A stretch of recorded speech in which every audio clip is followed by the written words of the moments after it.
The story revolves around Lee Do-hyuk, a former core member of the Great Hero Party during the apocalypse in his previous life. He and his comrades fought tenaciously in life-or-death battles against the ruler of an alien race intent on devouring all of humanity. However, despite giving it their all, the last survivors couldn't stand against that absolute dark power. Hanging by a thread, they gambled humanity's last hope on the space-time regression stone. And Do-hyuk was the one entrusted by all his comrades with the heavy burden of turning back time to change destiny. Upon returning to the timeline exactly 7 months before the outbreak, Do-hyuk threw himself into insane, round-the-clock training. But ironically, he waited for half a year, and the apocalypse never came. Everyone just kept enjoying their normal lives. As a result of shouldering a massive debt to prep for doomsday, the once renowned hero now had to work grueling manual labor jobs to adapt to this bitter reality. Amidst being harassed by debt collectors, his sister got furious and offered Do-hyuk a job as her content creation assistant in exchange for half her salary. From that moment on, he decided to become a slave to his sister, Lee Jae-an, officially embarking on a journey into an unpredictable gaming world. 2 decades had passed since space monsters invaded Earth, flooding in like a tidal wave of death. The devastation caused by those ferocious creatures was incalculable. Blood and tears covered everywhere. They burned and leveled cities, destroying every home. Humanity's doomsday was finally at hand. Once bustling metropolises were reduced to ashes, and a sea of flames reaching the sky. Riding their momentum, the monsters focused their forces, launching a frenzied, direct assault on the last line of defense. Unwilling to let them run rampant, humanity poured everything into one final, life-or-death stand. Amidst the desolate ruins, a group of brave warriors gathered, a shout shattering the gloomy atmosphere. "Listen up!" The Dragon Emperor Kabuna stood tall amidst the ranks, roaring majestically. "The only way to end this hopeless war is..." Pausing to catch his breath, he continued, "to eliminate the ruler of the alien race." On the other side of the building, the monsters had also amassed, ready for a bloodbath. The heroes shouted in unison, prepping for a battle with a foregone conclusion. "Fight to our last breath for humanity." The alien horde made their move. The Alpha soared above the flames, muttering bizarre sounds. It seemed to be chanting a destructive spell. After eerie, broken noises, an energy sphere grew in its mouth. Fully charged, the sphere was fired, tearing through space with a terrifying roar and devastating power. The already ruined buildings were flattened into a smooth path of fire, leaving absolutely no signs of life. Somehow, Lee Do-hyuk dashed out from the rubble, his blood-stained face filled with rage. "You bastard!" In a frenzy, he was about to rush the alien head-on. "I'll kill you!" But before he could finish, someone stopped him. "Stop, Lee Do-hyuk!" The one who stopped him was none other than Kabuna, struggling with fatal wounds. Do-hyuk yelled anxiously, "Kabuna, your arm!" The commander's voice trembled with pain. "I'm fine." With his comrades standing behind him, Kabuna warned grimly, "With humanity's current strength, stopping him is impossible. The only way is to use that method." Understanding the implication, Lee Do-hyuk gritted his teeth in sheer helplessness. A trembling female warrior took out a purple marble. "Here it is, the space-time regression stone."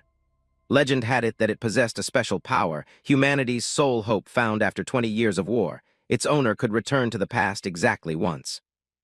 Every comrade's eyes turned to Lee Do-hyuk with absolute trust. Kabuna spoke up.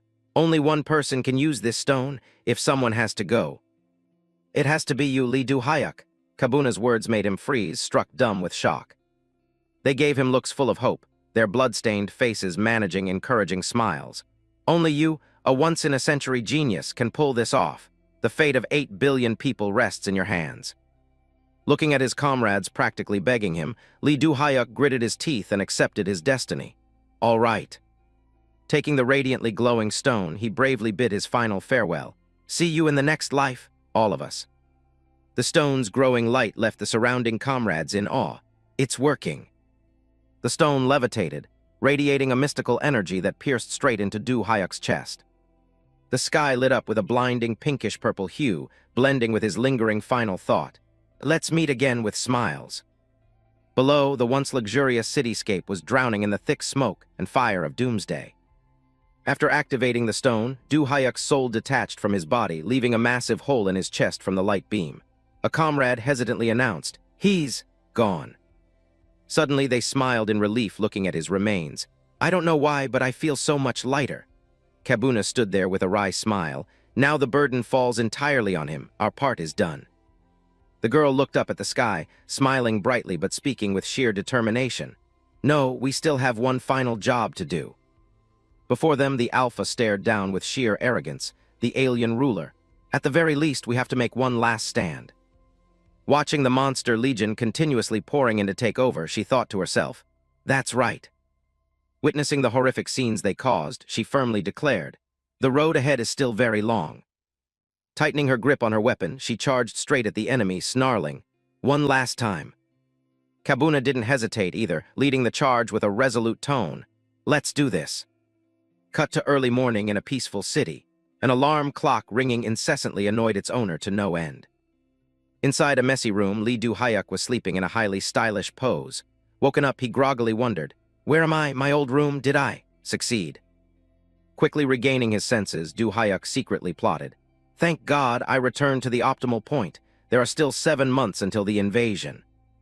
Realizing the current state of his body, he pondered, "Until then, I have to train this weak body and stockpile resources to face the disaster."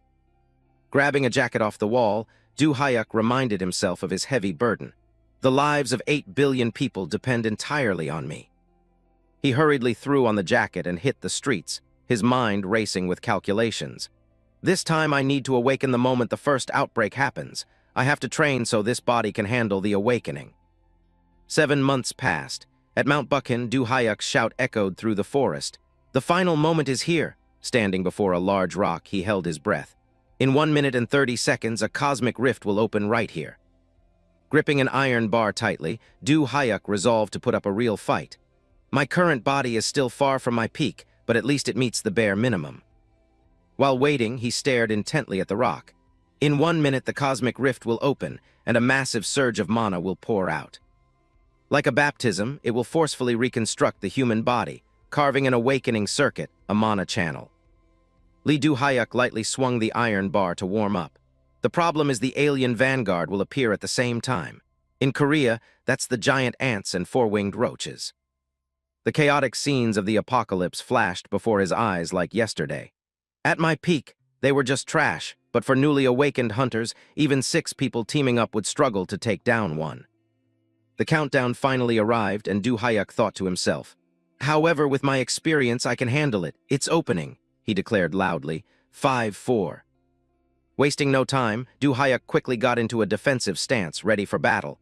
3-2-1. He roared at the rock, "Come on." But the only response was the cold cawing of a crow. No explosion, no cosmic rift. The space remained eerily peaceful. He awkwardly made excuses to hide his embarrassment. "All right, a 10-second margin of error is totally possible, if I wait just a bit longer." And that bit longer stretched into late night. Under the pouring rain, his curses rang out. "It's been 10 hours. What the hell is going on?" Miraculously, Du-hyuk hyped himself back up, believing, "No way, I probably just remembered the wrong date. Tomorrow, I'll definitely come back tomorrow." Then that tomorrow dragged into a week.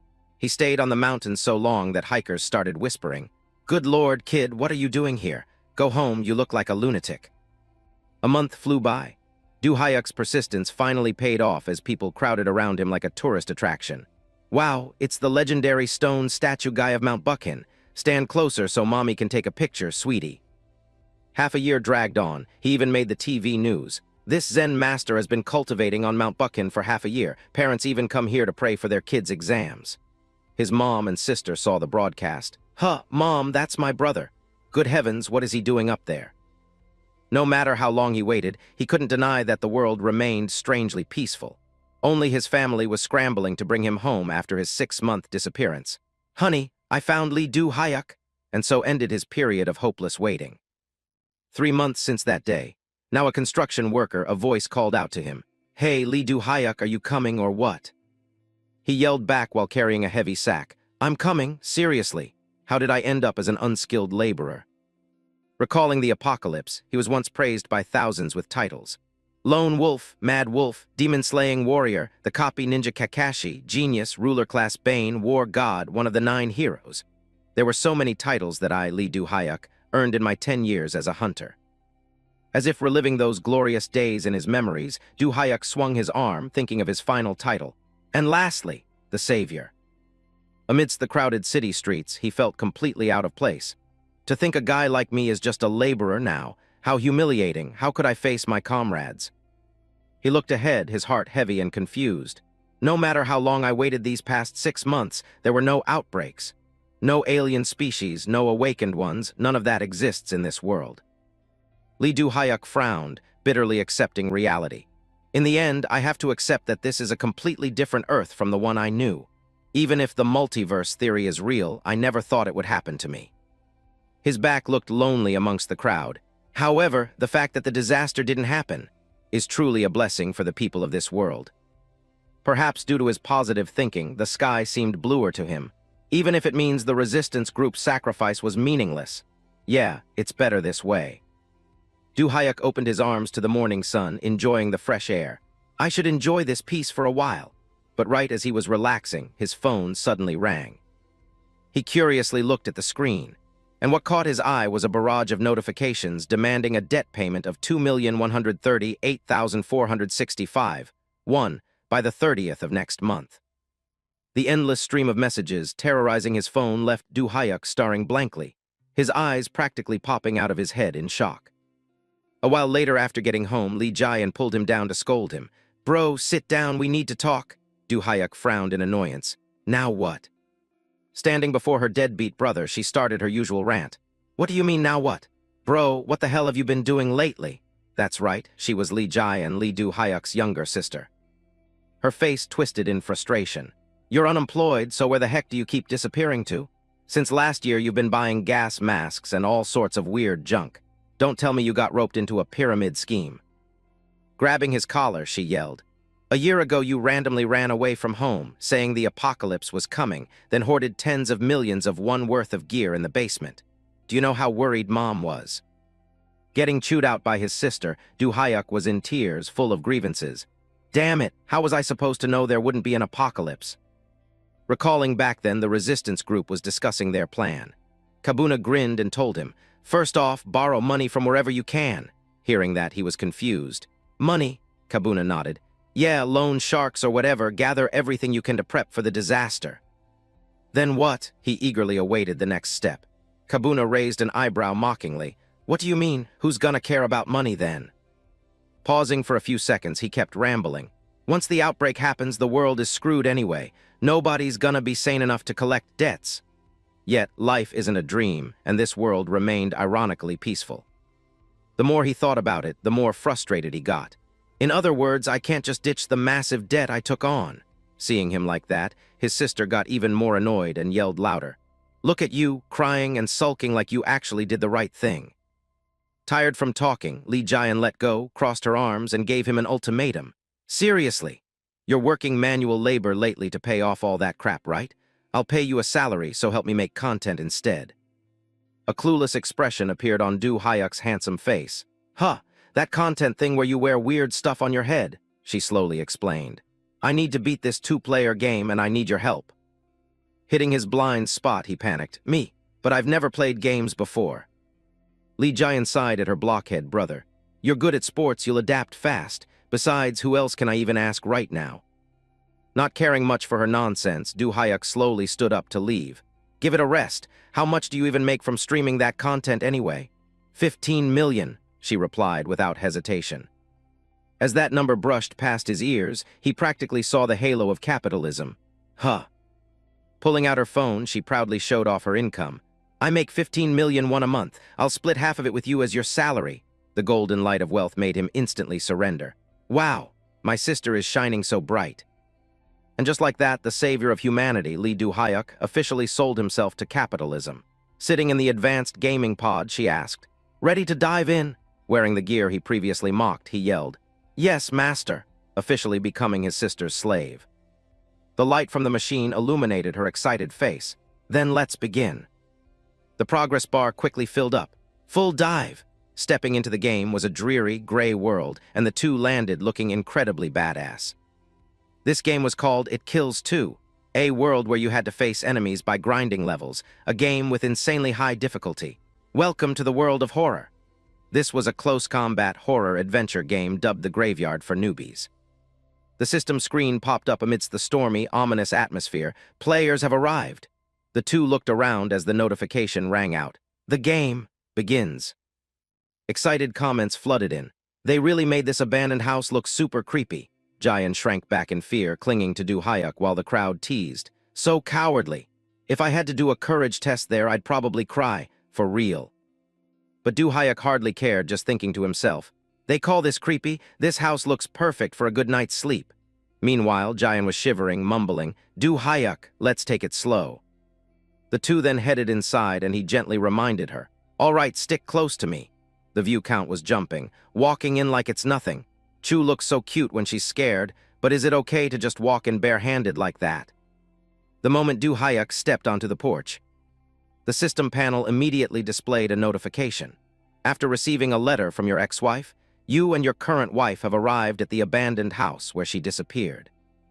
Jayan screamed in panic. What just popped up? Finding it annoying, he just swiped the system panel away. What's this? The notification chimed again, skipping tutorial. Now it was Jayan's turn to blow up.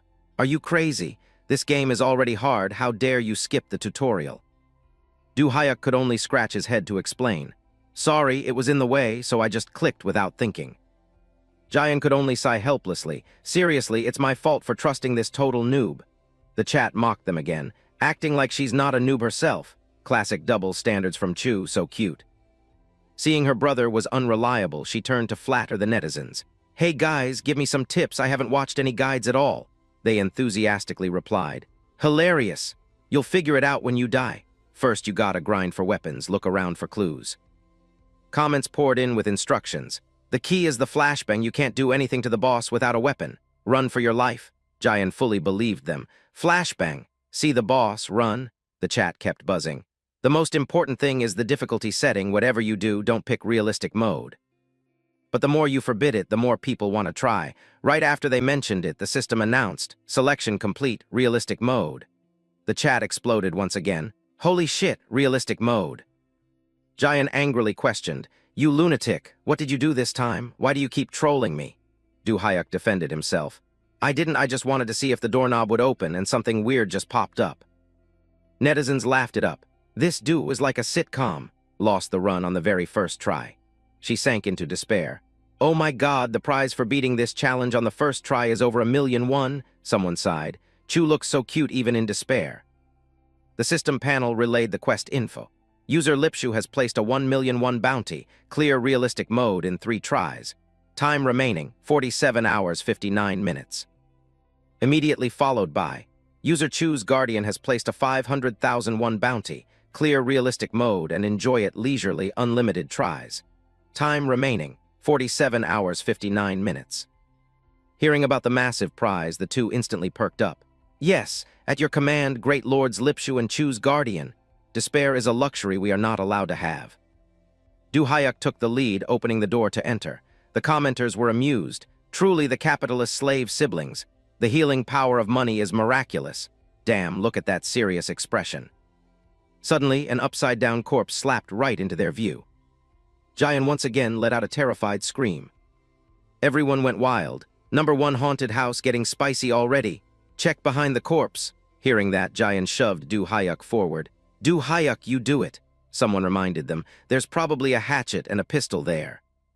He tossed the pistol right to Jayan. Here, she was surprised. Du-hyuk, I don't know how to use a gun. Seeing that, he pointed at the hatchet and asked, Really? Then are you confident using a hatchet? She immediately backpedaled, muttering, Never mind, it's been my dream to be a sniper since I was a kid. Suddenly, a swarm of bugs lunged out of nowhere to attack. The commenters cheered. Here it comes, the noob meat grinder neck snapper bugs. Jayan hugged her head in fear, planning her escape route immediately. At the same time, Du-hyuk lunged forward, blocking the bug's attack to protect his sister. Viewers gasped, Holy shit, what the hell? He blocked a neck snapper bug with one hand. He charged forward, swinging the hatchet and cleaving the bug in two in the blink of an eye. It shrieked in anger, but it was launched into the air by Du-hyuk. He shoved its severed arm right down its throat, and the crowd went wild. Wow, look at that! Damn, one hit and it's buried.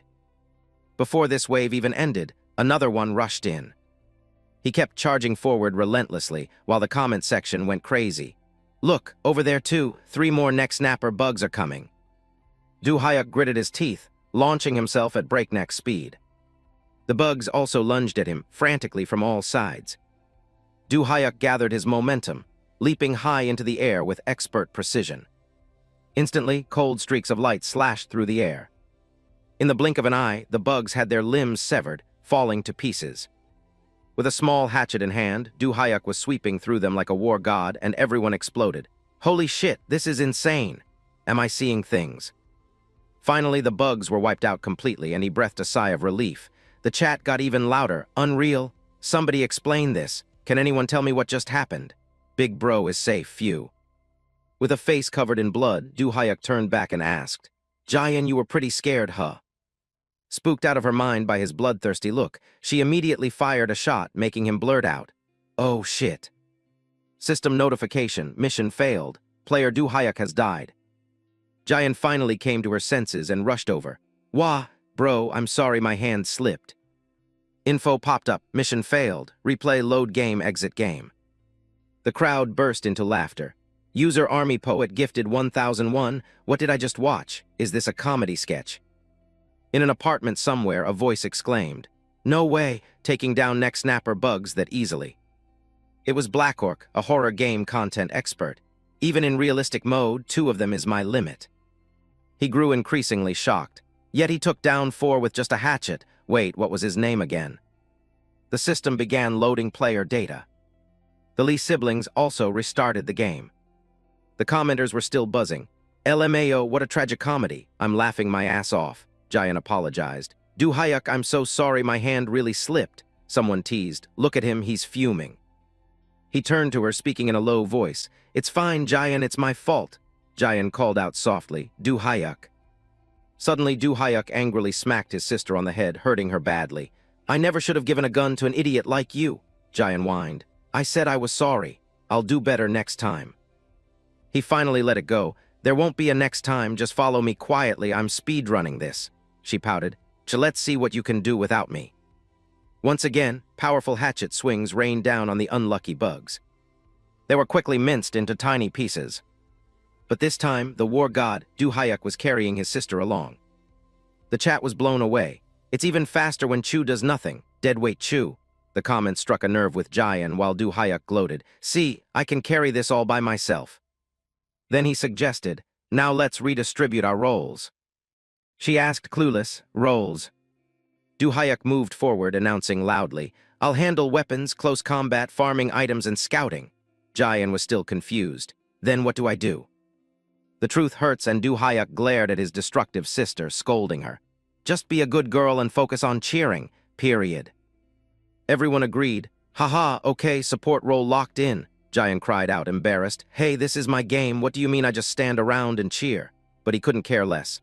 All right, let's keep moving. The crowd laughed again. He shut her down instantly, forced to get carried. Du Hyuk entered the next door while Jayan called out fearfully from behind. Eek, wait for me. The chat hyped them up. All right, here we go, it's showtime. Right in the middle of the room was a massive, growling figure, Brute. The mid-boss of it kills too. Jayan lost her cool again, screaming and shoving her brother hard toward the monster. Yikes, there it is. Seeing this, the monster roared and charged. Du Hyuk could only curse, Hey, you idiot. Jayan was as useless as always. Eek, sorry. The netizens laughed even harder. Ha ha ha, team killing again. I'm dying over here, guys. He tried to dodge Brute's crushing punch. Then he countered with a devastating kick. Go down. Du Hyuk vaulted onto Brute's back as the monster collapsed from the kick. He raised his hatchet high, thinking, compared to the era I lived through, monsters like this. The axe blade tore through the air as he roared, are nothing. Comments popped up, he's treating Brute like a toy, but Brute's skin is super thick. And indeed, the monster was preparing to counterattack. Someone shouted, you can't pierce that skin with just a hatchet, that's why newbies usually have to run away. Suddenly, Du Hyuk yelled, if this doesn't work. Then he stomped hard on the back of the hatchet, buried deep in the monster's back. Instantly, Brute's thick hide was completely pierced. Then I'll make it work. The crowd fell silent as the massive Brute collapsed. A newbie just sent Brute packing. User Lipshu gifted 1001. Did he actually just kill it? Someone doubted, is this a joke or are they actually playing? Even Jayan couldn't believe it. I don't know either. The comment section was still chaotic. Holy shit, first time seeing someone kill Brute with a hatchet. Brute isn't meant to be killed, man. Du Hyuk was puzzled. Huh, why not? It's super easy. His words left them speechless. Hilarious. Usually, only hardcore players armed to the teeth can kill it, and only after getting the crap beaten out of them.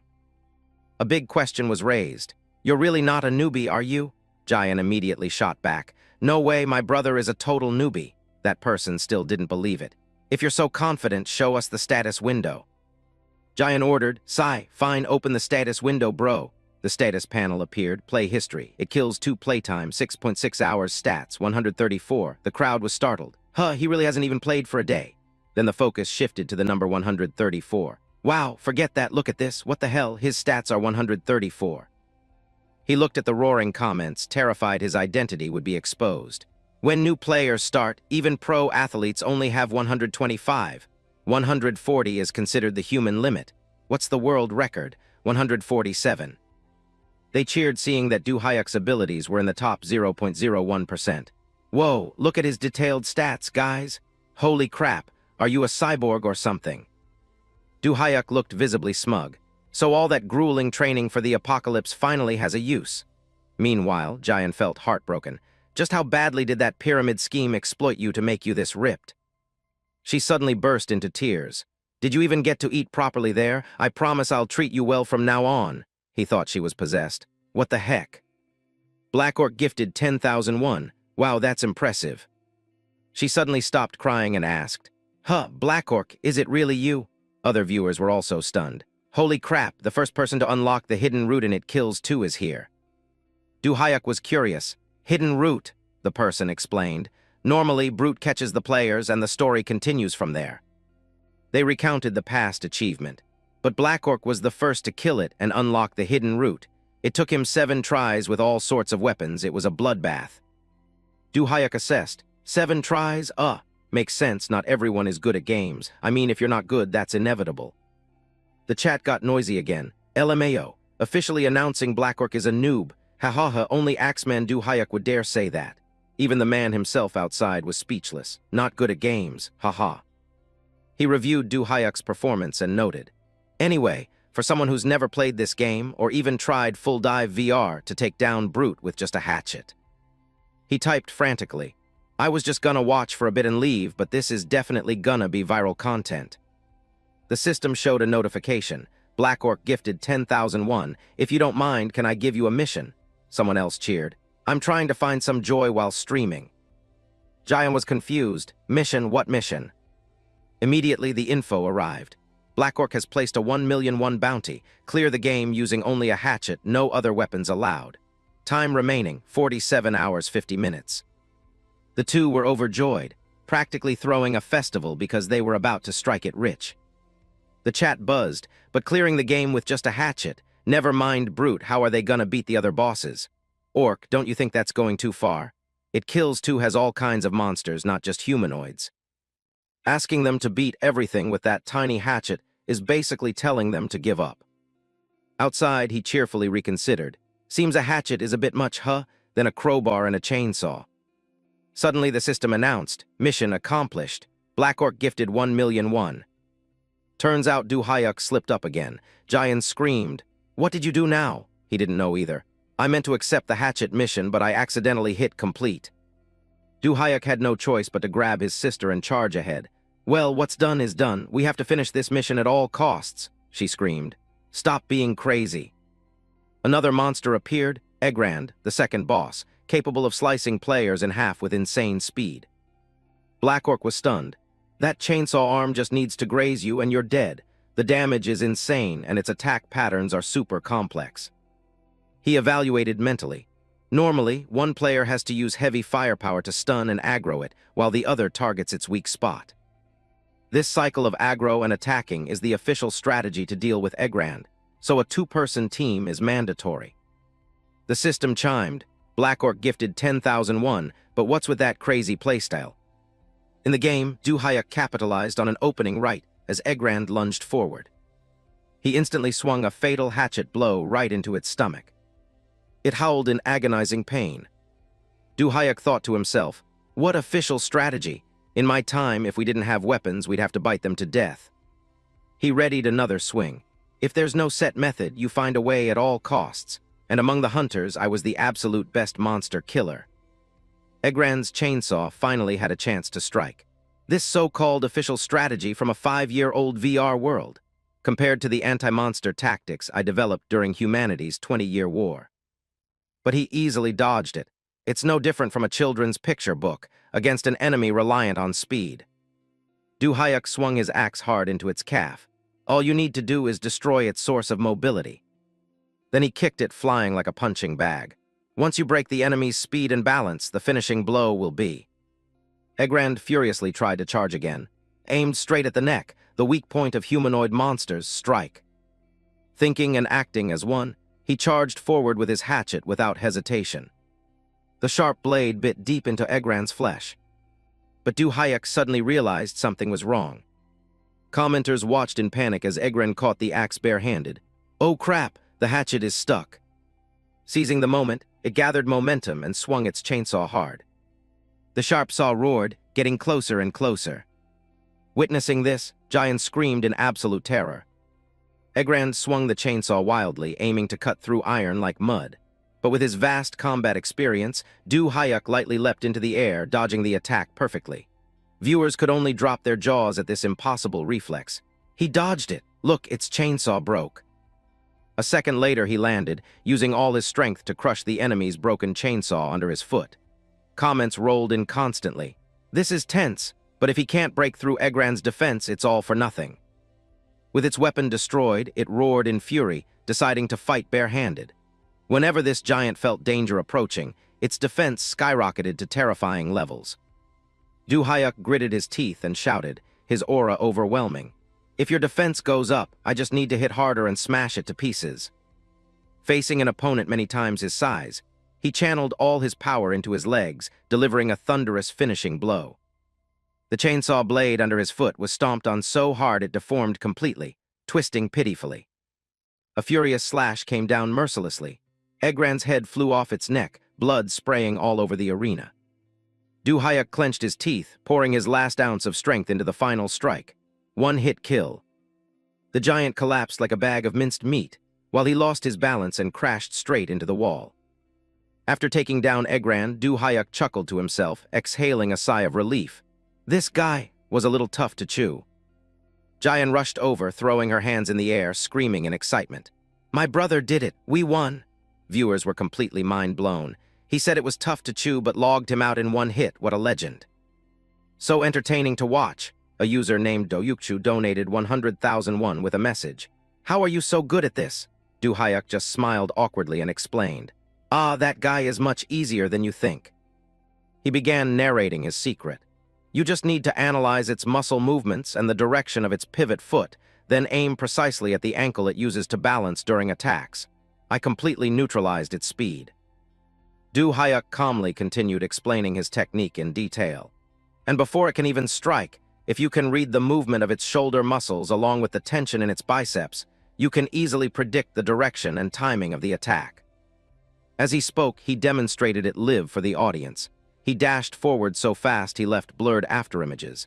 Then just dodge like I did earlier and hit Egrand as hard as you can. The chat started blowing up in awe. Unreal, moving like it's a movie. Master Axeman, pretty sure only a 5,000,001 setup could pull this off. Du Hayek sighed in relief, replying, It's easy, the viewers teased again. If you can do this, you can probably dodge bullets too, huh? He picked up the hatchet and described with utter confidence. That's even easier. Bullets travel in straight lines, you just look at the barrel to dodge or block it with the axe if you have to. The viewers burst out laughing at this overwhelming confidence. Haha, sounds too easy. Come on, no matter how you explain it, you're the only one who can actually do it. Right then, Giant spoke up from behind. Bro, there's a tunnel here. Du Hayek turned and replied, Oh really, wait up. The viewers were eagerly anticipating the next part. Finally time for an ambush, huh? Du Hayek didn't forget to interact with the audience, smiling lightly. Anyway, we don't have much time, so I'll explain things as we go. Jayan, having just found a new weapon, called out. Wait a sec, bro, there's another hatchet. A viewer chimed in. Oh right, when you beat Egrand, it drops a machine gun and a hatchet. He grabbed the weapon, accidentally blurting out. Oh, dual hatchets. Back in the day, I killed countless monsters with a pair of these. Luckily, Jayan didn't notice because she was terrified by the sight ahead. Bro, look behind you. A horde of frenzied zombies charged forward, howling wildly as if wanting to tear apart anything in their path. These were the enhanced zombies. The siblings froze at the horrific sight. Viewers excitedly commented, Here we go, massive enhanced zombie ambush. Instantly, a hatchet swung down, cutting through the air, but one zombie managed to raise its arm and block it in a split second. But blocking was useless. Du Hayek spun with the hatchets, delivering a wide arcing slash that decapitated several nearby zombies on the spot. Witnessing that power, the remaining zombies froze in shock. He continued to chop off heads as if he were just warming up. This made the viewers unable to believe their eyes. Are these enhanced zombies made of tofu or something? How are they getting sliced so cleanly? Master Axeman is the GOAT. Du Hayek fought while leisurely explaining. It's not that hard, I showed you guys earlier. Dodge like this, focus all your strength, and hit the humanoid monster's weak spots. With every swing of the hatchet, a head fell, extremely swift and decisive. He cleanly sliced a zombie's neck. Aim right for the neck like this. The viewers erupted in laughter. Haha, see? Easy as pie, guys. Master Axeman is really the Bob Ross of it kills too. Someone felt something was off and questioned it. But why is the difficulty so unreal? Normally there's only around 10 of them. Where did dozens of them come from? Even Master Axeman is gonna eat dirt this time. The more he killed, the more densely the zombies appeared. Du Hayek gritted his teeth and decided, all right, guess I'll have to put a little more effort into this. His eyes widened, his whole body tensed up, pouring all his strength into a complex maneuver, aiming straight for the fatal weak points of the entire horde. With a powerful explosive shockwave, zombie heads fell like a downpour on a battlefield. Viewers were amazed once again. Whoa, was that a tornado? Hype it up, guys, a tornado. After non-stop slaughter, the zombie horde was finally wiped out. His body started feeling dizzy, and he threw up everything in his stomach from overexertion. A massive number of viewers were drawn in by that last move. Holy shit, the entire front line was chopped clean, bow down to Master Axeman. They kept commenting, are you getting vertigo from the tornado? But seriously, instead of playing these games, why don't you try Rise of Valhalla? Du Hayek panted and replied, Rise of Valhalla, is that another game? At this moment, Jayan held something up. Look at this, I found a clue about the antidote for this monster crisis. Du Hayek asked, bewildered. A clue, she quickly explained. Yeah, this notebook is covered in blood, so it's a bit hard to read, but according to the notes. Jayan detailed the information. There's a mutant strain that created all the variants, from the neck snappers to the zombies. Do you remember the trailer near that house before we came in here? Du Hayek confirmed he remembered. She continued. It says here that the antidote for this variant is located there. With an excited face, she analyzed the plan. We just need to grab it and spray it through the mansion's sprinkler system. Once they get hit with the antidote, all the mutants will be visibly weakened. The viewers agreed with this strategy. The next boss is gonna be super tough without the antidote. Yeah, no antidote means you're going in blind. He was still a bit skeptical. Really? Doesn't sound too bad, should we give it a try? His expression made the viewers laugh. Showing off his confidence, guys, but wait, with his skills, he might actually pull it off. Seeing this, Jayan panicked and yelled. Wait, what if we fail? Du Hayek sighed. Plus, it's a hassle to walk all the way out there from here. Right then, the system announced. Black Orc has issued a 100,001 bounty mission. Defeat the next boss without using the antidote. Time remaining, 47 hours 59 minutes. Seeing money about to hit his pockets, his eyes instantly lit up. Well, if that's what Black Orc wants. On the other side, Jayan also flipped faster than lightning. An educated man truly is different. This sudden 180 made the audience die of laughter. Haha, there they go again, the capitalist slave siblings, so serious the moment money is mentioned. Just then, a mechanism in the cellar started moving. She gasped, confused. The floor is collapsing, Du Hayek followed up. Looks like we have to go down there. He jumped down first and signaled. Let's go, jump on my shoulders. Jayan, surprised, hurriedly jumped. Wait, hold on. Du Hyuk landed safely with a cinematic landing, but his sister's terrified scream from behind ruined the serious mood. A comment popped up, "Welcome to the sewer maze." Jian pinched her nose, complaining. "Gross, what is this awful smell?" He smiled brightly, thinking to himself. "This smell brings back memories. I basically had to live in the sewers back then to hide from the aliens." Just then a rat ran across, making her scream in fear. "Oh my God, a rat!" In stark contrast, Du Hyuk cheered with sheer delight. "Sewer rats make the best soup. The broth is absolute top tier." But a second later, a swarm of giant rats appeared, looking extremely aggressive. Jian stuttered, unable to form words. "Ah, rats, giant rats." But in his eyes, they were just an abundant food source. "Delicious, giant rat meat, here I come." Seeing Du Hyuk charge forward, the alpha rat flinched, an uneasy feeling washing over it. He rushed in, slashing lightning fast, dispatching the rats in the blink of an eye. Before the giant rats could even figure out what was happening, they were all sent to the afterlife. Holding a rat leg in his hand, Du Hyuk's eyes sparkled. Acquired the premium hind leg of a rat. Unable to wait any longer, Du Hyuk shoved the raw rat meat straight into his mouth. "Bon appetit!" Jian was so shocked she froze. "Hey, you maniac, why are you eating that?" But before he could even bite into the meat, a rock flew out of nowhere, knocking his prey away. A terrifying pressure radiated out as the ceiling was smashed, leaving a massive hole. The next two monsters appeared. They were late-stage boss monsters, infamous for their deadly tentacles and insane regeneration. With grotesque, tentacle-covered bodies, the killing intent they emitted made anyone tremble in fear. The viewers were watching nervously. "Holy crap, why did those things spawn here before they even got to the boss room?" Jian screamed in panic. "What the hell are those? Why are there two of them? Run, bro." The audience also felt it was unfair. Is the AI difficulty setting broken or something? Definitely a game bug. Someone wondered, "Wait, what is Du Hyuk doing?" The two monsters were also speechless at being completely ignored. He was crying, fishing around in the sewage water. "My rat meat! It was so hard to feel the joy of eating garbage again." Blood rushed to his head and he roared furiously. "You bastards! How dare you ruin my rat meat! I won't let you get away with this!" Viewers typed frantically. "He's raging because he couldn't eat the sewer rat meat. What exactly is this guy? A survival expert or special forces?" The boss charged to attack, but with his agile body, Du Hyuk dodged effortlessly. Jian stood to the side, yelling in frustration. "This is too much. Why do these bugged events always target us?" In the real world, Black Orc finally understood the reason. In realistic mode, the initial difficulty is set based on the player's stats, and Du Hyuk's stats far exceed the normal limits of it kills too. He quickly typed, "Black Orc gifted 100,000 won, that's probably why this crazy stuff is happening." Just then he was knocked back, crashing straight into the wall. Comments popped up again, "But pulling out two chaos monsters is going way too far, right?" The two monsters continuously took turns lunging forward to attack. Chaos attacked in rapid waves, but Du Hyuk dodged almost all of them. "It's fine." His sharp hatchet slashes cleanly cut off their tentacles, and Du Hyuk laughed gleefully. "Now this is fun," viewers exclaimed. "This guy has the mindset of a real serial killer, but don't celebrate too early." An experienced player chimed in to analyze.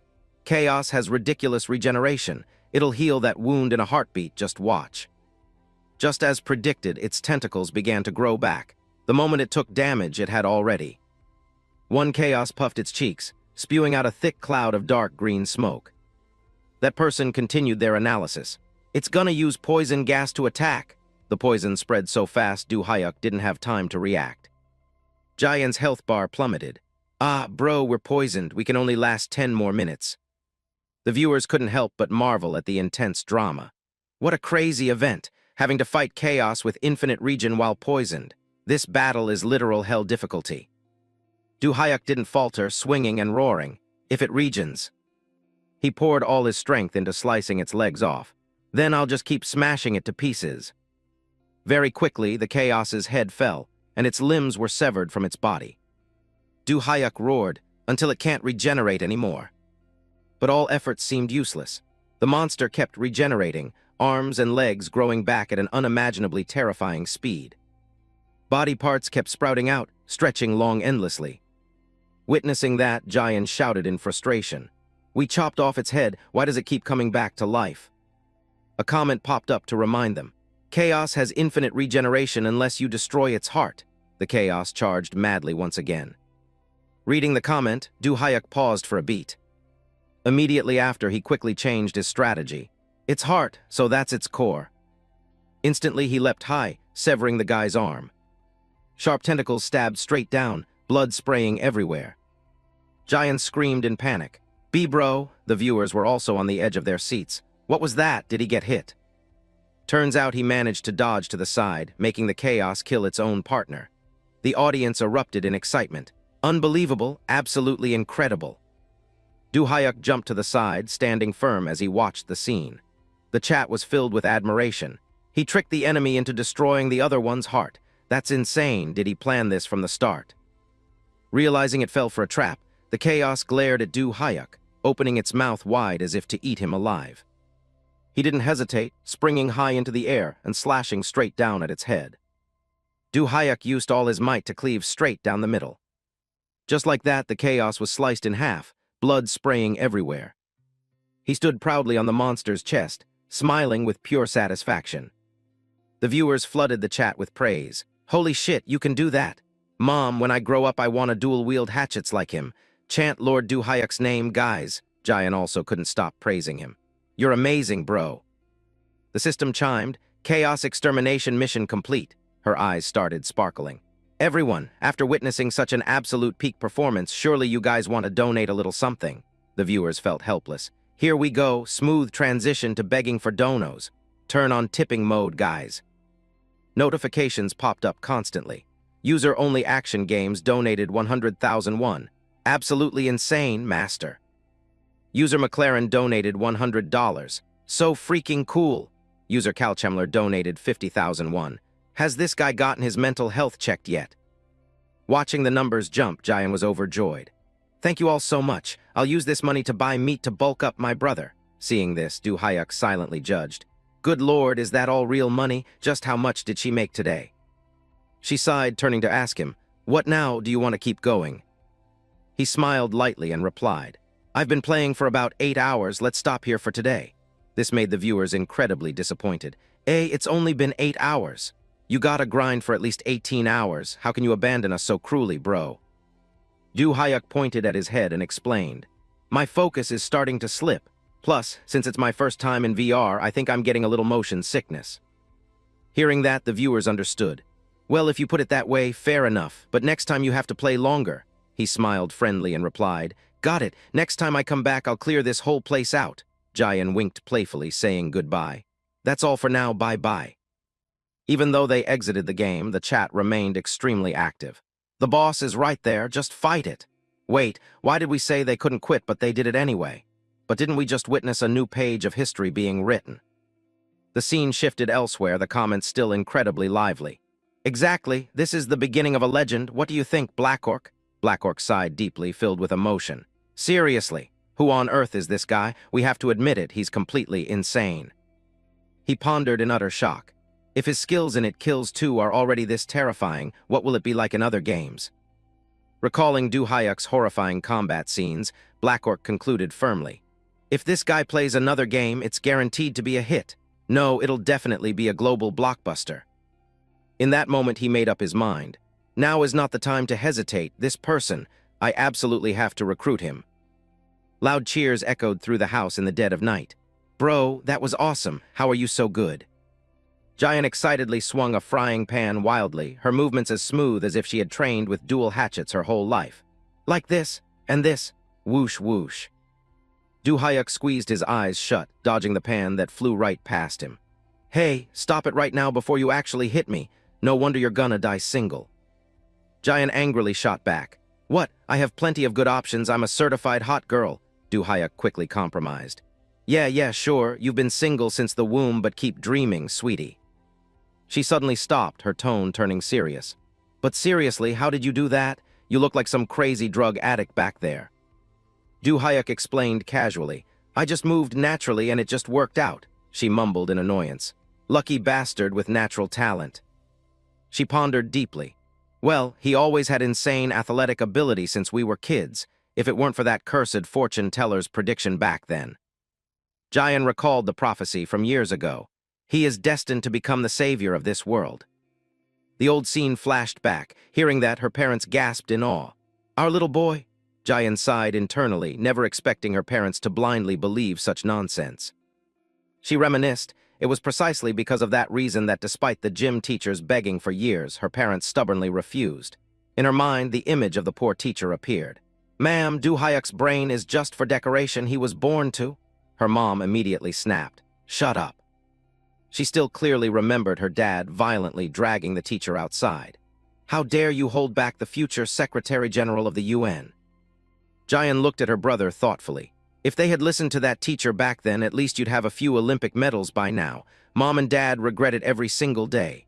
Do-hyuk looked up lazily, asking, what? Jayan sighed heavily. Whatever, but hey, since you have the skills, why don't you try doing content creation yourself? Do-hyuk pointed at himself skeptically. Content creation, me. Jayan excitedly held up her phone. You saw the viewers' reactions today, right? With those top-tier skills, I guarantee you'll blow up, no question about it. Do-hyuk pondered. Come to think of it, it really has been a long time. Memories flooded back. Before returning to the past, he had spent over 10 grueling years just fighting to stay alive. If I didn't kill the space monsters in front of me, I'd be the one lying dead. He reflected bitterly. His previous life was so monotonous and deadly that he was sick to his stomach of it. Do-hyuk remembered those brutal scenes. That battle in the VR game was the most thrilling thing I've tasted in a long, long time. He clenched his fists. But that doesn't mean I miss those hellish days. He clicked his tongue and said, but anyway, it was pretty fun. Jayan's eyes lit up. So you agree to do it, right? Do-hyuk replied realistically. I still have a mountain of debt to pay off, let me think this through carefully. She tried her best to persuade him. Oh my God, you idiot. Because of the debt, you should stream even more. Just with the bounty Black Orc gave out earlier, you pocketed 3 million won today alone. Do-hyuk was so shocked his jaw dropped. 3 million? In just one day, then I can clear this debt in no time. Jayan sat back in her chair like a queen. Make sure you do a good job, you hear me? By the way, do you even have enough money to buy a gaming pod? He respectfully offered her a plate of fruit, flattering her. Oh dear, I'm relying entirely on the debit card of the greatest sister in the solar system. Jayan gloated endlessly. Let's do it. I'm in a good mood today, it's just a pod for my big brother, right? It's on me. Do-hyuk flattered her like crazy to keep the sweet deal. My sister is #1. Enjoying the admiration, she urged him on enthusiastically. Keep going, praise me more, let's hear it. As Jayan was about to pay, her phone suddenly vibrated. I got a message. She suddenly cheered. Oh, bro, look at this. Do-hyuk asked anxiously. What? Are the VR pods sold out? Jayan happily announced. No, Black Orc sent you a private message. He suddenly realized. The guy who first discovered it kills 2's hidden route. She pointed at her phone screen, super excited. That super famous streamer, he wants to collab with you, isn't that awesome? Do-hyuk exclaimed in shock. Collab. He instantly waved his hands in refusal.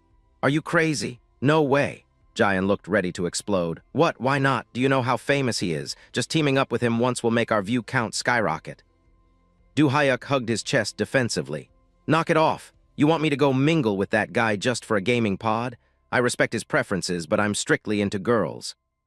He covered his face, crying dramatically.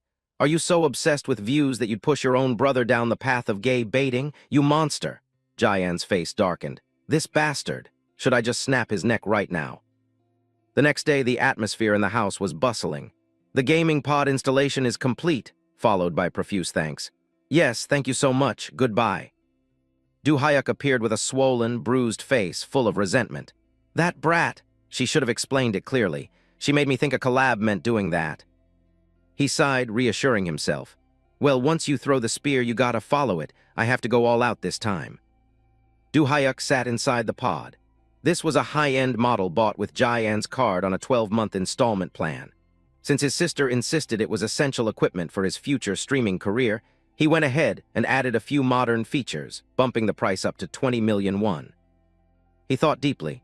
We've fought like cats and dogs since we were kids, but she's actually a softie at heart. Don't worry, Jayan, your big brother will use this machine to rake in mountains of cash, pay off all the debt, and buy you lots of gifts. He booted up the screen. The system announced, full dive, initiating game search. Du Hyuk browsed the categories. Let's see, maybe I should try a game mode instead of realistic simulation this time. He selected his target. If I pick a game that lets me use near-superhuman stats, maybe it'll quench my thirst for action that it kills 2 couldn't satisfy. He carefully studied the options. Let's see. This game looks pretty decent. But seriously, any decent game costs at least $200. Du Hyuk sighed wearily. Guess I'll just pick the cheapest one. This is. His eyes suddenly lit up with excitement. Isn't this the fighting game I used to play as a kid? He was thrilled. Awesome, Ultimate Fighter FD. I can't believe they released a full dive version too. Du Hyuk didn't hesitate to click on the $20 price tag. The legendary superhuman fighting game, Ultimate Fighter, for just $20. Gotta grab it right now. The system chimed. Ultimate Fighter FD purchased, connecting to the game lobby. Du Hyuk was pulled into the virtual space amidst the system's voice. Please enter your nickname. He clenched his fist decisively. If my old Ultifight nickname is still available, I'll just use the name whatever. The screen instantly displayed. Nickname set whatever. He threw a powerful punch at the ground to test the feel. All right, let's check my body's status. His strike was so strong it made the surrounding space seem to shatter, sending an explosive shockwave right from his fist. He agilely executed familiar combos. Combo strike. Du Hyuk focused intensely, aiming precisely at the virtual target ahead. Ignoring everything else, he unleashed devastating strikes forward. A direct punch slammed straight into the virtual wall. Wolf Fang.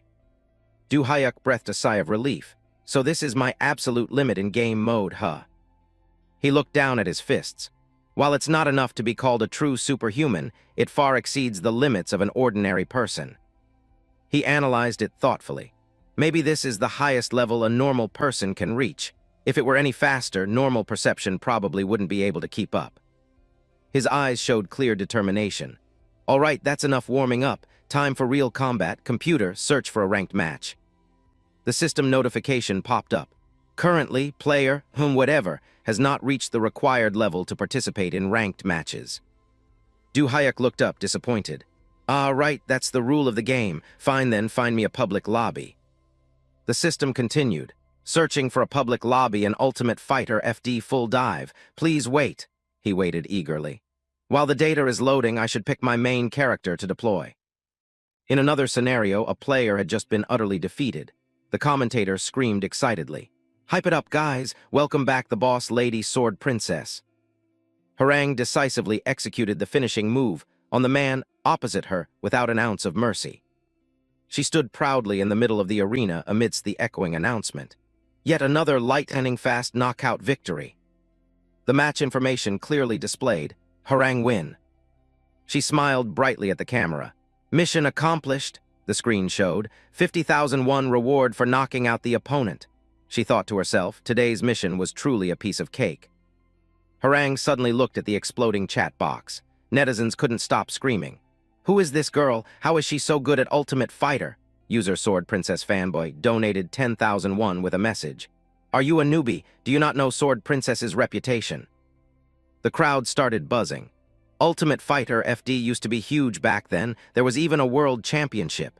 Back in the day, Sword Girl was one of the top players with the nickname Sword Princess. Comments kept rolling in continuously. In a fighting game world meant only for men, she was. Harang quickly waved her hand to cut them off. All right, fanboy, that's enough. I retired from pro play a long time ago, so naturally not everyone knows me. She started explaining to the audience. Besides, Iron Fist is way more popular than Ultimate Fighter these days. Another person chimed in to agree. True, everyone's switched over to that now. The girl got excited again. Anyway, it's been a long time since I logged back into this. I need to find a new match quickly. Computer, find me a lobby with players of the same rank. The computer responded. Searching for corresponding ranked lobbies, found a suitable lobby. Minimum wait time, 9 minutes. Harang looked visibly displeased. 9 minutes, that's too long, what about the next one?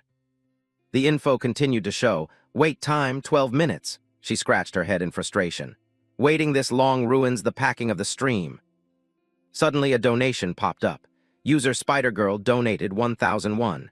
Then do public match missions to relive the old days, sis. Harang nodded excitedly. Sounds reasonable. The ranked queue is always super long anyway. The system announced, user Spider-Girl has placed a 100,001 mission bounty. Win 5 consecutive public matches. Time limit, 11 minutes 59 seconds. She was stunned. Huh, 5 matches in a row? That's a bit tough. Go easy on me, guys. Comments flashed rapidly again. Yeah, since Ultifight isn't hot anymore, it's just filled with veterans. Public lobbies now are essentially death zones run by those old-timers. Exactly. That's where high-ranked experts go to stomp noobs. The chat kept jumping. Because of that, public matches are basically just noob farms for those veterans. Last time, Sword Princess got completely wrecked by a Pro 2, remember? Netizens started jeering. Well, the opponent that time was Betago. Yeah, keep making excuses, sis. Harang angrily clenched her fists. That was just because I wasn't using my main while that old Betago was using his best character. A notification suddenly displayed a character, Wanderer Eater. Harang's fighting spirit burned. Fine, I'll switch to my alt account right now. She flashed a sinister smile. This time with this alt account, I'll show everyone what true noob stomping looks like. Harang yelled to the system. Computer, create a public lobby titled 1v1 Ultifight Duel strictly for newbies only, the computer replied. Creating public lobby, 1v1 Ultifight Duel strictly for newbies only. The viewers gasped in awe. Nice, the reign of the veteran demon begins. We're about to see a classic noob slaughter, the system announced. Public match established. Rivers of scorching lava began flowing through the arena. The commentator was amazed. This map, it's the classic map, Ultimate Fighter Volcano. The character Hoken appeared imposingly. Netizens started chattering. All right, who's the challenger this time? The Shadow Warrior Hoken, the fighter with hands burning with the black dragon fire, looking at his stance, probably platinum rank, huh? Yer silently analyzed her opponent. Hoken, a character with consistent damage, easy-to-learn skills, and a direct fighting style. No wonder he's one of the top 3 most popular characters in Ultimate Fighter. A strange light suddenly flashed amidst the red-hot volcano. Hoken roared, charging straight at Yer to attack. She evaluated him mentally. The defining trait of this character, just like any other brawler, is a relentless offense that leaves no room to breathe. He slammed his fist hard into the ground right in front of Yer, shocking her. Black fire strike. Yer quickly stepped back to dodge. A close-range fighter, the basic strategy for a mage fighting a brawler is. Yer powerfully raised the staff in her hand. First, create distance, then use long-range magic to finish them. Hoken stared blankly at the scene unfolding before him. He quickly shielded his face from the blinding light radiating outward. Yer charged at him like a maniac with terrifying speed. Take this, here's some magic. She suddenly threw her staff straight up. Magic staff strike. Hoken was painfully knocked away after the massive collision. He quickly covered his mouth, yelling out of sheer frustration. Hey, what the hell is this? What kind of weird magic is that? You just threw your stick. Yer instantly closed in, grabbing Hoken's arm. He stared in shock at the girl in front of him. She lifted Hoken's arm up. This is the ultimate magic among all types of magic. Yer executed a lethal throw, completely slamming her opponent into the ground. Physical therapy magic, the crowd gasped in amazement. Here it is, the godly grapple throw. She even copied Hoken's grapple animation exactly. Yer gripped her staff tightly, gloating as she explained. Actually, physical therapy magic. She smiled wickedly. Is just a setup for this spell, the cast time is a bit long. A brilliant aura burst forth and the chat exploded again. Nice, here it comes. Mage's ultimate move, Meteor Summon. She laughed maniacally, raising her brightly glowing staff high. Hoken looked at Yer, in pain and completely helpless. He cried out in terror. This is too much, the viewers replied, highly amused. What do you mean too much at this point? It's fair game, bro, what's wrong with it? The blazing fire continued to mercilessly scorch everything around them. Yer laughed heartily. Farewell, platinum rank, I hope you become a veteran gamer in your next life. Hoken roared furiously. You damn Ultifight veterans, I hope this game dies. The screen flooded with messages. Stomping platinum noobs feels so good. Thanks for the compliment to the game, dear Hoken. The system chimed. Sword Girl wins. The notification text read, Restoring Arena. Yer breathed a sigh of relief. Luckily, that last opponent wasn't too much trouble, everyone agreed. That matchup was too easy for you. Yeah, sweet as a peach. She urged excitedly again.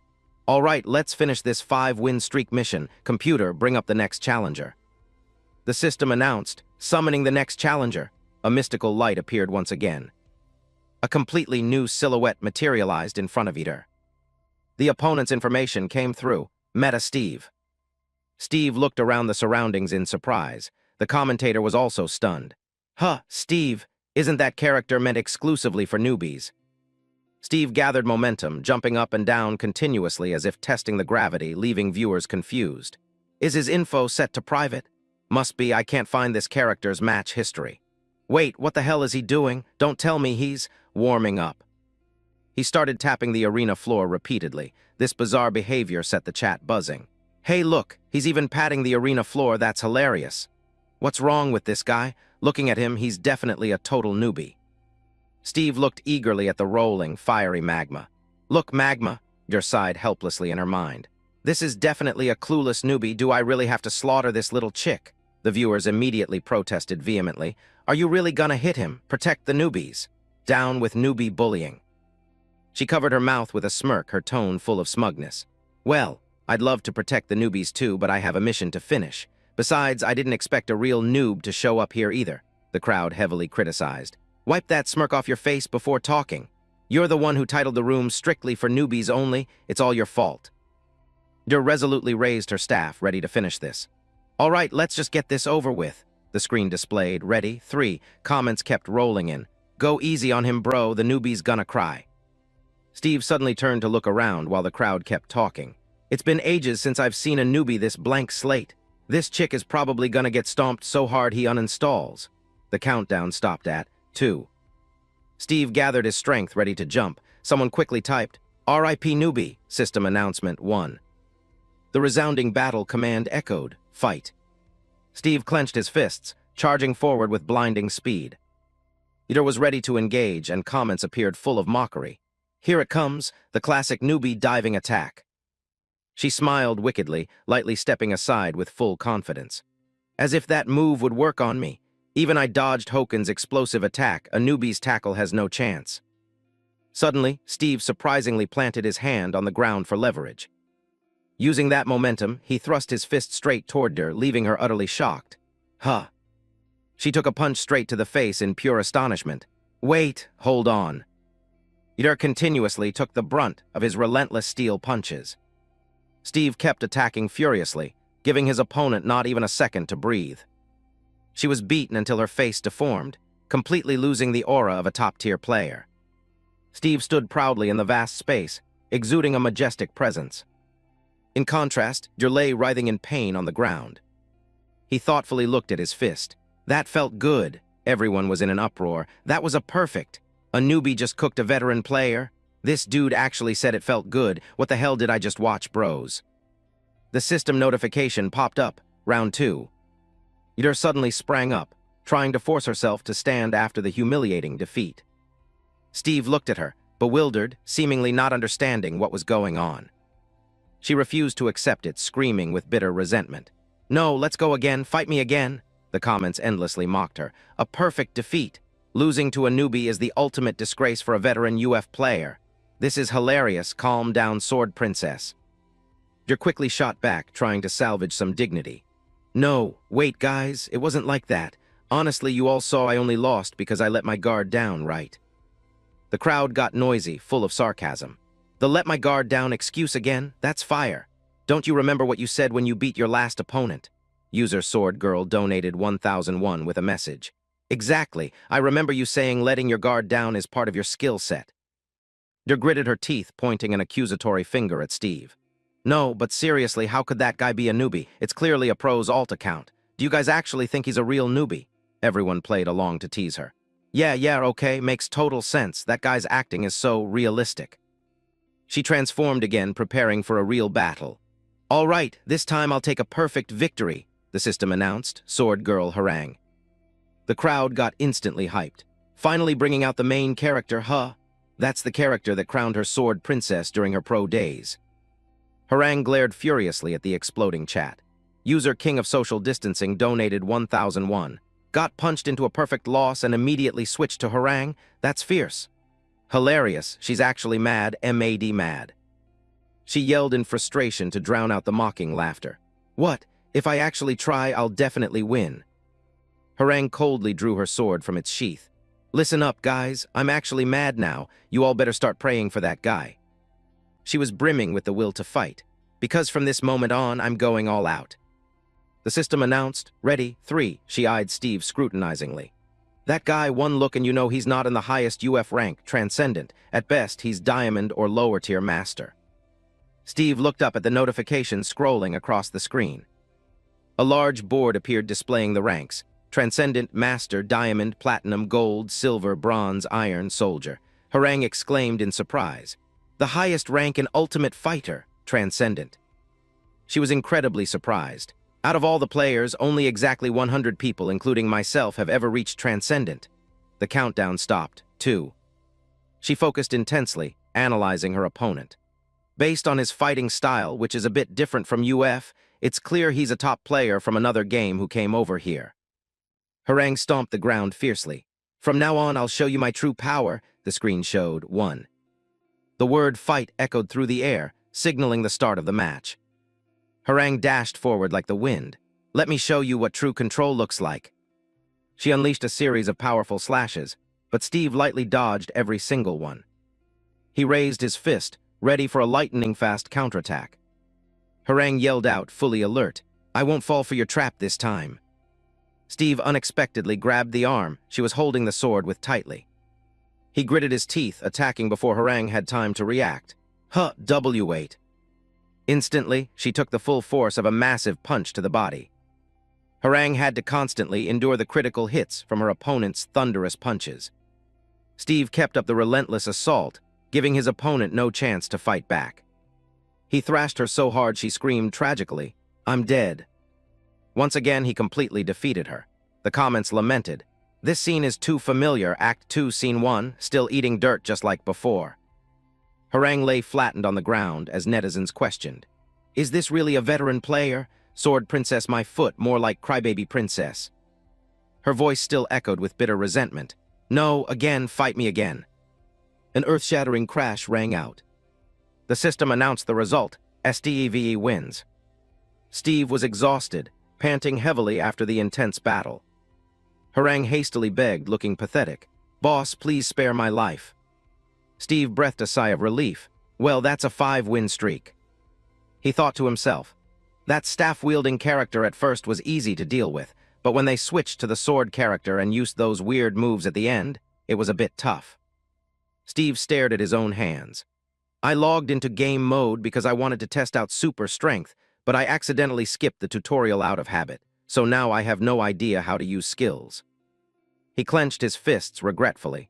I even tried to use my old mana perception ability just in case, but it's completely useless in this game. Steve pondered. Anyway, I only picked this game mode to feel super strength again. Next time I definitely have to do the tutorial first. Suddenly he was surprised to see Harang return. Steve smiled happily, praising her. Oh, you're back. You fought well earlier. What rank are you? Harang pointed at him and scolded him relentlessly, but Steve was just confused. Huh, what did you say? He looked at her in panic. What are you saying? I can't hear anything. Steve watched Harang intently. They probably turned on the comms lock feature to focus completely on the match. He thoughtfully looked at Harang, who was fuming with anger. If that's the case, they won't hear what I'm saying either. The system's constant notifications sent Steve into a panic. Received a 3x revenge request. He looked at the screen, confused. Oh man, what should I do? Sorry, I really gotta go. Steve smiled awkwardly, waving goodbye to Harang. Bye, have fun, he thought to himself. I need to log out fast and figure out how to activate game skills. Harang glared resentfully at his back.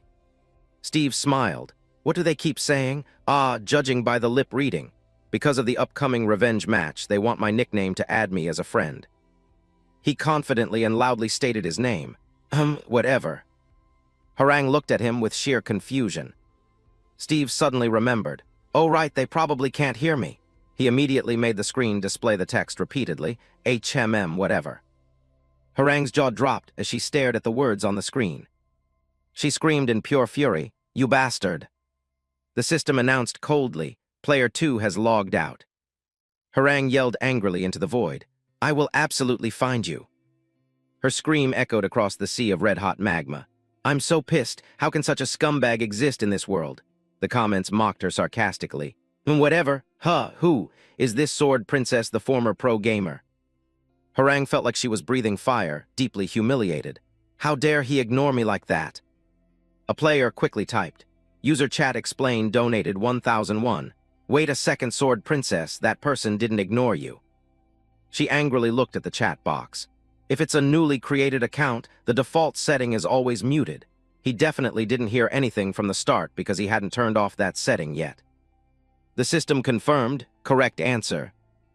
Harang burned with rage, refusing to accept the truth. That's impossible. We all saw it clearly earlier. She remembered that tense moment. The final match, Harang's signature move, Dance of Death. That move relentlessly pressured and attacked Steve with absolute ferocity. She pondered deeply, a newbie dodging all of that and then striking Harang down right as she was attacking. Harang began to analyze deeper. Everyone thought he was an ultifight newbie. She recalled the moment she fell. But could anyone really pull that off after just one single match? She made a cold assessment. That guy is definitely a former pro who came here targeting me, or at least a pro gamer from Ultifight's golden age. She thought, full of doubt, or maybe a pro hiding their true identity. A commentator wondered, but who could it be? Could it be Anatole? Harang startled. Anatole. Harang remembered that great figure, the legend of Ultimate Fighter, the one called the GOAT. No, it's not him. She thought carefully. Anatole's style is perfectly textbook, but this guy, his movements don't follow any conventions at all. She remembered Steve's wild fighting style. It's as if he has no standards whatsoever. No, that's impossible. Harang scratched her head in frustration. If that's true, it means he reacted to all my movements completely in real time. She immediately rejected that thought. Absurd. That exceeds the realm of normal gaming. A monster like that couldn't possibly exist. She thought back to when Steve asked her so innocently, Oh, you're back. You fought well earlier. What rank are you? Harang felt severely insulted. Are you messing with me? Beating me like that and you dare say you don't know who I am? Continuous mocking comments flooded the screen. Hilarious, the dude said you fought well. Turns out Sword Princess is just a trash tier transcendent. What rank are you? Seriously funny. Harang went crazy and screamed. Just shut up. She had interrogated Steve fiercely. Who exactly are you anyway? You're a former pro, right? Or an active pro? He was just clueless. What did you say? Harang completely dismissed the thought. Fine, whatever, no need to ask, just accept my revenge request. Steve looked awkwardly at the display screen in front of him. Oh man, what should I do now? Sorry, I gotta go. Harang screamed arrogantly, full of challenge. Do you think you can get away with this? You know exactly who I am, that's why you came here to target me, right? She grumbled, irritated. On this Korean server, who besides me can play Harang that skillfully? Stop pretending. Steve just casually said that name. Whatever. Harang looked at him with eyes full of confusion and anger. The system coldly announced, Player 2 has logged out. Harang screamed in pure fury. I will absolutely find you no matter what. The comment view count kept jumping mockingly. Whatever, hilarious. Whatever, and he actually peaced out. You fell in a hole, sis. Are you sure he played and left, or is it because you're too green? Thinking about it, that's truly humiliating. She felt like she was completely collapsing along with the flowing magma. I'm so pissed. She felt like exploding with rage. Don't anyone stop me. I'll definitely catch that guy and make him retire from gaming completely. The bystanders didn't stop their mockery. So tragicomic, sword girl? User Vegetarian Meat Eater donated 1001. Hilarious AF. The renowned sword princess using her main account and still eating a mouthful of dirt.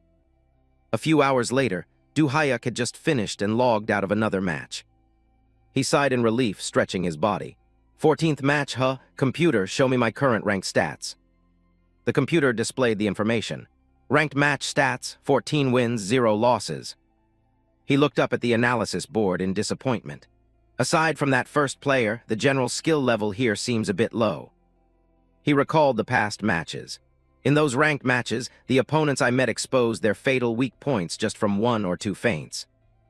Hayuk looked at the overall leaderboard. But right now I'm only in diamond rank. There are still 2 ranks above me. Once I reach the top tier, there should be more interesting opponents. He pondered calculatingly. Let's see. Out of all the people I've fought, that first person was the best. I should add them as a friend. The system announced, friend request sent to Sword Girl. He wondered to himself. Done, will they actually accept it? Suddenly, a new notification appeared. Giant Chu has invited you to play at Kills 2, accept decline. Du Hyuk was surprised as he remembered.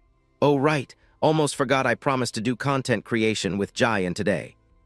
He quickly tapped accept on the screen. It's 8 p.m. already, gotta go. The live stream information displayed.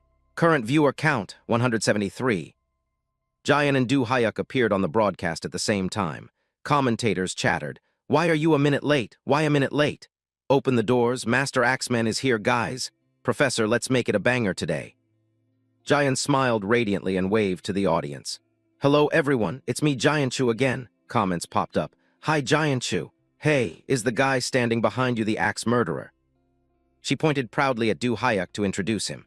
That's right, it really is him. This guy who looks like a murderer is my beloved older brother and also the renowned axe murderer of It Kills 2. He turned to ask his sister, confused. Axe murderer, what does that mean? Giant quickly explained. Your It Kills 2 gameplay from last time is trending on all the gaming forums right now. She enthusiastically guided the live stream. All right, do you guys know what today's content is? The audience was curious. What is it? The suspense? Anything hot, sis? She shouted excitedly. Bro, raise your axe. Du Hyuk immediately did so. Huh, like this? Giant shouted loud. Welcome students to the conquest of It Kills 2. She declared boldly. By Master Axeman, the crazy axe blade show begins. Comments rapidly scrolled on the screen. Let's go, guys. This isn't some ridiculous melodrama, it's the crazy axe blade show. Giant smiled and turned to Du Hyuk. Last time we stopped right after beating Chaos, you guys still remember right? The audience eagerly replied. Of course, how could we forget? Waiting for the live to continue right here. She continued to host. Today we're gonna clear the unfinished stages of It Kills 2 from last time. The crowd clamored in anticipation. Bro, finally getting to see it live. My wallet is begging to be opened right now. Giant cheered excitedly. All right, then let's begin. Du Hyuk suddenly swung his axe aggressively to charge forward, and she hastily stopped him. Hey, you lunatic, what's wrong with you? The axe blade tore through the air, barely grazing her hair. Turns out a monster had snuck up behind her, and Du Hyuk's strike sent it flying backwards. Giant looked behind her in sheer terror. The mutated creatures roared wildly, and netizens gasped in shock. How the hell did those things show up here? Hilarious, bringing out 10 of them at once. Giant froze, her jaw dropping at the scene before her. Du Hyuk charged forward aggressively like a wild beast. First, let me clear out this mob of trash mobs. The monsters unexpectedly launched a lightning-fast attack. Suddenly, one monster got its face grabbed tightly by him, leaving it stunned in terror. Du Hyuk easily ended its life with a single, powerful palm strike. The second monster lunged furiously, trying to take his life. He casually swung his axe, sending it to the afterlife instantly. The next monster shrieked tragically, before throwing itself at him like a moth to a flame. Du Hyuk acted decisively, snapping its neck in a heartbeat. The special creatures roared in absolute, frenzied rage. He powerfully slammed down a crushing punch. Die. The mutated creatures howled mournfully as they watched him systematically slaughter their kin. Du Hyuk coldly stared at them, as if looking at soulless corpses. The monster still growled angrily, pointing at him in defiance. He immediately lunged to attack with extreme speed, leaving it no time to react. He swung his axe, delivering a thunderous slash straight at the opponent. The cold axe blade struck the monster right in the head, killing it on the spot. Du Hyuk gripped his weapon firmly, flashing a sinister smile. All right, time to finish these guys off, huh? The monsters roared in unison, swarming him from all sides. One monster snuck around to ambush Du Hyuk from behind. He gritted his teeth, his aura exploding. All right, let's continue that unfinished level from last time. He powerfully unleashed a devastating attack, Cyclone Impact. The monsters were systematically crushed under his overwhelming power. They were fiercely attacked by the axe in his hand, without a single chance to fight back. Du Hyuk swept through both sides simultaneously, and the commentators couldn't stop talking. Here it is, Master Axeman's signature Cyclone Impact. Absolute madness, it's the Cyclone Impact. After using a move that drained too much stamina, he dizzily leaned against the wall, dry heaving from motion sickness. The screen showed a notification. User only watching games donated 1001 with a message.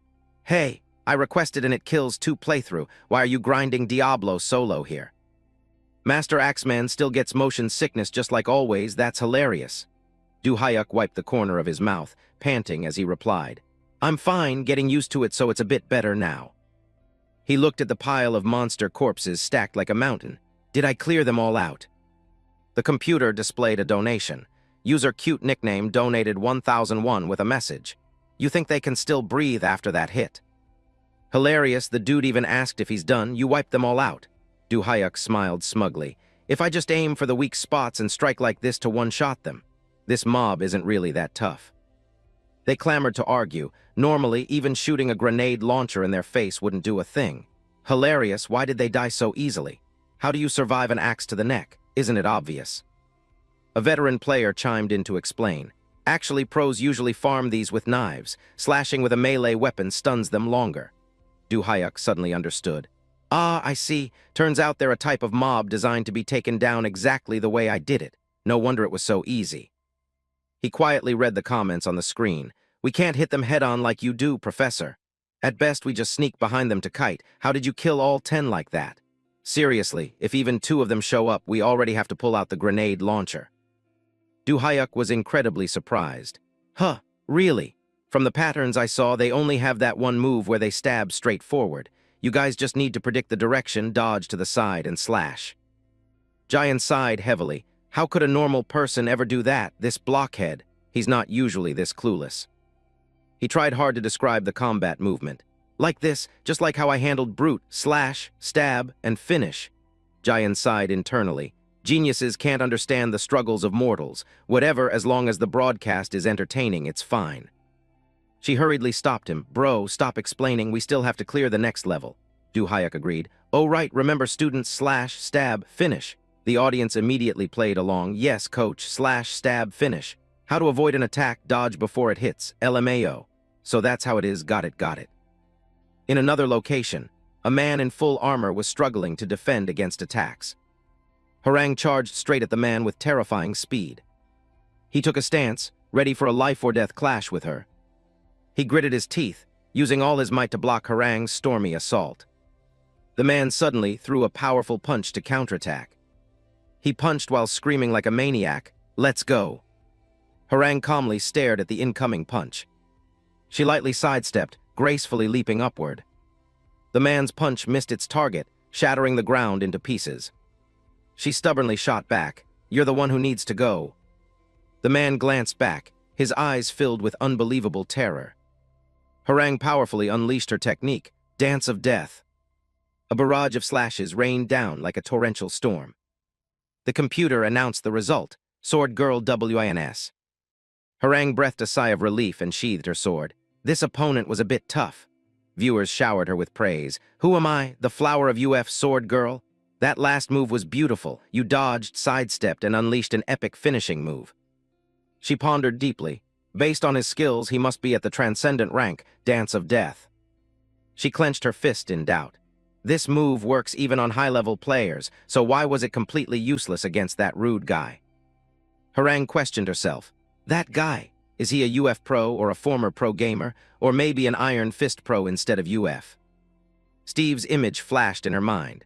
One thing is for sure, he must be on the list of contenders for the world #1 spot, on par with Anatole, UF's one and only GOAT. Harang smiled smugly. Right, only someone with that kind of skill would dare talk to me like that. Maybe he was genuinely curious about my skills, so he challenged me. A comment suddenly popped up, interrupting her thoughts. Huh, what are you talking about, sis? Don't tell me you're thinking about that whatever guy again. She glanced at a new notification. You have a friend request. She announced to the audience. Hold on a sec, guys, I just got a friend request. The chat went crazy. What's this? Don't tell me it's a guy. If it's a guy, don't blame me for being ruthless, beautiful. Harang was startled and stunned when she looked at the screen. What? Why is she startled? What's going on? Accept my friend request. She gritted her teeth in extreme anger. This, Annoying guy, someone asked worriedly. Hey, Sword Princess, what's wrong? Why are you trembling? She screamed furiously. Now you even change your nickname to mock me, I will destroy you. The system displayed, friend request from whom whatever. Du Hayek lightly rubbed his ear, feeling an unusually itchy sensation. Jian urged him, what are you doing? Hurry up, he quickly replied. Ah, sorry, feels like someone is talking behind my back, my ear is so itchy. She pointed forward. We're almost there, past this iron gate is the next boss. Comments popped up. Finally, the boss fight. Is it the murderer next? 2 murderers in one frame would be epic. Hilarious. Jian secretly resolved, I must read the strategy guide carefully this time. She reached out and pressed a hidden spot. Push this brick. She looked in awe as a vast space gradually appeared before her. It really opened. She waved to Du Hayek. Let's go in, bro. Jian slowly walked up the old stone stairs. She observed the sturdy iron bars in front of them. It's right up to these bars, and on the other side is. She looked at the zombies locked behind the bars. You see, countless zombies, and among them is. The zombies roared savagely, thirsting for blood. She introduced thoughtfully, the final gatekeeper, the gatekeeper murderer. A commenter screamed in surprise, wait a minute, something's wrong here, I don't see the gatekeeper murderer anywhere. Jian looked closely at the mysterious female figure in the middle of the room. Huh, you're right. The murderer should be right in the middle. Wait, she doesn't look much like a zombie. She squinted for a better look. That's an old lady sitting in a wheelchair. The audience was completely confused. What the hell, why is she here? Wait, what's going on? Jian screamed in sheer terror. Chloe. Du Hayek was full of doubt. Chloe, is that the old lady's name? He made a silent assessment. Judging by Jian and the viewer's strong reaction, it seems she is the boss monster here. She's probably patient 0 of the mutant virus or something. He stared intently at the woman. So that's why she can control these zombies. I met someone like that in the past. Du Hayek reminisced about the past. After the outbreak, China was divided into 6 nations. That guy proclaimed himself king in one of those 6 nations. He pondered. He awakened an ability similar to the zombie virus, allowing him to command the infected to follow his orders. Du Hayek recalled old battles. With that ability, he provoked and even dared to challenge the Heavenly Tao, the strongest person in China at the time. He reflected. He controlled the zombie horde to relentlessly attack Heavenly Tao, and what was the result? Du Hayek suddenly remembered. Ah, right, he was beaten to a pulp by Heavenly Tao. That proved one thing for sure. Against a transcendent class hunter, all poisons and viruses are useless. He spoke excitedly. Thinking back makes me feel so nostalgic. He pointed at the woman. Anyway, that old hag is the boss monster, right? Comments flooded in. Wrong, that's your wife, bro. Technically ex-wife, but yeah, she's the boss monster. Hilarious, it's the ex-wife. Get your eyes checked, bro, that's clearly the boss monster. Du Hayek and Jian froze on the spot. Jian suddenly remembered a crucial piece of information. Ah, from what I know, if we don't save Chloe within the time limit, she turns into that. The mutation from the virus manifests as rapid aging. Du Hayek wondered, was our clear time really that slow? She immediately retorted, no way, we were moving at breakneck speed. She was completely bewildered. Guys, why did this happen? The audience was also confused. We have no idea either. Is this a game bug? The difficulty AI went crazy. A notification appeared on the screen. User only watching games gifted 1001 with the message. Probably because you two didn't spray the antidote. Both siblings jolted with guilt. Other comments also appeared. Oh yeah, right. So you were supposed to spray the antidote through the sprinkler system to slow down the poisoning process. A viewer explained further. Normally, when entering the hidden route, you must spray the antidote all over the map using the mansion's sprinkler system. Jian and Du Hayek smiled awkwardly at the chat box. But because these capitalist slave siblings were blinded by Black Orc's quest bounty, they skipped the antidote farming, accidentally raising the difficulty to the maximum. The audience continued discussing. They should have collected the vaccine to cure Chloe. Du Hayek pointed at himself. So you're saying I'm the one who made her like that? That's it, you're the one who killed her. Holy crap, an assassin killing his ex-wife. Hilarious AF, he spoke up to defend himself. Anyway, that's my ex-wife who aged due to the mutant virus, right?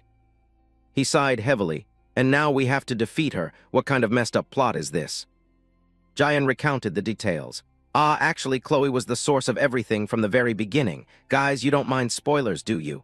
The audience responded in unison. No, no, the game's been out for a decade, what's there to spoiler?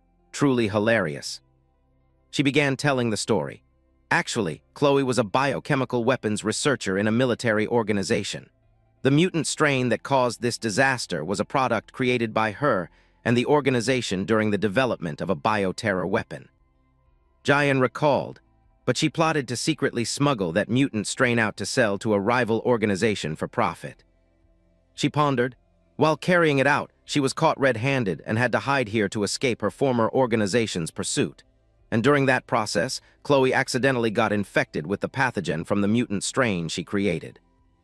Jayan concluded, in short, Chloe is both the culprit who created this situation and the root cause of the entire event. She is the host of the mutant strain. Du Hyuk exploded with excitement. All right, so basically just taking her out clears the game, right? Jayan agreed. Spot on, bro. He gripped the hatchet tightly. Then this is great. Jayan, open the iron gate. We're gonna make mincemeat out of her right now. She pressed the red button. Okay, a viewer wondered. So we're fighting the final boss right away. The iron gate slowly opened and the comments became lively again. What? No gatekeeper murderer. It kills 2 players. Explain this, please. We have no idea either, guys. Yeah, at this difficulty level, we're completely clueless too. Du Hyuk charged straight at the zombie horde. Let's begin. Let the professor show you guys the performance you've been waiting for. He took a fighting stance, his aura blazing. Let's do this. The crazy axe blade show begins. The enhanced zombies with bloodshot eyes roared, swarming in like a tidal wave. They rushed at Du Hyuk frantically like a storm, letting out savage shrieks that made one's hair stand on end. He gritted his teeth, throwing a punch that knocked a monster's head off, his tone full of annoyance. Another wave of enhanced zombie ambushes right after the first one. He continuously utilized his supreme combat skills to take down the walking corpses one by one. If this is their last struggle, then this final boss fight is a piece of cake. The monsters closed in, losing control as if wanting to eat Du Hyuk alive, and the system immediately displayed a warning. But the number of enhanced zombies is too high. Yeah, it's gotta be at least double the last time. Even a tiny bite will inflict a status effect. Very quickly, the zombies gathered into a horde, standing behind a disheveled female zombie in a wheelchair. Her presence made them wary, not daring to act rashly. The system analyzed. No matter how skilled Master Axeman is, he can't win this. He has to clear this monster horde and still defeat the final boss, Chloe. Du Hyuk decisively cleaved a zombie in half with his axe, while a reminder from the chat echoed in his ear. But don't forget, our Master Axeman has a move specifically for taking out hordes. The Master's ultimate move, Cyclone Impact. Oh yeah, Clone, I am packed.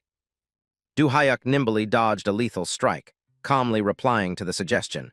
Using that move consecutively is a bit risky, especially in realistic mode compared to game mode.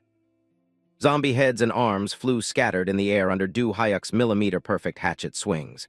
Blood splattered everywhere as the system pondered. All right, the Master has motion sickness. Superhuman physique but gets dizzy just from spinning. Absolutely hilarious. So how is the Master planning to take down all those zombies? He gritted his teeth, his gaze fixed firmly ahead. What if the goal isn't to wipe out this zombie horde, but to finish off the final boss directly? Landing a thunderous kick to a zombie's face, Du Hyuk completely deformed its features. His figure moved nimbly and fluidly among the undead horde, continuously swinging his axe to handle any obstacles. Then we just need to dodge these zombies. He smiled calculatingly and find the shortest path. Du Hyuk leapt high into the air, wielding dual hatchets with unparalleled bravery, charging straight at Chloe. Time to butcher the final boss. Suddenly, her eyes widened in a glare, her pupils flashing a fiery red along with deadly electric sparks. Chloe stood up abruptly in a frenzy, opening her mouth to let out a massive scream that created a violent shockwave, blowing everything away, as electric sparks struck the scorched earth. His eyebrows knitted tightly, his expression unable to hide his shock. Instantly, a massive explosion erupted, sending rubble, smoke, and fire blasting straight into the surrounding high-rise buildings. In the blink of an eye, the scenery was reduced to ruins and debris. Zombies piled up on red blood as Chloe spread her arms, looking at her achievement. The system marveled. Holy shit! Chloe's ultimate move, Sonic Wave Attack, tried to butcher her but got butchered instead. Messing up against this attack means instant death.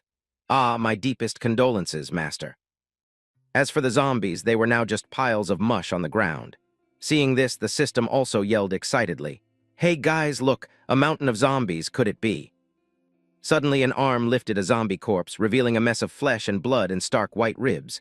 The system excitedly shouted, "Oh, that arm!" Jayan cowered fearfully in his arms.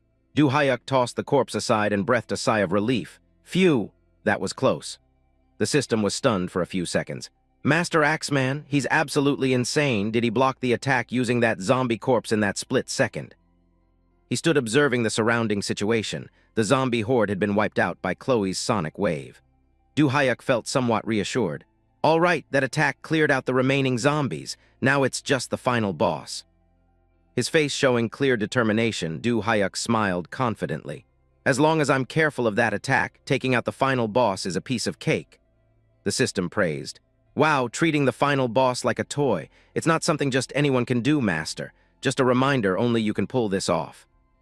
Chloe began to mutate restlessly, disgusting dark slime oozing from her eyes and mouth. The system chimed, "Oh, it's finally here." A massive bacterial entity emerged with tentacles full of sharp fangs, countless murky red eyes, and a long, drooling tongue. The system warned, "It kills two final boss phase 2, black-faced Chloe, bacteria mass." On the ground, a giant reptile was slithering extremely fast, and it didn't stop there. The system wondered, where did it disappear to? Wow, holy crap.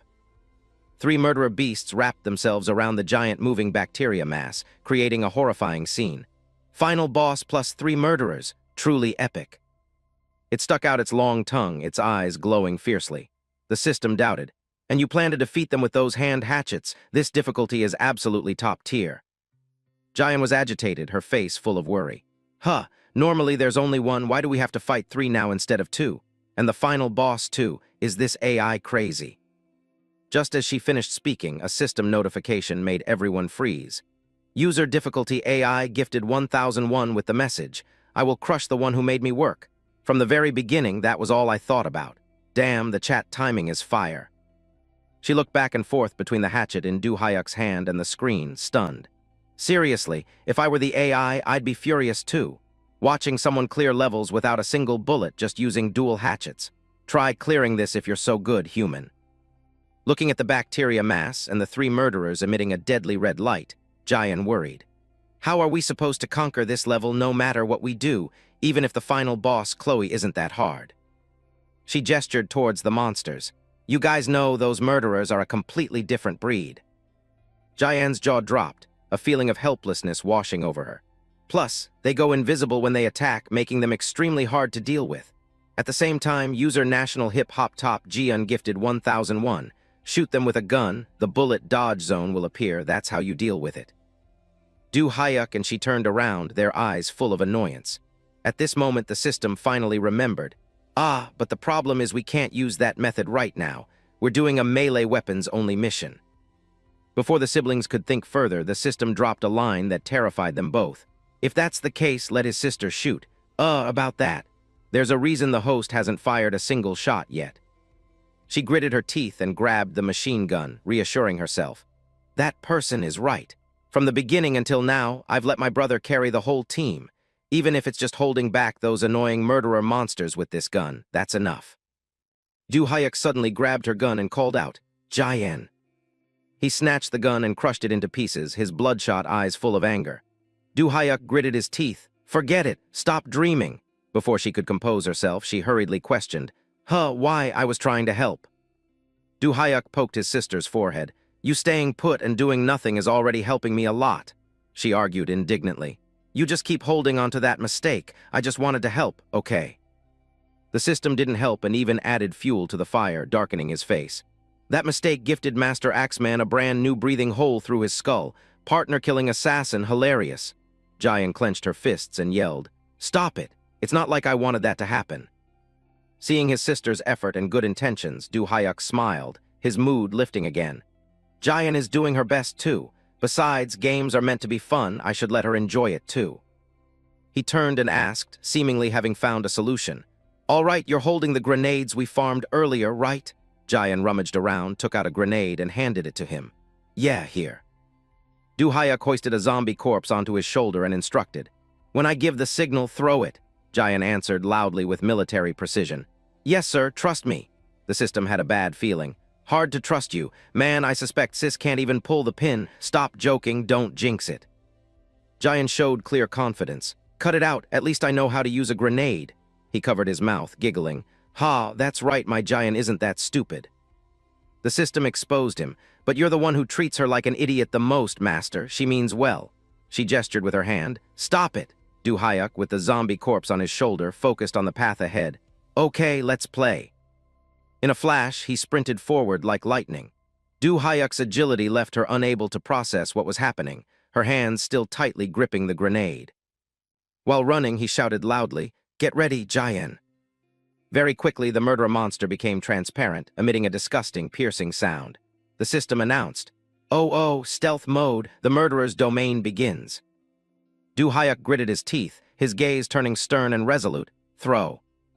Jayan didn't hesitate, immediately throwing the grenade forcefully forward.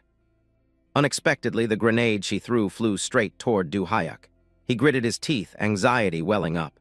The system teased. Such a troll, was there nowhere else to throw it but right on Master Axeman's head.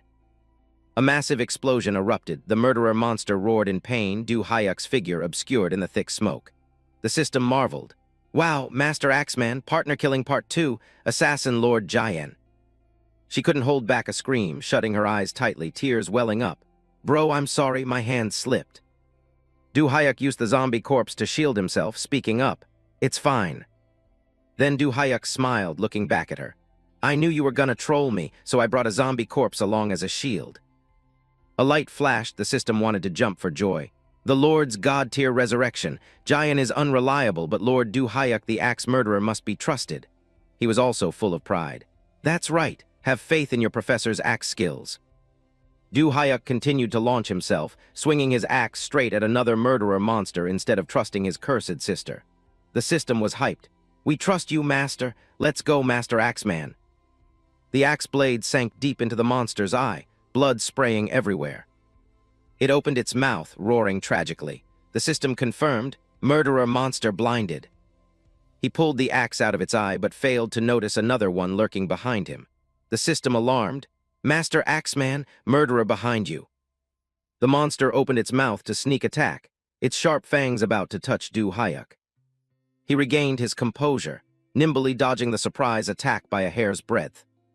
Utilizing all his strength, Du-hyuk performed an elegant mid-air somersault. The monster's bite missed, its eyes flashing a blinding yellow light. He seized the opportunity to swing his axe, shifting from passive defense to an active offensive. Du-hyuk gathered his strength, delivering an extremely powerful axe swing, but its scales were too hard. This strike didn't injure it in the slightest. This left Du-hyuk extremely confused. He froze, questioning everything. The axe can't pierce the scales. Unbeknownst to him, another invisible monster had closed in, ambushing him from behind. While deep in thought, Du-hyuk was startled by a warning shout. Behind you, Master, semi-transparent murderer. Due to his carelessness, he was hit hard by it, making him cry out in pain. The system reminded, the murderer's stealth ability has refreshed. Looks like it recovered from the explosion earlier. He was knocked away, sliding across the ground, leaving a scorched trail of fire. However, the moment it attacks or gets attacked, it loses its stealth. This matchup is a bit tough now. How do I pierce those hard scales? Du-hyuk smiled coldly, his gaze turning ruthless like he was from hell. This matchup is gonna be pretty exhausting. The system also sensed a major problem. See, even Du-hyuk struggles with this matchup. He wiped the blood from the corner of his mouth, his gaze not discouraged at all, but rather more excited. Exhausting because it's so freaking fun to play, the system exclaimed. The master is truly insane. Exactly, this is our Du-hyuk. Du-hyuk regained his confidence, rushing forward quickly with a manic smile. Let's go all out this time. He observed the three monsters and assessed. First, the one in the middle can't go invisible because its eye is injured. The other two have started going invisible. Du-hyuk crouched down, analyzing carefully. Among the alien species back then, there were also types that altered their molecular structure to become transparent. Compared to them, these snakes are nothing. He closed his eyes, making up his mind. All right then, let's recreate the feeling of exterminating those monsters back then.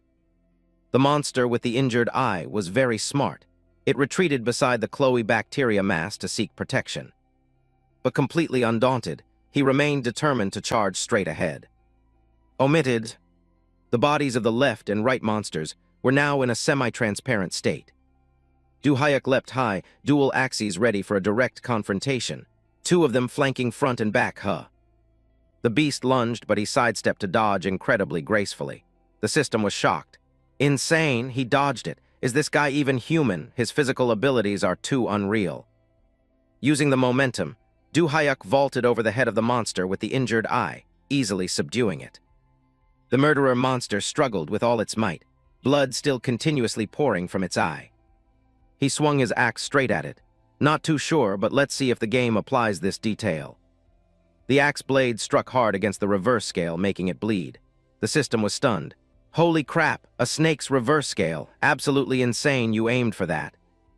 He sliced a long gash, blood pouring out in torrents. Du-Hyuk replied to the system, Bingo, aiming against the direction of the scales like this. Just focus your attacks right here. The beast roared in agonizing pain and madness. Du-Hyuk created a long wound on its body, then lowered his axe, blood dripping onto the ground. He hissed through his teeth. That's how you bury reptile monsters instantly. Without resting, he immediately targeted the Chloe bacteria mass. The system was in awe. Only Master Axeman can pull this off. An average person tries that, and it's a one-hit funeral. Damn, the final boss's tentacle attack. The bacteria mass launched a barrage of tentacle attacks, but to him it was a piece of cake. A light sidestep was all it took to escape. The system was amazed. Terrifying, this guy dodged it again. The murderer monster seized the opportunity while he was fighting Chloe, closing in behind him with its bloody red mouth wide open. The system warned fearfully, "Murderer behind you." The blood-soaked axe was raised high by him. With just one axe swing, Du-Hyuk made it swallow a bitter pill. It let out a piercing roar, dust flying everywhere. The dual axes slammed hard into its jaws, blood spilling out profusely. Du-Hyuk used all his might, shouting loudly, "Heave-ho!" He struck its jaw, then used the axe as leverage to pull back, utilizing all his strength to tear the monster's jaw apart. The system cheered. Master Axeman's timing is impeccable. Wow, the last murderer. Suddenly, a giant mouth with a long, bloody tongue opened wide. It tried to swallow him whole. The system got agitated. Eek, Master Axeman. The murderer monster collapsed to the ground, blood splattering everywhere. The system called out desperately, "Master, please." Du-Hyuk gripped his blood-soaked axe tightly, starting to impart his experience. Reptile monsters' biggest weak points are inside their oral cavity, and he rode his momentum, seizing the moment it collapsed to deliver another fatal axe blow. The area opposite to their back scales, which is the belly. Remember that, students. The system was overjoyed seeing he was still alive. I knew the master was alive. The only one who can kill Lord Du-Hyuk is the assassin Lord Jian. The murderer lay motionless, eyes wide open, completely devoid of the ferocity it had moments ago. Du-Hyuk swung his axe, this slash officially taking down the reptile monster. The system went wild. God, Du-Hyuk, even as a man, I'm falling for him. It died in agony and he jumped to the side. The system announced, "Now there's only one left. Holy crap, you can do that too." The giant bacteria mass began to stir, hundreds of murky red eyes starring terrifyingly. Because it was the final boss, Chloe bacteria mass. The corpse of the murderer monster lay sprawled on the ground. Du-Hyuk ran over, his gaze hardening coldly. He smiled. The final stage. His figure vanished into thin air, leaving behind only one word: play. Suddenly appearing, he swung his axe, lunging at the Chloe bacteria mass with unparalleled bravery. Let's have some fun. As his axe blade tore through black-faced Chloe's body, blood poured out, pooling on the ground. The system immediately displayed donation notifications. Troll washing machine gifted 3,001. We won. Manipulation genius gifted 10,001. Absolutely insane, can you believe it? It's only been 2 days of full dive. After that, a rain of gifts continued to pour in for Du-Hyuk. Anonymous gifted 10,001. Is Lee Du-Hyuk a god? Is Lee Du-Hyuk a saint? Jian also ran over by then, looking extremely overjoyed and excited. Oppa, we won, we cleared the game. The system displayed a barrage of comments from other players. Absolutely unreal. Totally worth tuning in to today's broadcast. Spot on, anyone who missed this wasted half their life. Jayan was thrilled and delighted, smiling brightly as she profusely thanked everyone. Thank you all for the donations. I'm so glad you guys enjoyed this stream. Meanwhile, Du Hyuk didn't care much for the rewards. He stared at the hatchet in his hand, falling deep into thought. The blood-stained axe blade was proof of his efforts and achievements. However, a sliver of regret still lingered in Du Hyuk's heart. I was just starting to get into it, and it's already over. Honestly, that Ultimate Fighter match from earlier was way more fun. He recalled that past battle, a satisfied smile unconsciously forming on his lips. Especially the match with Black Sword Girl, it was really good. Rich attack patterns, top-tier spatial control, and intense mind games too. Du Hyuk's somewhat silly smile caught Jayan's attention, but he was still lost in his own thoughts. Compared to that, these instant-kill monsters have such monotonous patterns, but anyway, this challenge wasn't too difficult. Looking up, he noticed a prominent notification. Black Orc gifted 100,000 won. You were awesome today too, Du Hyuk replied. Black Orc, thanks for your donation today as well. At least we didn't get scammed by the mission bounty this time. He suddenly turned around to look behind him. The comments on the system forced Du Hyuk to pay attention. The mosquito is back. Hilarious. Sucking up all those sweet views, of course he's gonna swoop in. So the Master's game-clearing video will be uploaded to Black Orc's platform. Is this real-time editing? He just cleared it and it's already uploaded. A few other questions popped up on the system board, asking why Du Hyuk's video was uploaded to Black Orc's platform. Jayan walked over, leaned in, and winked playfully as she answered. Ah, that's because we haven't had time to create an account yet. In exchange for bringing in more viewers, we agreed to upload this gameplay video to Black Orc's platform. Right after hearing the answer, the display on the screen made Jayan pause slightly. Black Orc gifted 100,000 won. I'm logging off, keep streaming guys, see you at the next collab. Followed by a barrage of admiring comments. Whoa, teaming up. Are you two doing a collab? F***seeking insane. She proudly patted Du Hyuk heavily on the shoulder, her eyes lighting up with unusual excitement. Ah, I forgot to announce that. This time, my brother will officially stream together with Black Orc. Notifications kept jumping. Anonymous gifted 1,001. You two are streaming together. Jayan was about to deny it immediately, but he confidently pointed to himself, announcing to everyone. No, this time it's just me and Black Orc, and the stream won't be on Jayan's channel, but on my own personal channel. All the viewers got riled up. Oh, finally making his own channel. What's the Master's streamer name gonna be? Jayan stepped beside him and asked, did you come up with a channel name already?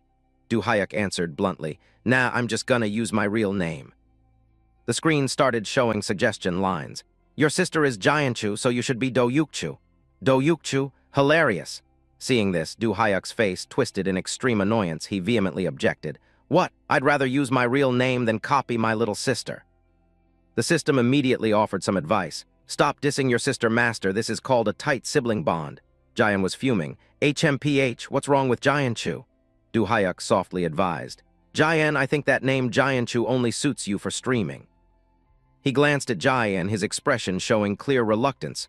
But, do I really have to do that stuff? Du Hyuk suddenly struck a cute, girly pose, hands cupping his cheeks, kicking a leg back and whining playfully. Do-Yukchu is here, pew pew. This unbearable expression of his completely petrified Jayan on the spot. He pointed at his cheek and asked his little sister, You want me to do that cringe-inducing stuff every time I stream? She shuddered in fear at the absolute cheesiness. Stop it. That's disgusting, bro. The system simultaneously exploded with messages. Ah, I feel like I just watched a horror movie. Please flag this as sensitive content. He shot a sideways glance and explained. That's why I chose to use the name Du Hyuk. Jayan stood beside him, trembling, covering her face with her hands. Blind my eyes, heavens. But then very quickly, Jayan winked at everyone. All right, my brother will officially debut as a streamer at 8 p.m. tomorrow. You can check the details via the link in my Twitch profile. In the blink of an eye, the two exited the game. Jayan's voice echoed as her figure faded away. Thank you everyone for watching. See you at the first broadcast tomorrow. The system erupted. Oh, so the debut is in just one day. Papa do, Papa chew, how can we wait until tomorrow? Holding our breath waiting, guys. The next day, Black Orc sat in front of his computer screen, the system displaying notifications prompting him. Why should Du Hyuk play Legend League? Because I want to watch it, duh. At least be honest about it. Ha, you guys demanding Legend League are idiots. Am I the only one who wants to watch Du Hyuk tear up Dark Souls? Some comments argued against the system's thoughts. That game is ancient. Otherwise, wait for the new Chrome game to drop and let the master play that. Hilarious. Reading this, Black Orc couldn't help but admire. As expected, Du Hayuk really knows how to generate hype. He called Du Hayuk and excitedly showed off. Du Hayuk, you saw those forum posts too, right? Through the phone screen, Du Hayuk happily replied. Yeah, I saw them. On this end of the line, he was also very excited seeing everyone leave such enthusiastic comments. Honestly, I didn't expect the atmosphere to be this hyped. Hearing this, Black Orc burst out laughing. That's exactly the level of impact you created from It Kills too. His eyes sparkled, proudly continuing. Since you showed completely overwhelming skills, Du Hayuk, I think the main content for today's stream should be games that showcase physical prowess. He was surprised, curiosity clearly showing on his face. Du Hayuk pressed, what game is it? He then announced a name, Rise of Valhalla. Black Orc began a brief introduction. Rise of Valhalla is a game set in the 9th century, during the invasion of the pagan Viking army against Anglo-Saxon England. Here, warriors must fight in the most brutal ways. What makes it stand out is its ultimate combat mechanics and battles that are intense, savage, yet more noble than anyone else on the battlefield. Black Orc was full of excitement. It's the perfect game to experience the Viking fever. It's also the most highly recommended game on the forums. What do you think, Du Hayuk? His jaw dropped, asking doubtfully, Valhalla has both game and realistic modes, right? Black Orc affirmed firmly. That's right. He looked at his phone screen, a huge smile on his face. Honestly, in terms of entertainment value, Valhalla is the perfect game for you, Du Hayuk. He held the phone, listening intently to Black Orc's assessment. Your biggest strength is your physical skills, right? Valhalla provides excellent support for both game and realistic modes. He clenched his fist, his eyes showing determination. But most people can't match physical abilities at a Viking level, so rarely anyone has the courage to choose realistic mode. In the game, Black Orc reminisced. If you play in that mode, just getting close to a boss-level enemy is a massive challenge. Previously, he had been killed before even getting past the tutorial challenge. Black Orc complained. In realistic mode, even the early game Saxon infantry are extremely difficult to play against. He sighed wearily. I tried playing realistic mode a few times and got my ass handed to me. Du Hayuk was surprised. You tried realistic mode. How far did you get, Black Orc? He waved his hand with an awkward smile. After a few tries, I successfully took down a regular knight, but then got completely wrecked by the next guy. I won't spoil who it is. Du Hayuk was a bit confused. You did pretty well in Ultimate Fighter earlier, so if you're struggling with just a knight, then this mode must be nearly impossible for regular players. He scratched his head shyly, his smile a bit unnatural. Saying that makes me embarrassed, I got beaten to a pulp by them. An image of Black Orc wearing battle armor in the game appeared. He thought to himself, before this level, we tried fighting in Ultimate Fighter. He also participated in this game title. Black Orc silently analyzed. Since Du Hayuk will only keep getting stronger if I win this round, I plan to turn off Alpha immediately and never fight Du Hayuk head-on again. He sprinted forward like flying, his inner voice cheering excitedly. This strategy is called. You're really bad at this, letting me remain the only one to ever defeat Du Hayuk in this Alpha forever. Black Orc. With overconfidence, he overestimated his abilities and was punched by Du Hayuk, deforming his face. He had previously harbored that ambition when charging in. Back to the present, Black Orc smiled, looking at his phone, placing absolute faith in Du Hayuk. If it's the current version of Du Hayuk, he'll definitely be able to clear the game all the way to the end. The Valhalla Realistic Mode challenge is something even I could never accomplish. Through the phone, he told Du Hayuk. Only a handful of people have ever reached the end of Valhalla in realistic mode, and even they had to try over and over again to succeed. Black Orc's trust made him feel more excited than ever. But if it's you, you won't need to retry. I believe you can clear the game on your very first try. Du Hayuk stood up abruptly as if realizing something. I see. It's already 8 o'clock now. He decisively pressed the pod's control button, saying firmly, if I want to live up to that trust, I have to work harder. Du Hayuk sat in the cockpit, feeling strangely relaxed. He activated the system and spoke up. Jayan, can you hear me? The system displayed Jayan's image on the screen. She winked ready and replied, yeah, I hear you loud and clear, bro. Du Hayuk instructed carefully. Do a good job as your one-day manager today. After both were prepared, he connected to the system. All right, then, initiate full dive. The announcement rang out, full dive connecting to the game lobby. Very quickly, Du-hyuk stepped into the game world. Comments started exploding. Phew, we're here. Du-ha, chant Lord Du-hyuk's name, guys. The gates are open. Hoo, breathe, guys. Other players couldn't help but be curious about his choice this time. Du-ha, what game are we playing today? Not playing Diablo anymore. Du-hyuk waved to everyone. Hello, I'll let you guys know what game we're playing later. Diablo, that's a bit. His words suddenly trailed off, as if remembering something. He asked everyone, by the way, do you guys have anything you want to ask me? As soon as he finished speaking, countless questions flooded in. Who exactly are you? What did you do before this? How are you so good at games? I mean, so good at close combat. For some reason, after hearing this, Du-hyuk burst out laughing, his inner self boiling with heroic spirit. I saved the world as the strongest hunter and regressed to the past. He scratched his head, chuckling to himself. Well, I can't exactly tell the truth that I trained to save the world from collapsing. Du-hyuk waved his hand and laughed, brushing off those questions. Talking about the past is a bit heavy, so let's skip that. The system displayed all sorts of theories. Look at the way he's dodging the question. Guarantee he's an agent from some intelligence unit. Spot on, definitely from the special forces. Suddenly, Du-hyuk had an idea to consult the audience. By the way, there's something I want to ask you guys. I'm planning to choose a game to be my main streaming content. Du-hyuk opened the system interface. All right, open the game library. 2 blockbuster names appeared on the screen. It Kills 2 and Ultimate Fighter FD.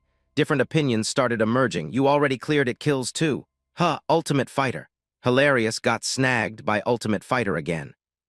The first donations started coming in. Isaac Unboxing gifted 1001. Wait a minute. Are you seriously planning to play Ultimate Fighter, Professor? Du-hyuk smiled brightly, introducing to the screen. Yes, I played it a few times back in the console days. It brings back a lot of memories. What do you guys think? The reactions grew increasingly harsh. Is Master Axeman gonna play that trash fighter game? This guy is a true MZ generation. I'd rather play Iron Fist. Seeing this, Du-hyuk fell into doubt.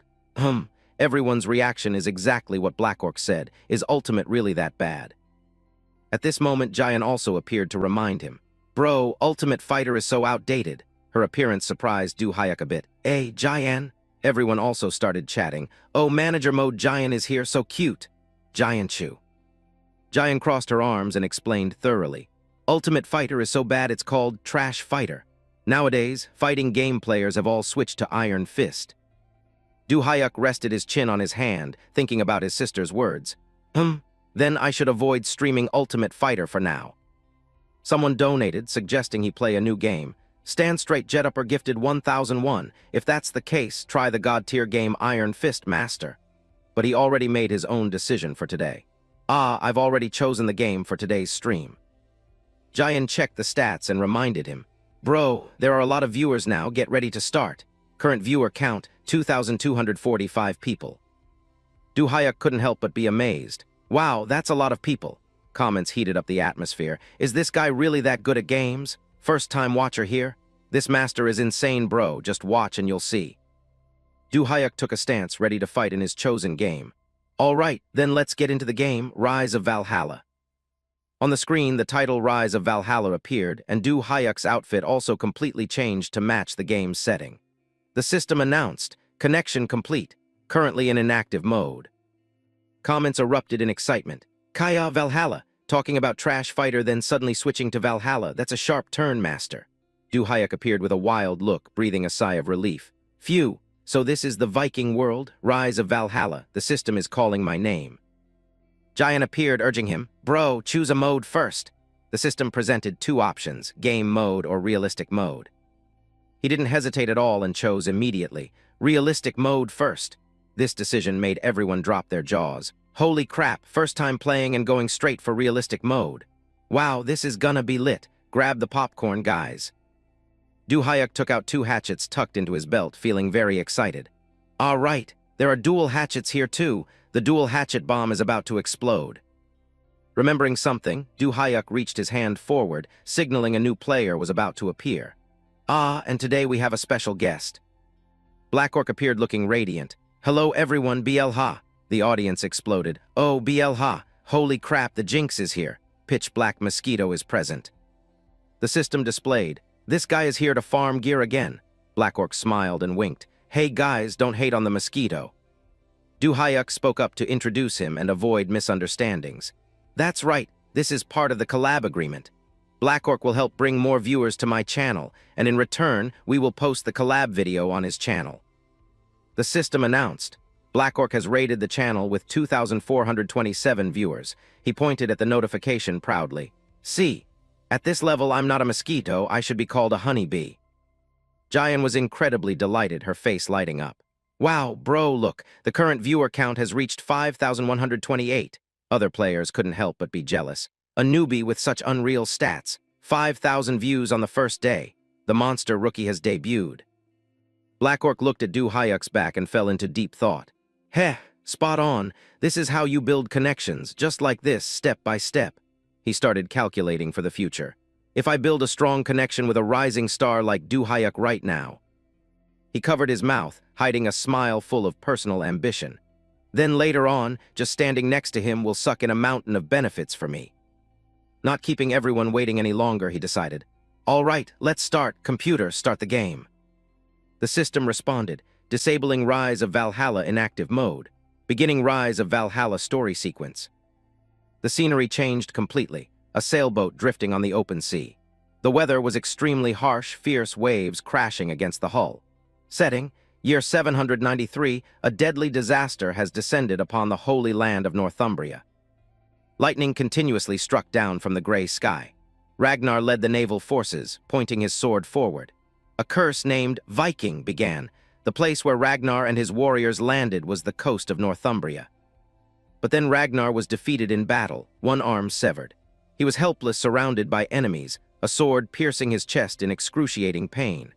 Ragnar's final battle was against Aila II, king of Northumbria. He fell into a trap and lost his life. Despite being a defeated general, his demeanor didn't wane in the slightest. He boldly condemned his enemies. You cowardly Saxon scum, this isn't the end. If my sons learn of this death, they will never let you have peace. As a soldier prepared to swing his sword to finish him off, Ragnar shouted, From the warrior's hall prepared by Odin, I will gladly watch you all walk to your deaths. As soon as the words ended, the cold blade slashed down, fresh blood spraying into the air. Before closing his eyes, he only had time to yell one phrase, Valhalla. A man carrying a giant axe on his shoulder spoke up loudly. And so, Odin's vanguard warrior, our king, Ragnar, has passed away. The person speaking was Jorund Hranfast, a Viking close combat instructor and the guide NPC. Du Hyuk, Black Orc, and other players stood in a line listening to Jorund talk about King Ragnar's sacrifice. The great king has fallen at the hands of the brutal Saxons. Our mission is to take revenge and make them pay. He explained the rules. Only those who achieve warrior's recognition can become true warriors, who will be the first to become Odin's warrior. Black Orc explained further to Du Hyuk. In regular game mode, Jorund will teach you close combat and blocking techniques. He looked at Du Hyuk mischievously. But in realistic mode, you must earn Jorund's recognition to meet the basic requirement to enter Valhalla. The system displayed somewhat sarcastic comments, making him suspicious. This thing is called warrior's recognition. Basically, realistic mode is only for pros. Noobs should shut up and go play some trash games. Swinging the axe in his hand, Black Orc declared boldly, In that case. Black Orc stepped forward with his axe, brimming with no small amount of confidence. I'll try first, watch this everyone. The system sparked debate again. Black Orc is using dual axes, trying to copy Master Axeman. This is gonna be hilarious. He flashed a determined smile, his eyes showing clear resolve. You guys probably remember I defeated a knight equipped with a sword and shield, right? No matter how hard using dual-wield weapons is, it's just replacing the sword and shield with axes. Black Orc stood facing Jorund Hranfast. Someone praised. Well, Black Orc does have talent, maybe he can actually pull it off. But standing in front of the NPC, Black Orc had to reassure himself. That's right. Besides, I've challenged realistic mode in Rise of Valhalla before. Jorund Hranfast sneered, his tone full of disdain seeing him use this type of weapon. Dual axes. It's been a long time since I've seen a rookie delusional enough to dual-wield weapons like this. He raised his large axe, a mocking, challenging smile on his lips. I will teach you how to properly use an axe. Come on, rookie. Quick as lightning, Black Orc's figure disappeared before everyone's eyes. He sprinted like flying towards the NPC, yelling angrily, "That word, rookie! I'll make you take it back immediately." Yorund Ranfast remained unfazed. He stood still, calmly awaiting Black Orc's attack. Black Orc, with a stern expression, charged at blinding speed. Dual weapons are inherently extremely difficult to master, but their advantage is the ability to create unpredictable, surprising attacks. He formed a fist, pouring all his strength into striking towards Yorund Ranfast. However, the man merely gave a faint smile, casually using his weapon to form a shield stance to neutralize it, easily baiting the opponent into a trap from the very first strike. Yorund Ranfast laughed with full contempt. "Your attack is too weak." However, Black Orc didn't yield. He decisively raised his weapons high and unleashed a fierce dual-axe combo. The veteran Yorund paused slightly, his eyes constantly tracking every tricky movement of the opponent. Suddenly, a spectacular punch landed squarely on his face, leaving Black Orc no time to react. Yorund Ranfast bluntly delivered a powerful, fatal blow. He pressed his advantage step by step, pinning Black Orc straight down onto the cold ground. Black Orc lay slumped, his entire body trembling uncontrollably. "Damn it!" The comment section immediately erupted in mocking laughter. "Haha, see, that's what happens when you try to flex dual axes without the skills." Yorund Ranfast let out a slight sigh, dropping a mocking remark. "Pathetic, you are no warrior. Go back to the kitchen and quietly serve as a maid." Viewers got another chance to tease. "Kitchen maid, that's fire. In Viking terms, that's an insult worse than cursing. Master of trash talk Yorund." He raised his voice, pointing challengingly. "Come on, next challenger, step up." At this point, Du Hayuk walked over to check on him. "Are you okay?" Black Orc gritted his teeth in frustration. "Kitchen maid, that's too much. Master Axeman, my dual axe skills aren't that bad, right?" He let out a confusing Hearing that, Black Orc got even more excited. "Right, I knew it. You'd acknowledge my skills, Professor." Du Hayuk clicked his tongue and said bluntly, "Well, rather than saying it's bad, it looks more like you have absolutely no skills at all." The comment masters burst out laughing upon hearing this. "The master roasts even harder than Yorund. Hilarious, if the bro says so, what can you do? Bad, more like completely useless." Black Orc froze, completely speechless. He clenched his palms slightly, continuing, "And I noticed that besides specializing in getting wrecked," Black Orc irritably interrupted in tears. Okay, I get it, say no more."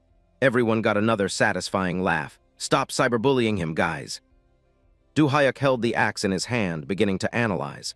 "Actually, dual axes look flashy, but in reality, you need to use them in a very direct manner to be effective." Then he let out a soft sigh. If you watch my It Kills 2 gameplay, you'll understand it better." Black Orc smiled awkwardly, his face sullen. "But I did watch it for hours trying to copy it, to the point my muscles cramped up." Hearing that, he quickly covered his mouth, his eyes sparkling, so moved he was speechless. The crowd laughed again. "Wow, a true clown." "Listen, Black Orc, you don't have the skills, stop trying." Du Hayuk put his hand on his shoulder, sniffing repeatedly with a look of pity. "Keep trying, no matter how bad you fight, as long as you persevere." Black Orc felt something was wrong here. Even in the game It Kills 2, he was called a noob. Suddenly, a big spender appeared. "OnlyFax has issued a 100,001 mission bounty. Show us what you got, Master Axeman. Let's see if you can take down Yorund." Seeing this, Du Hayuk was very interested. "Oh, come to think of it, this is my first mission." Meanwhile, Black Orc was extremely annoyed. "Damn, if I could punch him, I'd give him a few hits." A series of accounts continuously issued missions with soaring bounties. Disciple of Lord Du Hayuk places a 100,001 bounty, adding another ticket for this bro. Kill Yorund places a 100,001 bounty, chipping in one ticket too. Viking Style places a 30,001 bounty. Du Hayuk's jaw dropped in amazement. "Thank you, everyone, but is this old man Yorund really that hard to beat?"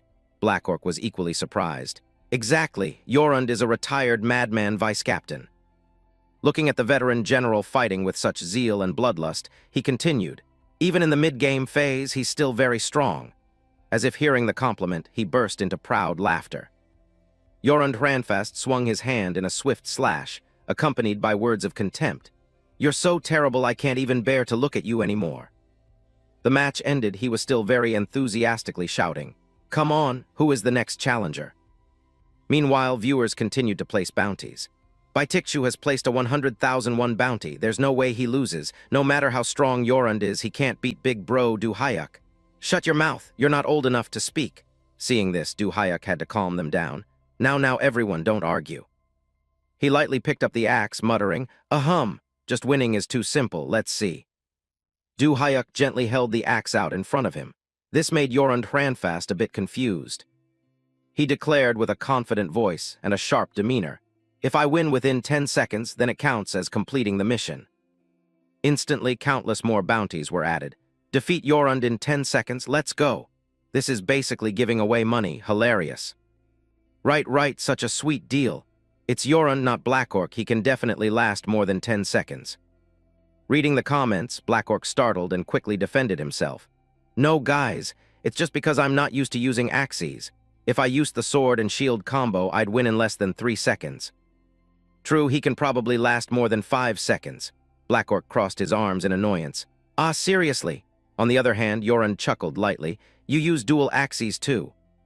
He raised his hand in an arrogant challenge.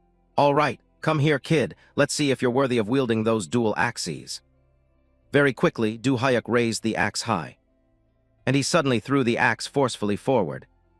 The axe spun rapidly in the air, but was quickly knocked away by Yorund. He laughed mockingly, full of pride, rushing to throw your axe right at the start.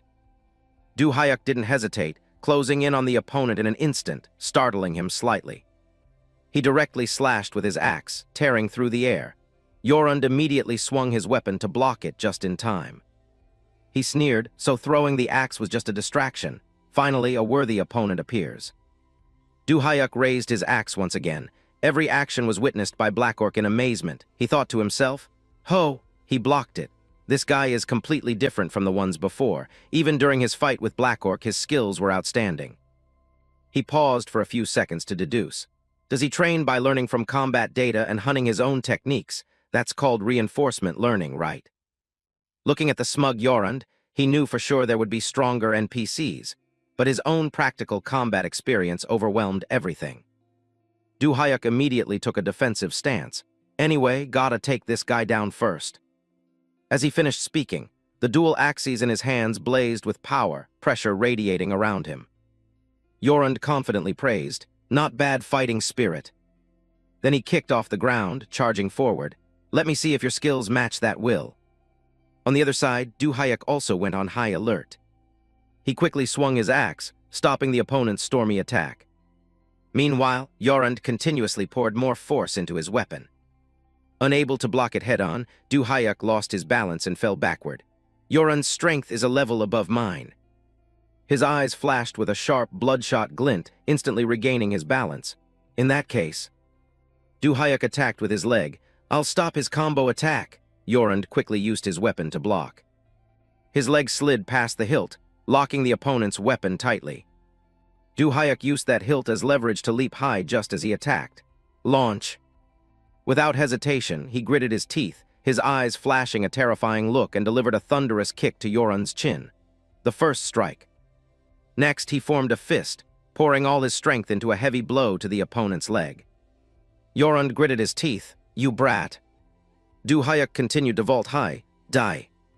His eyes constantly tracking the weapon blade that had just narrowly slashed past his face.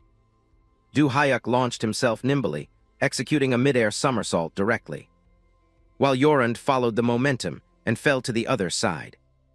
Duhayak quickly stood on his back, the pressure from the heavy stomp making Yorund hack out a painful sound. He turned back, his face contorted with anger. "You little punk." Suddenly, Yorund's expression changed 180 degrees when he discovered something terrifying. Duhayak had the blade of the axe placed directly against his neck. The match is over. While Yorund was still stunned in amazement. Mission accomplished. Black Orc froze on the spot. "Whoa, this is insane." The comments also exploded. "Holy crap, F** seeking insane. Did he really end the match in 10 seconds? Oh my god, I'm passing out." Account Duhayak's true disciple donated 10,001 with the comment, "Oh my god, you're going way too hard, Professor." Another account joined the fun. Entertaining AF, which guy said earlier that this was a sweet deal for Yorund. Duhayak looked up at the screen, smiling in satisfaction. Thank you, everyone. At this moment, Jorund slowly stood up, clicking his tongue in praise. Perfect strikes. It's as if I'm witnessing the son of Odin. Black Orc clenched his fists, his eyes sparkling with excitement. Wow, son of Odin is the highest praise among Vikings. Everyone was full of admiration. Did Jorund really say that? Damn, maximum respect level. Absolute peak. Jorund took the initiative to ask, "What is your name, O warrior blessed by Odin?" Duhayuk rested a hand on his hip, replying instantly, "Gunnar." Gunnar, which is Duhayuk, the main character of Rise of Valhalla. He was extremely satisfied. "A beautiful name worthy of a Viking," the game system announced. "Jorund has recognized you." A hidden mission was officially given. Specific content: Wadna Odin, the Mad One, the god who governs war and grants strength to humans against their enemies. Gunnar, the great warrior personally blessed by Odin, worthy of the praise of all other warriors. Perhaps he carries the bloodline of Odin's subspecies. The system announced the current objective again: gain warrior's recognition 1-5. Duhayuk's jaw dropped in amazement. Oh, there's a hidden quest. Many comments appeared. Wow, epic. Already triggered a hidden quest. Damn, Jorund gives out the Son of Odin quest too. Black Orc was excited. This is crazy, guys. This has never been revealed before, right? Everyone nodded in confirmation. Yeah, probably. World first. I've never seen Jorund give this quest. Duhayuk was slightly surprised. So is this a risky trigger? Black Orc excitedly replied immediately. Yes, it's not a main quest but an extremely rare side quest. Not just anyone can get it. It's called the Son of Odin quest. He continued explaining. If a player receives the recognition of the warriors 5 times, they will achieve the title Son of Odin through this side quest. Duhayuk listened silently, growing more amazed the more he heard. Receiving this title was a milestone marking a true master of Valhalla. Black Orc raised a finger, continuing his presentation. This isn't the first time this quest has appeared, but as far as I know, this is the first time it's been triggered right in the tutorial area. Jorund stood with his arms crossed, listening as Black Orc's voice steadily continued. It's not that no one has ever defeated Jorund in the tutorial, but he has never given this quest to anyone before. Black Orc enthusiastically deduced. It's highly likely the unlock condition is related to the clear time. Since Duhayuk finished in 10 seconds, the threshold is probably between 10 and 30 seconds. Defeating Jorund within that time frame triggers the quest. Duhayuk rubbed his chin lightly. So there's a time limit. At this time, the account Chuck DJ Momo donated 1,001. Some people get called Son of Odin on their first try, while Black Orc is stuck with the title Kitchen Maid, even after playing N times. You gotta be a god to do what Duhayuk did. Hearing that, his face turned sour. Other comments piled on. Hilarious kitchen maid orc. Ha ha ha. Black Orc clenched his fists in protest. No guys, I'm not that bad. It was just because of the dual axes. Try it and you'll see Duhayuk is a literal monster. Duhayuk placed a hand on his shoulder, joining the crowd to tease him. That's right. Like Black Orc said, if you don't have the skills, don't flex dual weapons. He was annoyed. What? He quickly adjusted his tone. I'm not saying Black Orc doesn't have skills, but using dual axes. Well, I mean you need to practice more. Ahem. The comments kept crowding in. Hilarious, what's the difference? How many times does he have to hear it before it sinks in? Black Orc, you have no talent. Talent crisis. Hearing this, Black Orc could only grit his teeth, tears streaming down from frustration. He decisively drew his sword. This is too much. I can accept Duhayuk saying I lack skills, but you guys have no right to talk to me like that. Black Orc posed as if wanting to prove the crowd wrong. This time I will earn Jorund's recognition using my main weapon. Everyone was still dismissive. Switching to the sword and shield combo immediately. Shield plus sword is op-af. Without a shield, realistic mode is no different from hell. Duhayuk immediately cheered him on. Wow, you can do it, Black Orc. Everyone sighed again. Damn, the most half-hearted cheer I've ever heard. The most half-assed cheer in history right here. Laughing my ass off. An account named Cutso even added, feels like he's saying, let me see what other tricks you have. Black Orc growled, tears still falling. Stop it, you guys are killing my vibe, I'm ready to fight. Disciple of Master Axeman spoke up fairly. To be fair, Black Orc is still in the top 5 Valhalla players. Yeah, if it weren't for Duhayuk being too overpowered, Black Orc would be considered a big shot. Hearing this, his spirits finally lifted. Right, finally someone acknowledges me. But roasting him is still fun af. Stop talking and just fight, Black Orc. He immediately got into a ready stance. Just watch, I'll prove I'm no less than Du Hyuk. I'll make you eat your words. Yorund lightly picked up his weapon, sneering. Done drinking your mother's milk and came back. Come on, new kitchen maid. From his position next to Du Hyuk, his figure vanished in the blink of an eye. In just a moment, Black Orc charged right in front of the NPC. I'll make you swallow those words immediately. Yorund stood completely still, not moving an inch. The comments rang out again. Oh shit, I remember seeing this scene somewhere, guys. Same old scene. Preview for next episode, Black Orc gets wiped. Black Orc charged at a terrifying speed, swinging a cold, sharp sword towards Yorund Hranfast. But the veteran Viking general managed to use his weapon to block the attack by a hair's breadth. Yorund sneered smugly, dropping words of contempt. Weakling, if you want to break my guard. Under the pressure from the block just now, Black Orc staggered, almost losing his balance. While speaking, the old man pulled his hand back into an iron fist. Then you must strike harder. The moment Yorund's attack arrived, he immediately went on high alert. Black Orc gritted his teeth, spinning and dashing past extremely fast, trying to use his shield to protect himself. However, he still couldn't react in time, and took the full force of a heavy punch right to the abdomen. Yorund smiled faintly, full of delight. Yeah, that's the fighting spirit. That terrifying power slammed straight into his stomach, causing Black Orc immense pain, his whole body staggering. Yorund grew even more eager, landing another blow. Now it's starting to get interesting. Then the veteran general raised his giant axe high.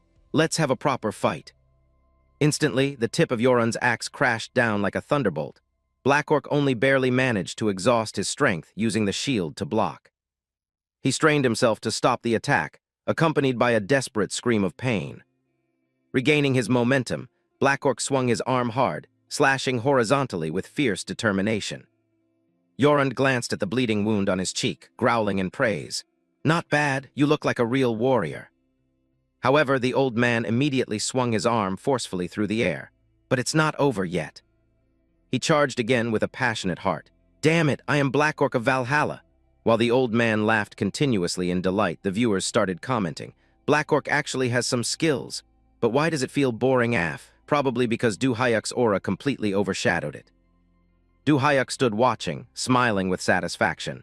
Anyway, the sword-shield combo really made a difference. You calculate distance better, and your shield skills are way more proficient than when using axes. Suddenly, Black Orc lost his balance, was knocked away, and collapsed to the ground in extreme agony. He gritted his teeth in bitter resentment, glaring at the axe blade heading straight for his neck. Under the blazing red sunset, Yorund stood majestically and spoke. It is over. Black Orc sat stunned, his face clearly showing his unwillingness to accept defeat. Damn it. But the old man slightly curled his lips and said, But regardless, changing weapons has made you somewhat useful. Instantly, the system sounded a solemn announcement. Yorund has recognized you. Then Yorund turned his back, pointing and commanding, Today's sparring session ends here, dismissed. Du Hyuk walked over to help Black Orc up. You worked hard. He pursed his lips and sighed, but a gleam of joy shone in his eyes. Finally got Yorund's recognition. Suddenly, Yorund turned his head and asked, Hey, you two, are you confident in your hunting skills? Du Hyuk was a bit confused. This must be a quest. Black Orc eagerly raised his hand. Yes, of course, I'm actually a master archer. The old man nodded in satisfaction. Good, then join the hunting party and gather food. Both immediately stood at attention and replied, Yes, understood. The system simultaneously updated. Prepare the hunting camp 05. In the dead of night, after a period of searching, Black Orc managed to catch a rabbit. He exclaimed, It's a rabbit this time. He picked up his bow, turning to ask Du Hyuk, Hey Du Hyuk, you've just been watching this whole time. Have you ever shot a bow before? Du Hyuk hesitated a bit inwardly. I've shot magic arrows, but... He held the bow in his hand, looking very confident. I've played with toy bows a few times, but this is my first time holding the real deal. Black Orc pointed at a tree in the distance. So do you want to practice a bit? Du Hyuk nodded. Sure, he continued. Try aiming at that tree over there. Instantly, he knocked an arrow and raised the bow to aim. First, control your breathing. Aim very carefully. He released the bowstring, the arrow flying straight ahead. However, the arrow completely missed, sliding past the rock next to it to everyone's surprise. Seeing this, Black Orc chuckled. What was that? You missed. This made Du Hayek let out an embarrassed ah. A viewer commented, "If you've never shot before, it's hard to hit." Du Hayek wasn't too disappointed. "That's true. I feel like if I try a few more times, I'll get the hang of it." Suddenly, Black Orc burst out laughing eagerly. "So even Du Hayek has something he's bad at. Don't worry, let me teach you how to shoot a bow." He pointed at himself cheerfully. "After all, I'm the Robin Hood of Valhalla Black Orc. Trust me, Du Hayek, I got this covered." The chat mocked him. Look at him getting excited just because there's something he's better at. Yeah, but he also missed 3 or 4 times out of 10. Black Orc remained indifferent, replying, Hey, hitting that many is already peak performance anyway." Du Hayek suddenly froze when he spotted a deer not far away. Seeing this, Black Orc shoved his hand against Du Hayek's face, pushing him away. "Oh, a deer! Step aside, Du Hayek." Very quickly, he aimed his arrow straight at the prey. "The bow is a weapon that requires time to master. It's time to show off my archery skills honed from Valhalla and medieval games."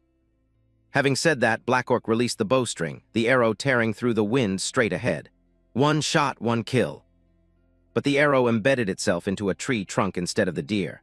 On the contrary, the deer was startled by the noise. Comments rolled in continuously. "Hilarious, missed by 80 kilometers. 1 shot, 1 kill, more like a heart-stopping miss."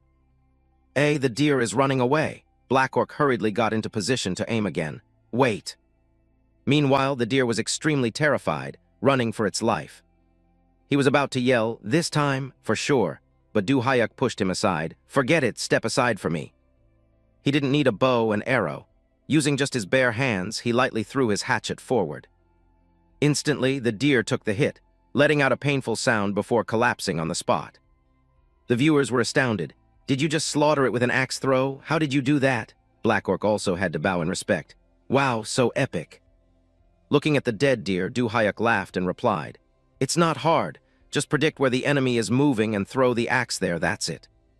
The comments were utterly convinced. "Spot on, this guy is the boss of playing with axes. The correct way to throw an axe, just throw it and it hits." Du Hayek slowly walked over to pick up his slightly blood-stained hatchet. Suddenly, the system displayed a notification. "Chain quest, ambush." This startled Black Orc. "Du Hayek, the chain quest popped up." A group of Saxon soldiers was scheming to target the Viking fort. On the other side, a group of Saxon soldiers was secretly observing from afar. A group of Vikings moved out earlier. There are at most 10 enemies left here now. The leader ordered immediately, "Garrett, this is our chance. Quickly notify the captain." Garrett received the order and executed it immediately. "Understood. I will continue to observe them." System information. After receiving the report from the scout, the Saxon army decided to attack. An elite Saxon army was assembled. Among them, Carol, the army's elite warrior, spoke with fierce determination. "Those Viking scums are targeting our territory. Let's send them straight to hell." Emergency notification from the system. Enemies are targeting the fort. Both Du Hayek and Black Orc fell uncharacteristically silent. The system continued. Return to the camp before the enemies arrive. Time until the ambush is 7 hours and 59 minutes. Du Hayek gripped his weapon, his expression turning serious. "Looks like the real game has finally begun." A viewer commented, "If you kill them with an axe, I'll donate 5,001 for each one, deal." Hearing this, he became excited. "Deal. Thanks for the mission, my dual axe murderer bro."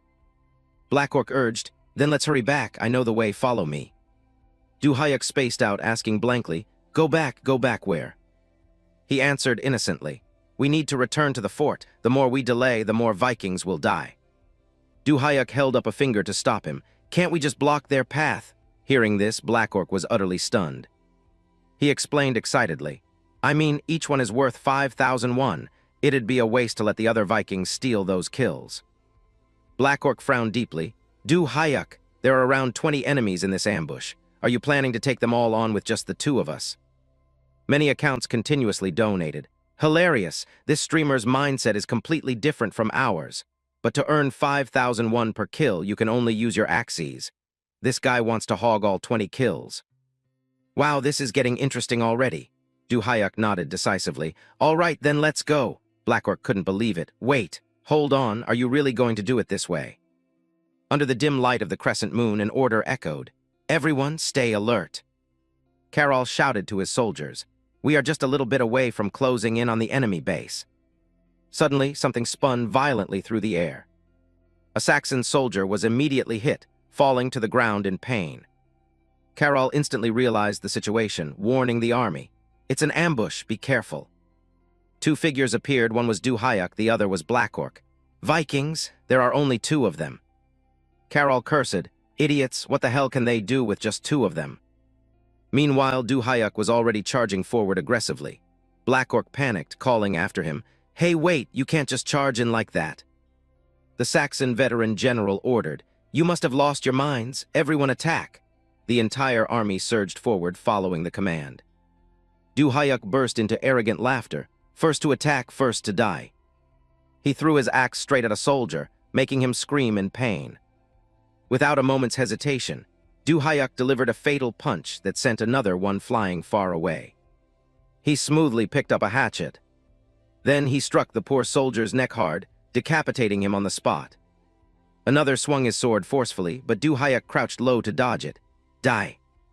He casually landed an extremely powerful punch to his face. Annoyed, Du-hyuk kicked another one, then used the momentum to punch him hard.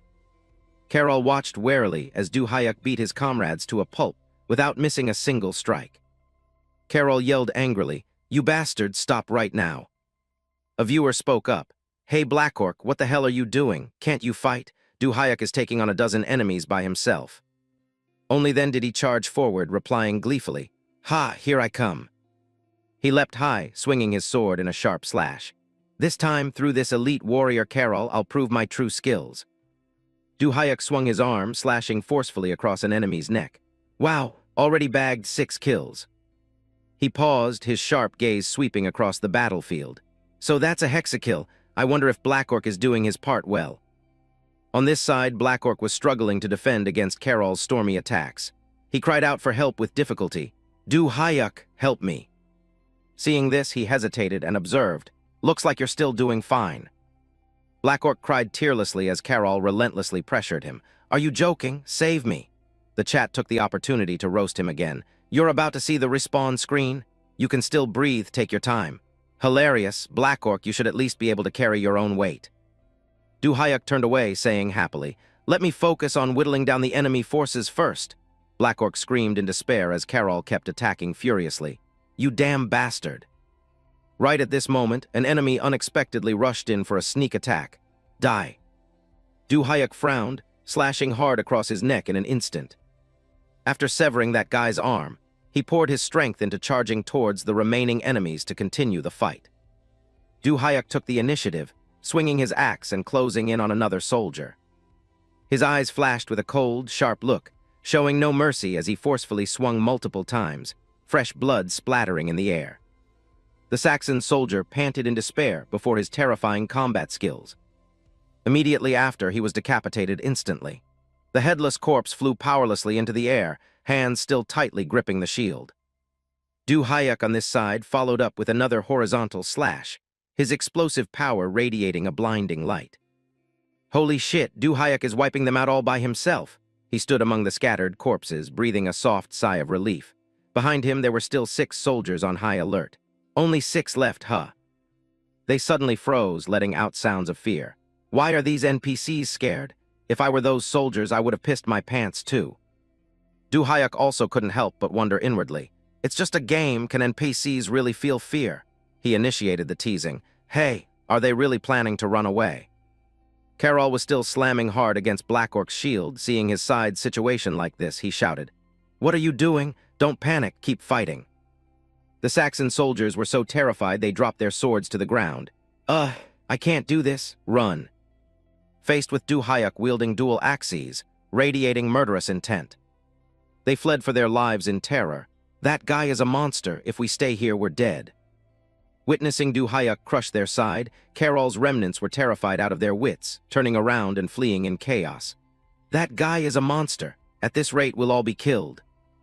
A sarcastic comment popped up. They're running away in panic." Du-hyuk swung his weapon, snorting coldly. "I can't let them escape that easily." The axe in his hand was thrown with terrifying force, tearing through space into a bright streak of light. One guy took a direct hit to the head, collapsing on the spot. The comrade next to him witnessed this horrifying scene, and his jaw dropped in terror. That soldier was frightened out of his wits, only able to scream tragically, "Ah, ah." But the very next second, it was his turn to fall after just a single strike. The comments competed to praise him. "Wow, one shot, one kill? Yeah, thought you could escape. Dream on, haha." Someone curiously asked Du Hyuk, "You don't have an axe anymore, how are you gonna catch them?" Du Hyuk calmly pulled out the arrows tucked in his pants leg. "Phew, let's try using the bow this time." Another comment expressed surprise. "Huh, using a bow, so the axe mission ends here." He calmly drew the bowstring tight, his vision highly focused straight ahead. "No, I've got it all planned out." The moment the arrow left the bowstring, someone again offered a disparaging remark. "But your archery skills are terrible." Sure enough, the arrow grazed past and almost hit the leg of a soldier running madly. That soldier startled and screamed, causing many to rush in and mock. "Ha ha ha, see? Sai, what are you doing? Where are you aiming, dude?" Du Hyuk looked back at the hand holding the bow, muttering to himself, Now I'm starting to get the rhythm." Du Hyuk once again drew his bow, aiming at another soldier. He declared loudly, "Gotta aim properly this time." The comments started jeering. "Ha ha ha, just give it up, bro, that's not how you shoot a bow." Du Hyuk released the string, the arrow tearing through the wind. One down. The arrow flew swiftly, piercing the thigh of the soldier running for his life. He hissed in pain. "Gah!" A comment expressed curiosity. "Oh." Du Hyuk continued to draw his bow and aim, affirming with certainty, "Just aim for the legs like this." The next arrow pierced the soldier's other leg, making him howl in pain. "Gah!" After that, a series of soldiers all suffered crippling hits from Du Hyuk, the comments buzzing with guesses. "Don't tell me this is scripted, bro. How is he hitting so accurately?" Yet another arrow buried itself into another soldier's thigh. Someone commented in awe, "Insane, you can actually do that." Right as the exhausted soldier collapsed due to injuries, Du Hyuk silently closed in from behind, swinging his axe to finish him. That soldier panicked, turning around to beg in despair, "Please spare my life." Du Hyuk coldly swung his axe to send the soldier off, saying, "Then finish it with an axe and it's done." Radiating murderous intent, he turned his head to look behind. There, a white-haired guy was crawling on the ground, groaning in agony. Seeing Du Hyuk preparing to approach, the white-haired guy fearfully backed away in terror. "No, don't come over here." He screamed frantically in despair amidst the desolate battlefield. Ultimately, he still couldn't escape Du Hyuk's axe blade. Tragic screams echoed through the forest and mountains. He looked at the bloody corpse on the ground, commenting calmly, "Pretty easy." The comments pressed with questions. "You're saying you mastered archery after just a few shots? Sounds absolutely unreal. Jumong reincarnated, guys, oh my god." Someone curiously asked him, "But you were shooting terribly just a moment ago, how did you get so good?" Du Hyuk raised an eyebrow and replied, "Archery, just try shooting a few times and it naturally gets better." Netizens joked and flattered. "The master always says it's super easy, just do it and it works. Spot on, haha, brand name quality is just different." "Exactly." Du Hyuk gripped the axe tightly, his gaze hardening. Now there's only Carol left. As soon as he turned around, he saw Black Orc being pummeled by Carol's sword. He struggled to use his shield to block, roaring Du Hyuk's name. "I'm dying a slow death over here. Du Hyuk, don't just stand there and watch." Carol furiously swung his sword down at Black Orc's position. "Where are you looking?" Black Orc nimbly rolled to the side to dodge by a hair's breadth. "Ah." A comment popped up mocking him. "Ha ha ha, he's eating a mouthful of dirt." Du Hyuk commented somewhat blankly, "Oh dear, rolling like that is poor technique." Carol gritted his teeth, swinging his sword decisively. "You little rat." Black Orc miserably raised his shield to defend, yelling loudly, "Du Hyuk, I need your help right now." Du Hyuk snapped out of his thoughts. "Huh." Black Orc yelled in frustration, "Are your ears clogged or what? Please save me." As soon as he finished speaking, Carol lunged like a wild beast, a thunderous strike shattering the shield he was holding to pieces. At the same time, the brutal slash also snapped Black Orc's sword in half. The veteran general let out a piercing scream, then brought his sword down with immense power.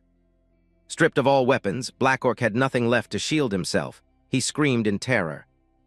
In the nick of time, Du Hyuk appeared right on cue, swinging his axe to cut between the two of them. Carol's eyes widened, mad with rage. "You." Du Hyuk leaned slightly. He prepared to execute a finishing spin. The axe tore through the air, and Carol's head instantly separated from his neck. The system announced, ambush mission accomplished.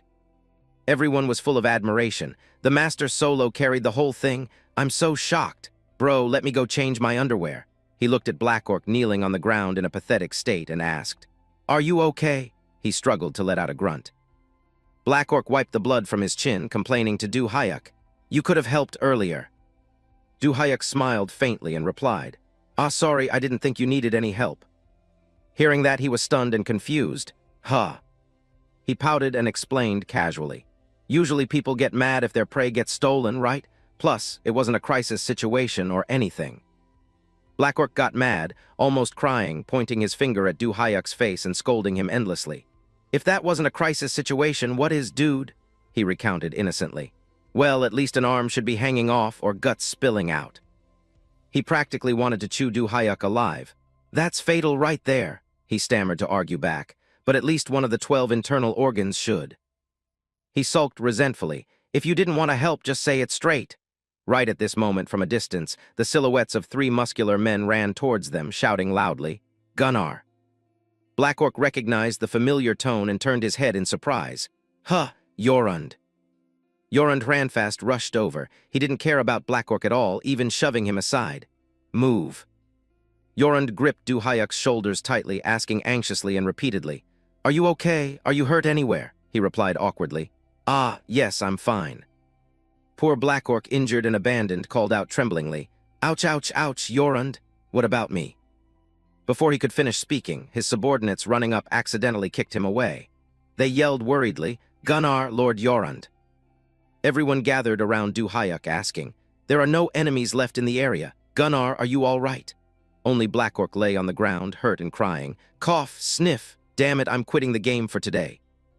He replied hesitantly, I'm fine, but Black Orc is. Huh. As soon as he turned to look, the person had disappeared. The system announced, BLACKORC has logged out. Jorund laughed heartily. Ignore that kid, I'm glad you're not hurt.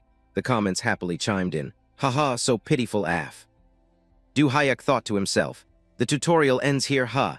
I heard from this point on it's gonna be an open world. He asked himself, what should I do first? The system announced, User Eclipse has placed a 500,001 mission bounty. If you defeat Iron Fist Beowulf with your current gear, I'll add another 500. Time remaining, 11 hours, 59 minutes. Du Hayuk smiled eagerly, the comments teased. Wow, 1,000,001 mission bounty. Already got a sugar daddy, damn. Du Hayuk made up his mind. Oh, Beowulf. I don't know who that is, but for 1,000,001, I'll do my absolute best. Jorund worriedly tried to stop him. Wait, are you planning to fight Beowulf? It's too much for you alone. He continued, I have no choice, I will join you too. Du Hayuk was surprised with a huh. The system announced, Recruit Companion is now available. He asked, wondering, but what's the benefit of recruiting a companion? The comments immediately answered, if you blow the horn, they'll appear to help you right away. Du Hayuk declared boldly, I understand, then let's go together, Commander. Jorund Ranfast replied, a wise decision. He ordered, you prepare the horses. The subordinates answered, yes, Commander. On the way, both rode their horses side by side. Du Hayuk was a bit curious, but who exactly is Beowulf? He asked back. Iron Fist Beowulf. Jorund's expression turned slightly serious. He answered heavily. He was once a loyal Drengr serving the king, but when the king passed away, he lost his honor. He continued the story. I heard he is hiding somewhere in West Sussex, specializing in attacking neighboring villages. Now he has lost himself, but Beowulf was once a renowned warrior under Ragnar, a great warrior seemingly blessed by Odin. Someone like you might be able to lead him back to Valhalla. The system announced the current objective, Warriors Recognition 1-5, find Beowulf and gain the Warriors Recognition. The comments jumped in surprise, perfect mission prediction, damn nice, perfect timing. After arriving, Jorund and Du Hayuk break their horses hard. He shouted loudly, Whoa, whoa, we're here, that is Beowulf's camp. They stood on the edge of the cliff looking down below. A sprawling, crude camp appeared. Human silhouettes could be clearly seen moving about through the smoldering lights. Jorund handed Du Hayuk a horn and instructed, I have a past relationship with Beowulf, so I will wait here. If you need my strength, blow this horn. He pulled the reins, galloping his horse forward. Understood, I'll go ahead then. Ha! A viewer's comment expressed worry. Hey, you can't just charge straight in like that, bro. There's a mountain of bandits in that camp. A gate guard quickly spotted Du Hayuk galloping towards them. Huh. He declared decisively, then I'll have to clear them all out to find Beowulf. Another comment wondered, can't the master just sneak in and take out Beowulf to finish the mission quickly? Two gate guards warily raised their spears, pointing them straight at Du Hayuk. Halt. He forcefully urged his horse to charge right through them. A brave Viking doesn't do sneak attacks. Soon the patrol guards inside the camp heard the commotion. Someone looked out suspiciously. Du Hayuk decisively rode his horse, kicking the gate open and storming into the camp. Ha! The soldiers hurriedly yelled the alarm. Enemy attack, enemies. He rode his horse at lightning speed, while continuously shooting arrows throughout the camp. The wind-tearing arrows pierced through the heads of the soldiers below, fresh blood splattering along with tragic screams. He also casually shot an arrow through the throat of another guy who was about to turn and run. All the soldiers charged together to surround and attack Du Hayuk. Kill him, stab him to death for me. Two soldiers simultaneously thrust their spears into the neck and belly of the horse he was riding, making it neigh painfully into the sky. Du Hayuk lightly vaulted high into the air, drawing his bow to aim straight at the heads of the soldiers below. Arrows flew out rapidly like a torrential downpour. Three guys took hits consecutively, coughing up blood and dying on the spot. He landed aggressively with great majesty, becoming the center of attention, forcing the surrounding soldiers to cautiously back away. Du Hayuk glanced slightly at a soldier sneaking up behind him. The vanguard soldiers screamed orders. Damn it, raise your shields. Du Hayuk sneered with full arrogance. Shields, in that case. He casually dropped his bow to the ground. Let's put away these cowardly weapons to save the trouble. Du Hayuk gently picked up his dual axes, slowly speaking up. From now on. He pointed his axes at the soldiers in front of him, boldly declaring, I will wipe you all out with these dual axes. The mob charged at Du Hayuk, screaming for his blood. Riding the momentum, he shifted into a stance, ready to take them all on. In a blink, Du Hayuk sidestepped a soldier's strike, his face darkening with sheer killing intent. He barreled through the enemy formation like a tank, swinging his axe, obliterating and slaughtering everyone in his path. He slashed one grunt across the gut, blood gushing endlessly as the guy clutched his stomach and wailed in agony. Another soldier ground his teeth, his face twisting in rage before letting out a ferocious roar. Du Hayuk smashed his axe into the guy's shield, the crushing impact throwing the soldier off balance. Pressing the advantage, Du Hayuk raised his axe high, aiming straight for the enemy's head as the guy let out a desperate shriek. A brutal chop came down, spraying blood like a fountain and dyeing the battlefield red. Seizing a split-second opening, another rat tried to jump him from behind. You bastard! Du Hayuk caught onto the ambush in a heartbeat, spinning around to block the strike head-on. He lunged, grappling the attacker tight, then threw his weight backwards to slam him into the dirt. The archers in the backline started hyping each other up. Fire now! Ironically, their arrows pinned their own comrades to the ground, missing Du Hayuk by a mile. The archers kept raining down fire anyway, ignoring the agonizing screams of their falling allies. Closing the gap, Du Hayuk hurled a corpse straight into the enemy ranks. One of the grunts caught the body, growling a threat. You think cheap tricks will save you here? Du Hayuk ignored the warning, pushing forward and cold-bloodedly massacring the survivors. The grunt froze in shock at the carnage, stumbling back in a panic as Du Hayuk closed in. Huh. With a single slash, Du Hayuk executed the guy before he could even react, leaving him screaming in agony. Radiating killing intent, Du Hayuk raised his hand to finish him off. The enemy shivered like a leaf, panicking under the crushing pressure Du Hayuk emitted. He squeezed his eyes shut, sweating bullets as he bawled, Boss! Out of nowhere, a massive axe ripped through the air, howling like the wind. Lightning fast, Du Hayuk threw up an arm to parry, his stern gaze locking onto the weapon's origin. A colossal foot slammed into the earth with a heavy thud. Beowulf lumbered forward, his gravelly voice roaring, That's enough. The chat blew up, Beowulf is here. He arrived, while the grunt cheered, Boss, it's him, he's the one who. Before he could finish, Du Hayuk backhanded him across the face. Shut your mouth! The devastating slap knocked him out cold. Beowulf stood paralyzed by the sheer disrespect, glaring at his down subordinate before grinding his teeth. You piece of trash. Du stared the boss down with pure confidence, casually flexing. I don't have time for this, let's wrap it up, come at me. Beowulf swung his axe in a frenzy, screaming, You arrogant little bastard. He dashed at Du like a freight train. You must have a death wish. Beowulf bellowed in a blind rage. I'll make you regret everything you've done. Du stared up at the giant's frame without flinching an inch. Scene transitioned to another arena, where a fighter lay sprawled out on the floor. Anatole delivered the finishing blow, securing a clean knockout victory. A system prompt popped up. Anatole wins. He let out a sigh, scanning the crowd. Phew, hey everyone, long time no see. The chat instantly exploded. Anatole, what took you so long? We missed you. A viewer asked, Is this your first stream since the Iron Fist World Championship a few days ago? And he numbly replied, Yeah, that's right. Someone else chimed in, How's your mental state? Are you holding up? And his expression shifted, turning solemn. I'm good, I took a few days off to get my groove back. He clenched his fist, thinking to himself, Back in Ultimate Fighter, everyone treated my championship wins as a given. I bagged trophies for fun. Standing alone in the massive arena, he brooded. But at the Iron Fist World Championship, my best run ended in the semifinals. He hyped himself up. But I can't just give up like this, pointing at the screen. Guys, to remind myself of my roots. He snapped his fingers. Today, we're taking a trip back home. A system notice appeared. Closing Iron Fist, loading Ultimate Fighter. Instantly, his live viewer count plummeted.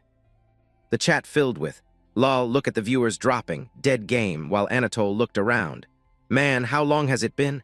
Feels like almost a year since I logged into Ulti Fight. He snapped his fingers again. Let's roll with the old main, Hoken. A prompt appeared, martial artist Hoken. Immediately, Anatole was decked out in the fighter's gear, flexing confidently. Ha! He commanded his virtual assistant. All right, let's find a match, shall we? Computer, queue up. The computer displayed, searching for a match. In a house elsewhere, Jayan's overly loud voice rang out. Wow, big bro, the feedback this time is insane. Look at this. The chat was just as chaotic. Wow, that mountain ambush video still gives me goosebumps. LMAO, that editing is busted, looks like a masterclass film. The massive view count heavily focused on the scene where Beowulf attacked and Du countered, with viewers debating. That's unreal. Is that an actual skill in-game? Giant sat at the monitor, roasting him. Your stream already birthed a meme, /stab execute. She turned to him, excitedly declaring, At this rate, you could run a top-tier stream without me, but that just means you need to grind even harder, you get me. Du looked at his sister fondly. Thanks a lot anyway, Jayan. You worked hard managing the stream today. She turned away, yawning widely as she headed off. Wasn't that hard? Anyway, I'm hitting the sack, you should get some rest too, big bro. He calculated his next move. Going to sleep now feels like a waste. Maybe I should try Iron Fist, it's trending right now. Standing up to leave, Du muttered. Nah, let's stick to the plan, hit Transcendent rank in Ulti Fight first. One more win and I should hit Grandmaster. He walked into his room, checking his phone with a puzzled look. But that friend request I sent to Sword Maiden, she's offline every time I check. Did she drop the game or what? He settled into his gaming pod, hyped up. Whatever. Computer, initiate full dive. The virtual assistant responded. Full dive engaged, entering game lobby. Instantly, Du teleported into a digital space with prompts flashing. Ranked match, searching for opponent. A moment later, the assistant announced. Match found. Stared at the screen, confused. First instant noodle cooking contest champion. He felt baffled looking at the stats. 0 wins, 0 losses. Is this a dusty old account someone revived? Regardless, Du locked in, tapping the system screen. All right, let's run it. On the other side, a prompt popped up. Match found. The opponent scoffed. That's it. Record of 2 wins, 0 losses. Anatole stared in surprise at the notification. Their in-game name is That's It. Oh, a 100% win rate. He analyzed the stats closely. So they're hovering between Grandmaster and Transcendent. This has to be somebody's Smurf account, right? The chat started flooding in. Is that the guy from Sword Maiden's stream? Wait, is that the troll god? Leaving Anatole confused. What troll god? The chat exploded. Bro, that's the mystery pro who cooked Sword Maiden on her stream. I watch it live, the guy is hacking. Anatole read the comments, highly amused. Oh ho, is that so? He reached out and tapped the system panel, casually firing back. So they like playing the hidden master. Let's see what they can do against me. A red alert flashed. Martial artist Hoken. Du Hayek slowly materialized, radiating a warrior's fiery orange aura. Anatole looked at him, throwing out a playful jab. The hidden master makes an appearance. Hoken cracked his knuckles, grinning. Let's see if I can guess who you really are. Anatole dropped into a fighting stance, smoothly provoking Du Hayek. Come on, let's dance. But unexpectedly, Du Hayek just pointed a finger at him without making a move. He struck an arrogant pose. Well, why don't you make the first move? As viewers spammed, damn psychological warfare right out the gate, Anatole retorted. Ha, are you looking down on me? Exploding forward, Anatole closed the distance to Du Hayek, declaring, I'll make you eat those words. Anatole's hand erupted in flames as he threw his entire weight into a lunging strike. Hoken stood perfectly still, his gaze razor-sharp like a wild beast waiting to tear its prey apart. Hoken ground his teeth, shifting his weight to launch a direct kick at Anatole. Against all odds, Anatole caught Hoken's ankle midair. He effortlessly launched Hoken into the sky. Anatole clenched his fist, winding up for a brutal finisher. He glared at Hoken, his entire body trembling with pure adrenaline. The fist rocketed toward his face. Hoken barely had time to cross his arms and mitigate the damage. Anatole's punch crashed directly into Hoken's guard. But Hoken was no pushover, holding his ground against the devastating impact. Anatole's eyes widened in disbelief, his mind reeling. Insane, he actually blocked it. Hoken drove his knee viciously into his opponent's face, making Anatole eat the full force of the blow. Hoken launched himself higher, unleashing a relentless barrage of kicks. A critical strike sent Anatole crashing face-first into the dirt. Blindsided by the counter, he could only scream in pain. Pressing the attack, Hoken seized the moment, throwing a powerhouse punch to crush his opponent. Anatole scrambled on the ground, looking back to see Hoken bearing down on him, his brow furrowed in terror as he yelped. Whoa! Hoken slammed his fist down, cratering the earth with terrifying force. But miraculously, Anatole managed to roll out of the way. He winced in pain, blood trickling from his mouth as Anatole growled in frustration, the system UI flashing. No way, what is this? It's been a year, but I'm getting pushed back. I used to sweep lobbies with Hoken. The two men faced off, heavy killing intent saturating the air. The chat questioned Anatole's skills. Did Anatole's instincts rust? Maybe sitting at the top too long dulled his senses. Vaguely feeling his own limits against Hoken's monstrous strength, Anatole panicked. Dulled senses? At the top too long? No, that's not just it. His mechanical skill is one thing, but... Hoken stared him down with unwavering resolve, hyper-focused. There was something else in that last exchange, a weird friction. If I can't figure out what it is, I'm actually going to lose. Anatole tensed up, fists clenched, and charged fiercely at his enemy. Hoken stayed frosty. He's no amateur, I'll test his reactions first. Hoken stood back and observed, Anatole's incoming technique catching him off guard. A blitz attack. Hoken punched straight forward while Anatole quickly dove to tackle his waist. Hoken smirked internally. A feint. The real move is a low sweep counter. He lifted his leg just a fraction, the micro-adjustment working perfectly. As Anatole rushed in, Hoken's knee smashed cleanly into his face. Gotcha. He poured every ounce of his strength into a devastating kick to Anatole's jaw, the force behind it staggering. Anatole collapsed, his body violently slamming against the ground, the agony tearing a desperate scream from his throat. Gah! He got launched backward, barely catching himself with his hands. Anatole's mind was racing. What the hell? He reacted instantly to a point-blank counter, just blind luck. Giving him zero breathing room, Hoken rushed in to chain another combo. The moment the fist flew out, Anatole whipped his hand up to grapple Hoken's arm. As if reading his mind, Hoken locked onto Anatole's fist, shutting him down. Hoken pinned his arm, then drove an elbow ruthlessly into his weak point. After the brutal combo, Anatole threw his head back and wailed in misery. Hoken's eyes flashed, burying his elbow deep into Anatole's skull. Anatole fought through the blinding pain, despairing. He's reading my entire attack timing. Refusing to fold, Anatole timed his window, raising his fist for a sneak attack. Let's see how you handle a blind spot strike to the back of the neck. He locked onto the back of Hoken's neck and threw a haymaker, but with lightning speed. Hoken predicted it, ducking the blow and tackling Anatole with his full body weight. Anatole lost his footing, getting launched into the air. Hoken seamlessly pulled his momentum back, spinning around to set up a devastating takedown. Anatole let out a gut-wrenching scream, only then realizing the technique. Reverse Iron Mountain. Anatole threw his arms up to block the incoming fist, refusing to accept reality. Impossible. A reversal without any wind-up.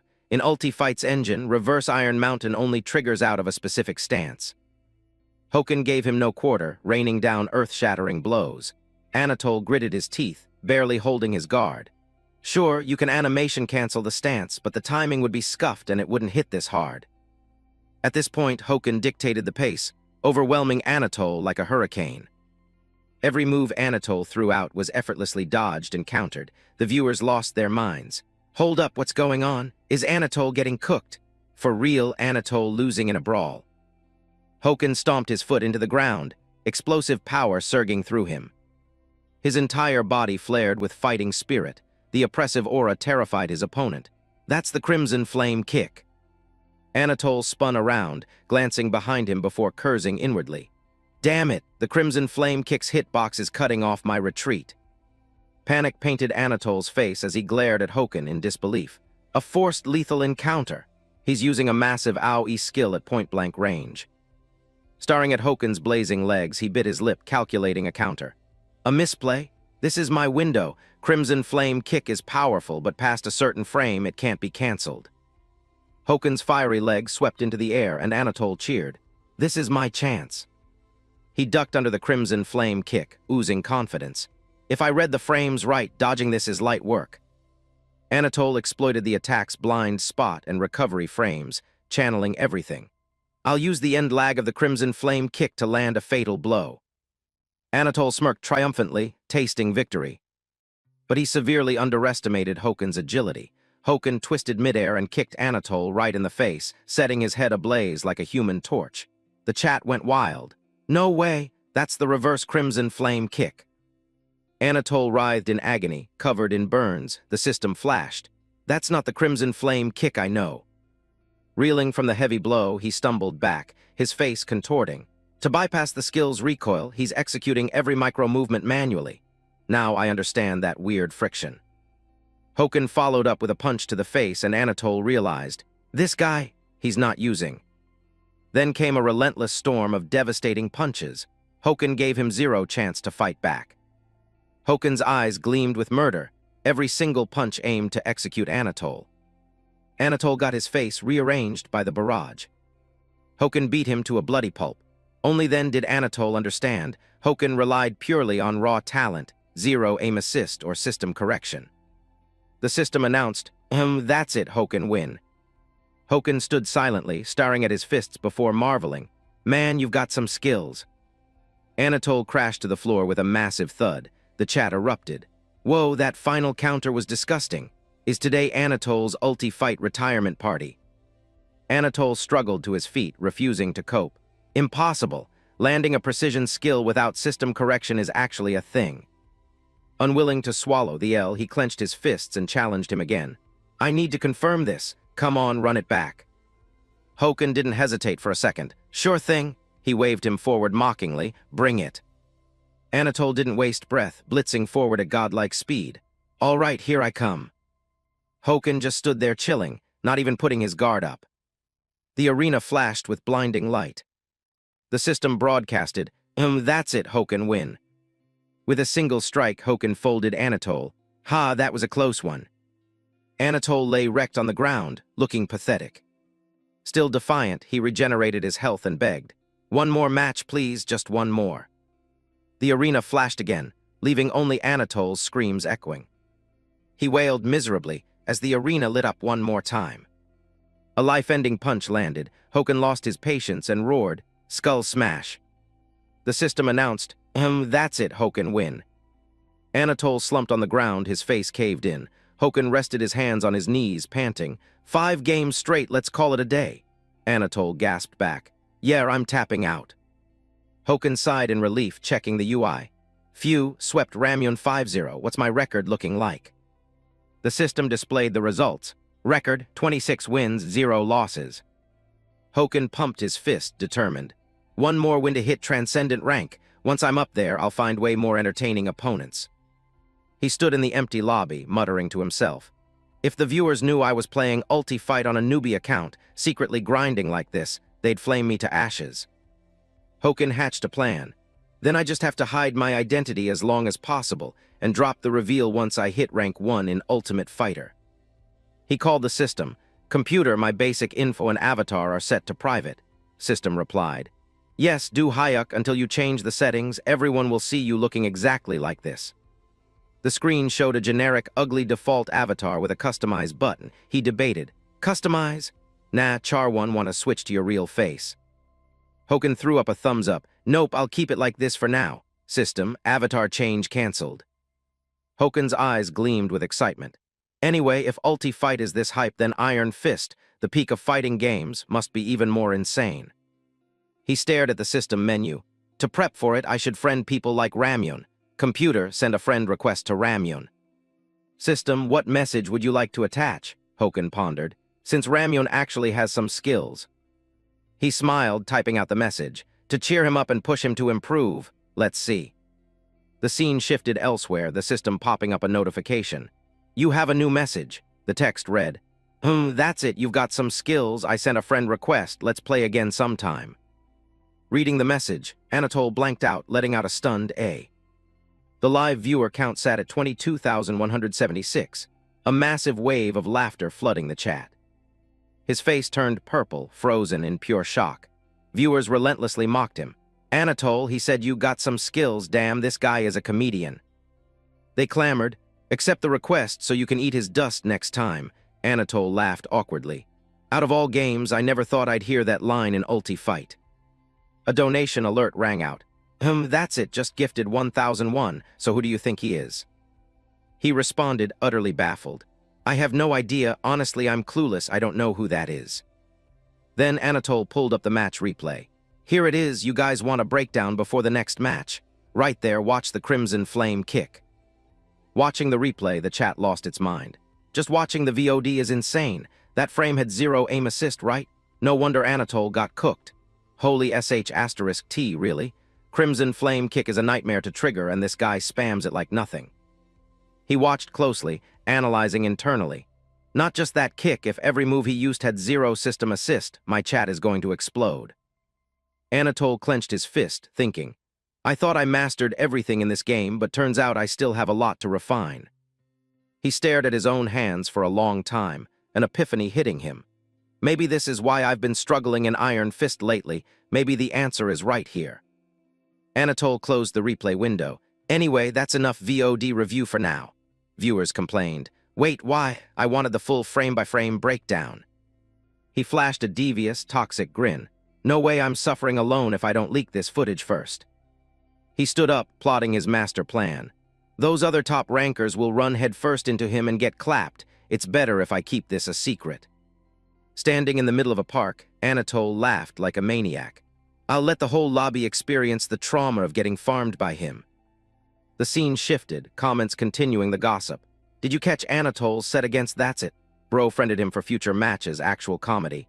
LMAO found himself a new punching bag. Giant seethed with rage, slamming her hands on the desk. So annoying, who picks a stupid username like that? She ground her teeth, glaring bitterly at the monitor. The whole forum is glazing him. If it weren't for that guy, my brother would be the #1 trending topic. Giant threw a thumbs up, pouting. He's just busy with Valhalla right now. Once he logs back and he'll mop the floor with that guy. She kept furiously typing. Whatever, I just need to make sure his rank doesn't drop. Gotta control the content algorithm at least. Giant glanced toward the door, starting to get impatient. But I only sent him to the convenience store. Why isn't he back yet? The scene transitioned to the convenience store, Du Hayuk pushing the door open while grumbling. Sigh, this brat, if she wants banana milk, she should buy it herself. Whatever, I only went because I could use the card. Lost in thought, casually grabbing some snacks, he missed the kid walking out the door. The two collided, sending the boy crashing to the pavement with a painful yelp. Du Hayuk crouched down, offering a hand. Hey kid, you all right? Can you stand? The boy sat up, adjusting his glasses. Ah yes, my apologies. The moment Du Hyuk saw the kid's face, recognition hit him. Don't tell me you're Ji Gal Min, big ears. Gal Min blurted out in shock. Huh, how do you know my name and nicknames? Who are you? Du Hyuk's certainty solidified. It really is Ji Gal Min, the tactician, big ears, the guy who ran my ops before the regression. Memories of his past life flooded back. In the early days of the apocalypse, we gathered the weak and formed the Wild Dogs squads. Du Hyuk led 7 comrades as the captain of Squad 13. Du Hyuk reminisced, and the brains behind all of Squad 13's operations was none other than Ji Gal Min, the tactician, big ears. He recalled a time the kid got drunk, screaming in the middle of camp. Damn it, Captain, I'm always so jealous of you meatheads, seriously. Back then, Du Hyuk kept eating, nagging him. Not this again, who gave him booze this time? Hammer stepped up to intervene. Come on, Captain, don't scold him too much. She hugged Gal Min tightly, teasing him. Our tactician needs a little liquid courage to run the ops, right? Right, big ears.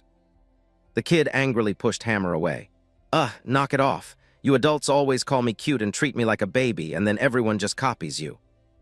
She didn't care in the slightest, squishing Gal Min's cheeks and pouting playfully. Our big ears is so strong, so tough. Getting his face squished, the kid mumbled. I told you to stop, seriously. Right then, the handsome HWA Ta cut in with a loud laugh. You too, tone it down. Can't you see he hates it? Honestly, wouldn't pairing up with me make more sense? Seeing that, she drew her weapon, her eyes blazing with fury. Piss off, you narcissistic creep. Ignored and threatened, he instantly started sweating bullets. Okay, I get it, I'm shutting up, my lips are sealed. Standing off to the side, HWA Ta judged her with a dark expression. Damn it, moody witch, thought I was gonna piss my pants. Looking around and missing Gal Min, Hammer asked, where did he go? Du Hyuk pointed his spoon toward a spot, answering, over there. He looked up helplessly and said, you know what he does every time he gets drunk? Climbs up somewhere stupidly high. Seeing Gal Min standing on the ledge, arms spread wide, Du Hyuk judged him, catching the wind like some kind of superhero. Seeing him, she anxiously pleaded. Sai, here we go again. Min, honey, I won't tease you anymore, okay? Come down, it's dangerous up there. Standing up high, the kid ignored her, just shouting loudly, Captain. Hearing that, Du Hyuk listened seriously as the boy spoke. If I was as big and strong as you. Gal Min slowly raised his hand, his voice heavy with sorrow. Would they have stopped bullying me? From behind, his lonely silhouette framed against the cold moon, the boy's voice dropped. If I was like that. Gal Min ripped off his eye patch, then maybe this eye. Staring up at the night sky, one of Gal Min's eyes was a pit of dark abyss. He smiled, but the grin carried suffocating grief. And my sister. Maybe I wouldn't have lost her like that. Gal Min continued. If I was as strong as you, Captain, strong enough to fight the alien freaks without a superpower. The boy looked back, flashing a bitter smile. I could have protected everyone, so Captain. Gal Min lost his balance and fell. If only back then. HWA Ta dashed over to catch him. Sai, seriously, if you can't handle your liquor, don't force it. Every time he gets wasted, he climbs up high and cries about his past. Right on cue, another squadmate approached to report. Captain, Du Hyuk turned and acknowledged. Hound. He reported grimly. I found their forward base. Crazy Girl and Blood Fiend are already in position. Hearing the intel, he immediately grabbed his sword. Then it's time to move. Hand big ears to HWA Ta and wake up old man Mang Ti.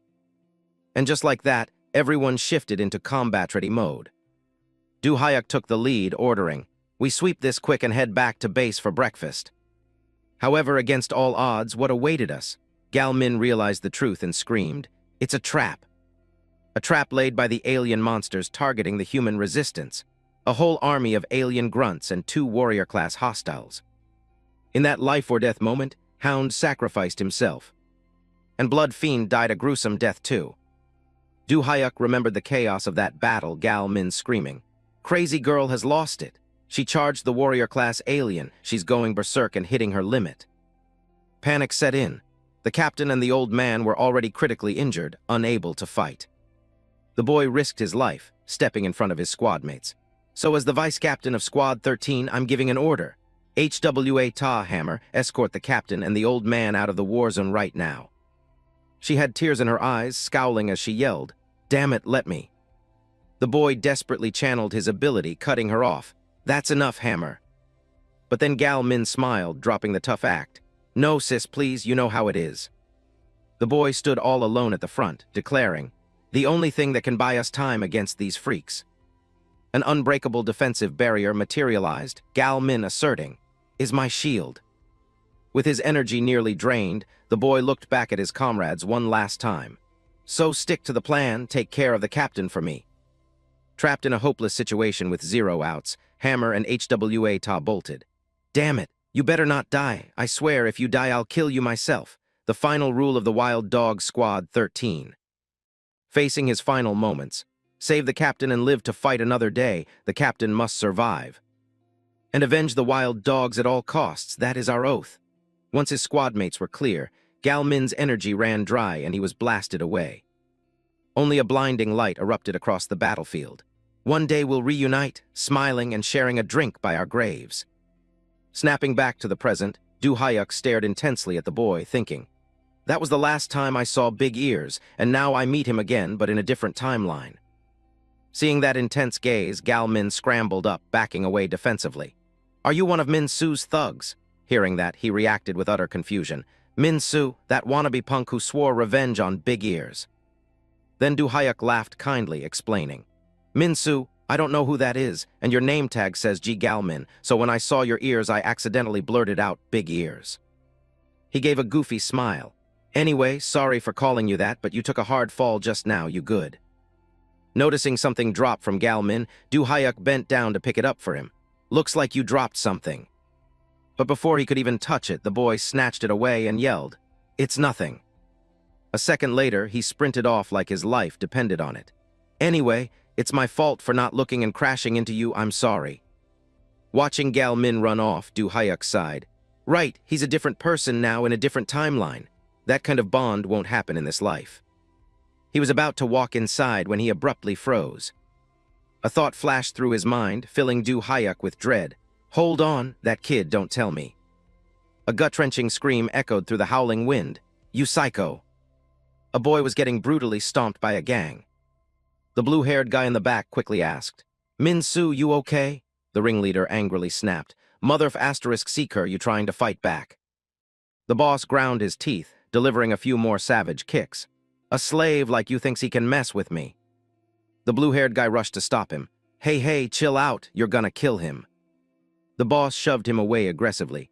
"Back off, I said I'm putting this rat in his place myself." He grabbed Min Su by the hair, slamming his head down. He raised a fist, threatening him. "You trash slave, drill this into your skull. This is what happens when you cross me, got it?" The blue-haired guy spoke up out of nowhere. Hey, old man, get lost if you don't want a death wish." The moment the words left his mouth, he caught a sickening punch that landed with a dry crack. A menacing figure stepped up. He looked sluggish but moved crazy fast. Behind him, the blue-haired guy was already dropped to his knees. A heavy-set thug charged, roaring, "Who the hell are you?" Du Hyuk effortlessly slammed him into the pavement with one hand. The rest of the gang backed away in terror, watching the massacre unfold. The guy got launched away, rolling across the ground. The ringleader screamed, "Who the F***CK are you, you bastard?" Du Hyuk smugly pointed at himself. "Me, I'm just his old captain passing by." Min Su stared in awe. "It's the guy from earlier, the guy at the convenience store." The boss looked shocked. "Captain, are you from the three-way gang?" Du Hyuk swiftly punched him straight in the face. "It's the Wild Dogs gang, you brat," the boss groaned in pain. "So you're from Yongsan." As his voice echoed asking about Yong Pal's gang, Du Hyuk immediately shut it down. "Never heard of him." Min Su gazed at him with hero worship. Min Su's eyes sparkled with deep admiration. So overpowered. Min Su dreamed, "So badass I want to be exactly like that." The system announced, "Full dive logging into game lobby." Du Hyuk sighed as he spawned into the game.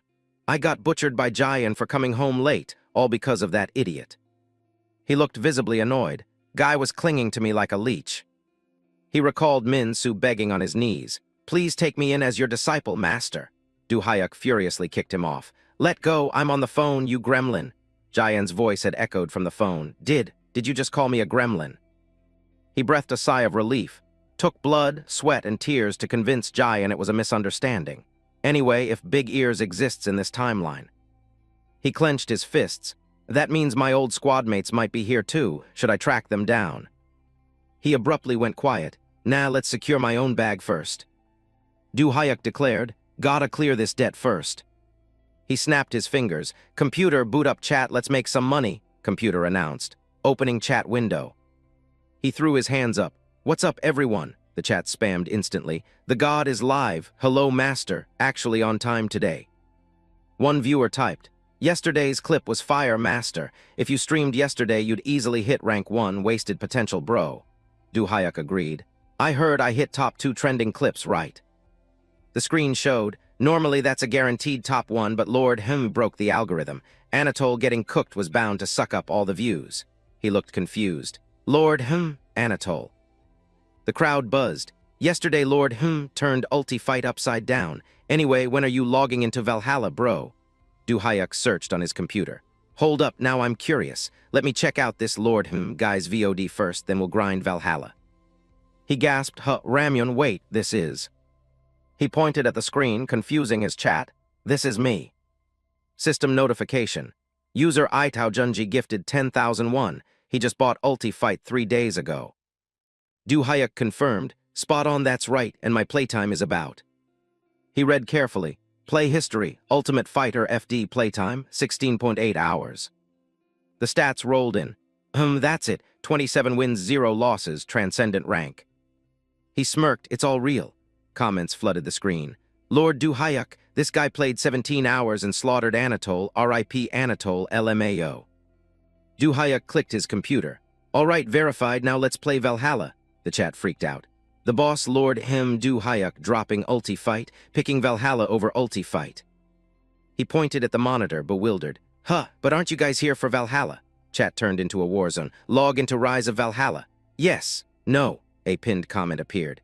User Mad Monkey gifted 500,001. I'm holding my breath until boss Lord Du Hyuk plays ulti fight again. System alerts rang out.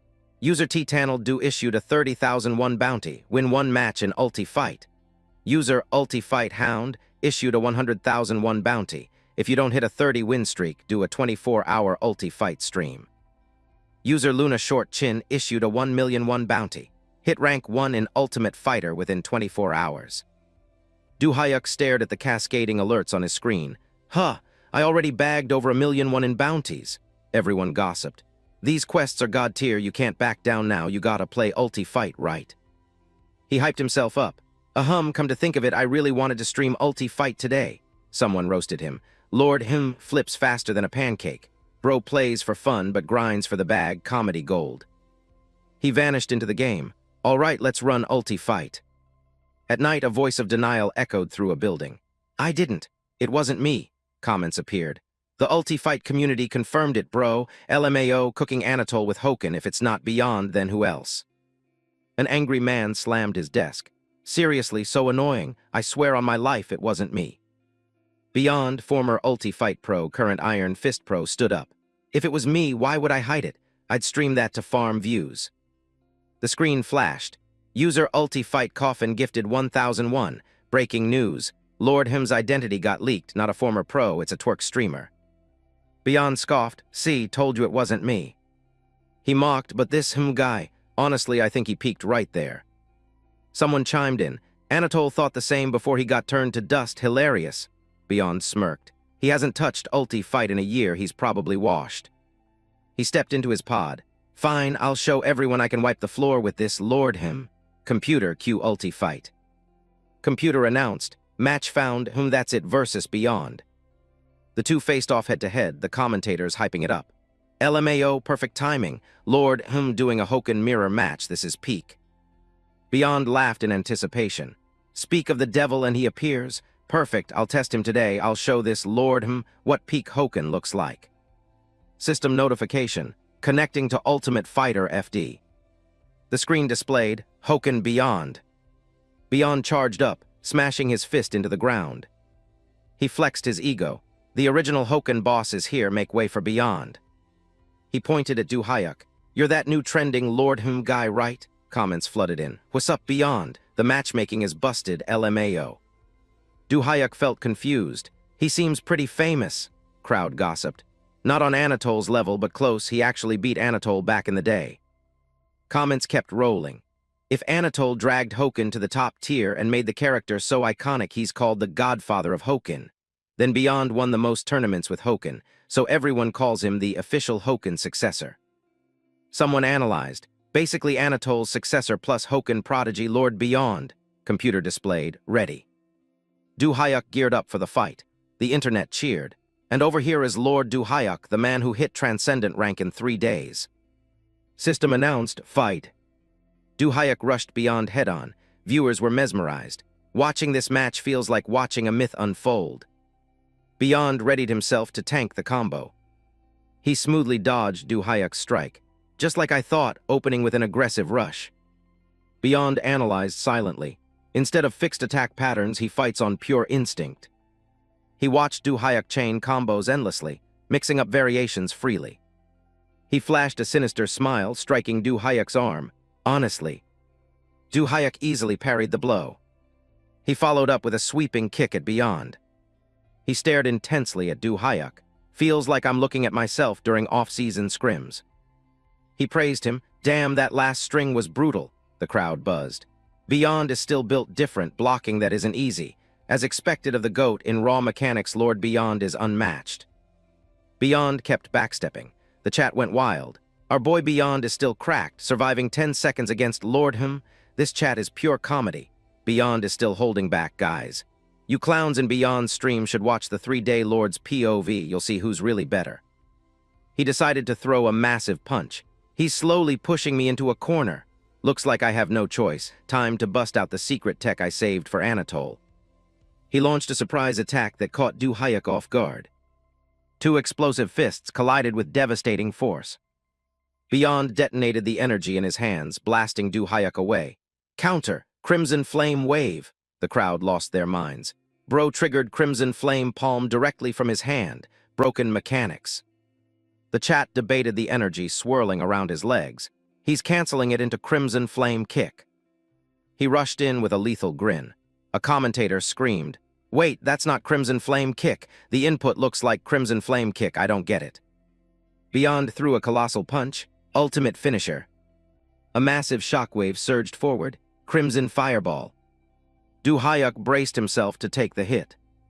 A roaring inferno engulfed the arena, threatening to shatter the space.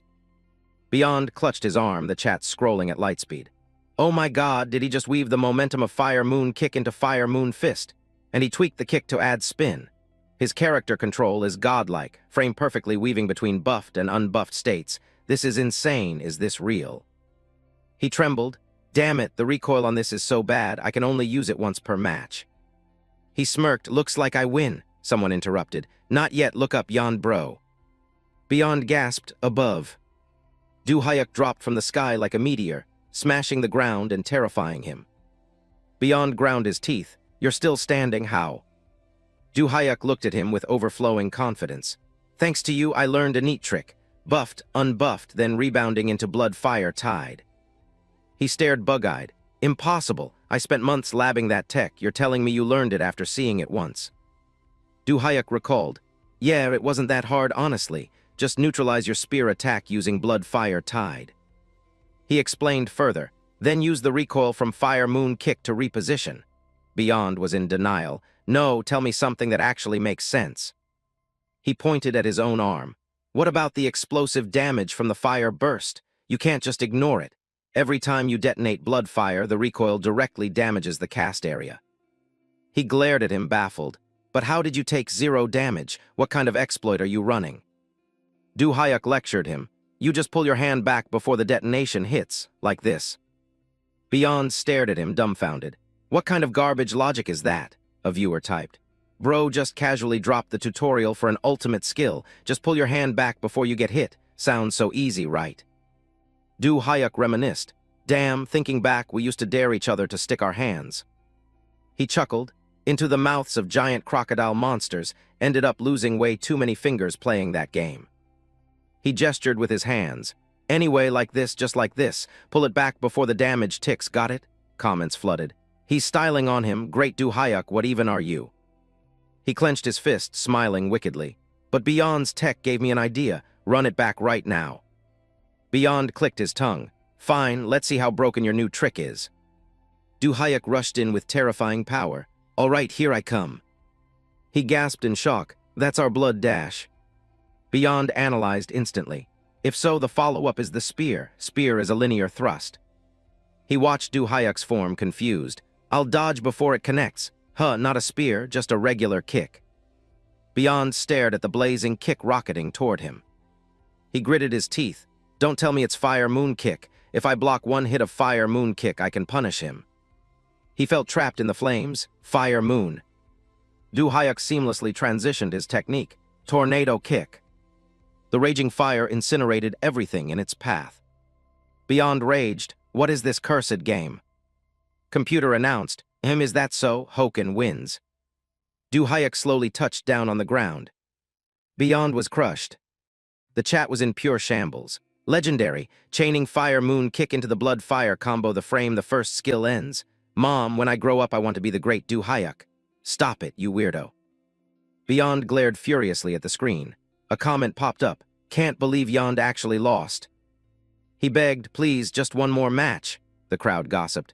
Look at Yond begging for his life. True talent crushes everything below it. Du Hayek smiled. Playing this game is actually pretty fun, I guess. Beyond clenched his fists, charging again. Here I come. Computer announced. Is that so? Hoken wins. Du Hayek exhaled, looking down at Beyond. Comments popped up. 5 games already. Yup, which means Yond got swept 5-0. He even bowed after the last match. Look at Yond showing respect. Beyond lay face down on the floor. He was beaten to pure exhaustion. The crowd roasted him.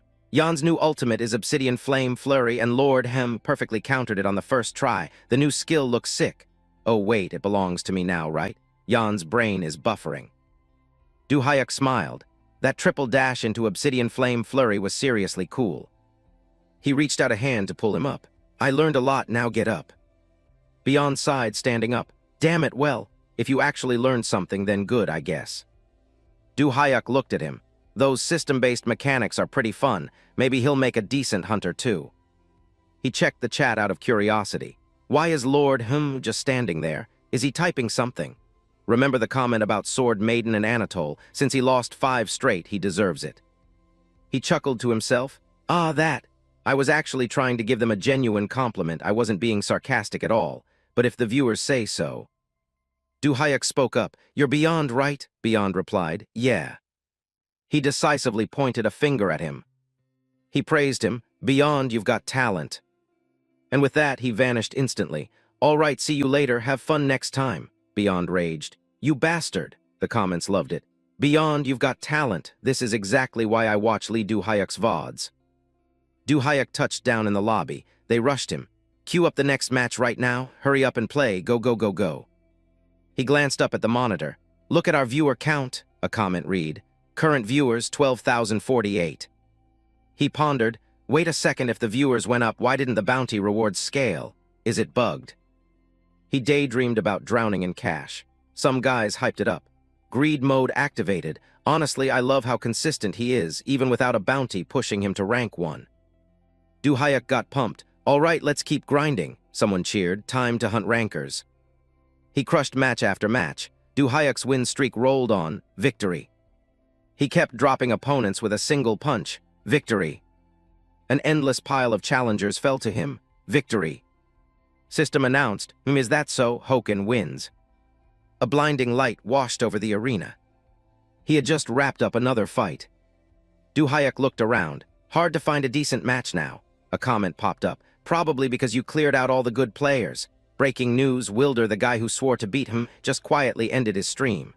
His mom called him for dinner. Legendary excuse. He smiled. Guess I'll log off here. Computer announced. Match found. A beam of light instantly grabbed his attention. A figure materialized. Good evening. Today I came hunting for the guy who beat Anatole, so I queued up in the Korean server. System announced. Wolfgang Tsuki. Tsuki swaggered in confidently. Let's see if I can find him. Du Hayek was confused. A Japanese player, someone asked. Wait, is this turning into Japan versus Korea? Is that Tsuki-kun the guy they call the Japanese Anatole? On screen, user Alpid Wagon donated 1,001. Suki, a famous fighting game pro from Japan. Late in his career, he bagged 2 more world championships, not just in Ultimate Fighter, but Iron Fist 2, proving he's top Asia. In Ulti Fight, he mains. Du Hyuk almost fell over from the massive wall of text. He punched the monitor, knocking the 1,001 away. Too long. A comment popped up. Nobody can read all that. If you want to write more than 3 lines, donate at least 5,001. Suki provoked him. Right here. Du Hyuk tapped his head. Turn on auto-translate. Suki asked him, Are you Hum-san, the one who defeated Anatole? I'll be the first to take down Korea's hidden master. The internet loved it. This kid's energy is so cute. Looking at Suki's attitude, he clearly hasn't heard the news about him yet. Oh man, I can't wait to see the Japanese side's reaction. Suki kept taunting. Come on, come on. A viewer wondered, but Du Hyuk Ham, aren't you gonna swap characters? Du Hyuk smiled. Now that you mention it, maybe I should try switching. Someone got hyped. Which character, Yamazaki or Steve, the one you used against Sword Maiden? He pointed straight at Suki. That one. System announced, Wolfgang Hum, is that so? Du Hyuk spawned in with a brand new look. They went crazy. For real, he's using Wolfgang against Suki, the Wolfgang master himself. We got a mirror match, the hype is real. Someone asked in chat, Hey, have you ever played Wolfgang before? Du Hyuk held up his gun, casually replying, Nope, but I'll figure it out as I go. Suki stood nearby and let out a harsh breath, his face turning dead serious. You're really playing Wolfgang against me? Good lord, have you even used gun fu before? With guns in hand, most people pick Wolfgang because of his firearms, but his gun damage is pathetic and easily blocked. Even if you tank a few bullets, your health barely drops.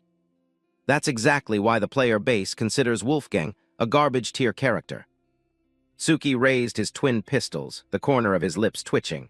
But that's just because they don't know how to play. Wolfgang wasn't designed for long-range zoning.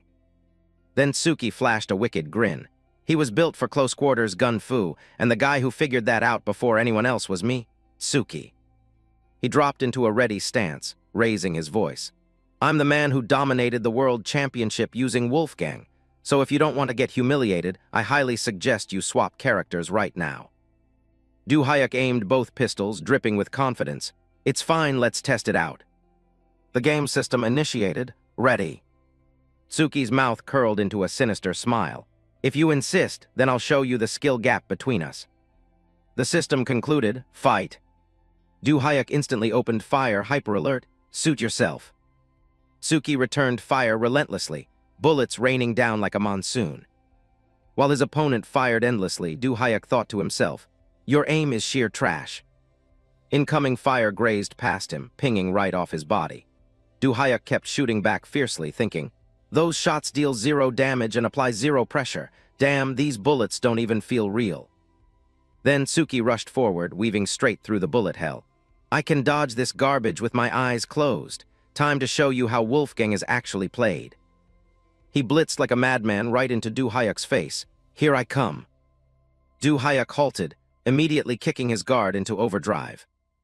This time Suki launched a melee strike, a lethal swipe aiming for the neck.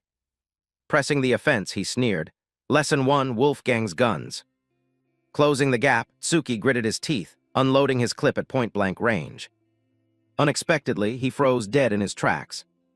Du Hyuk caught all the bullets in his mouth and spat them out. As the final bullet approached, he intercepted it instantly. Suki went pale, realizing the truth. Whoa, did you just block all of those? Du Hyuk held the final bullet, casually spitting it right in front of Suki's face. He never anticipated this level of disrespect. You blocked them at point-blank range. Suki clicked his tongue, dropping the act. Your reflexes are crazy, you're better than I thought, but the real match starts now. His eyes turned razor-sharp, swinging his arm out. Suki's second lesson, gun fu. He launched a vicious elbow strike directly at Du Hyuk's torso, but Du Hyuk parried it flawlessly. Somehow, the barrel of the gun ended up aimed straight at Du Hyuk's gut. Du Hyuk reacted in a split second, brutally slapping the weapon away. Giving his opponent 0 room to breathe, he hit Suki with a devastating right hook straight to the jaw. Furious, he sprayed bullets wildly, spitting out a curse. You bastard. An account named Boneless Chicken User spoke up. Wolfgang's ranged control combo, rapid fire, If you win without getting hit, bounty complete.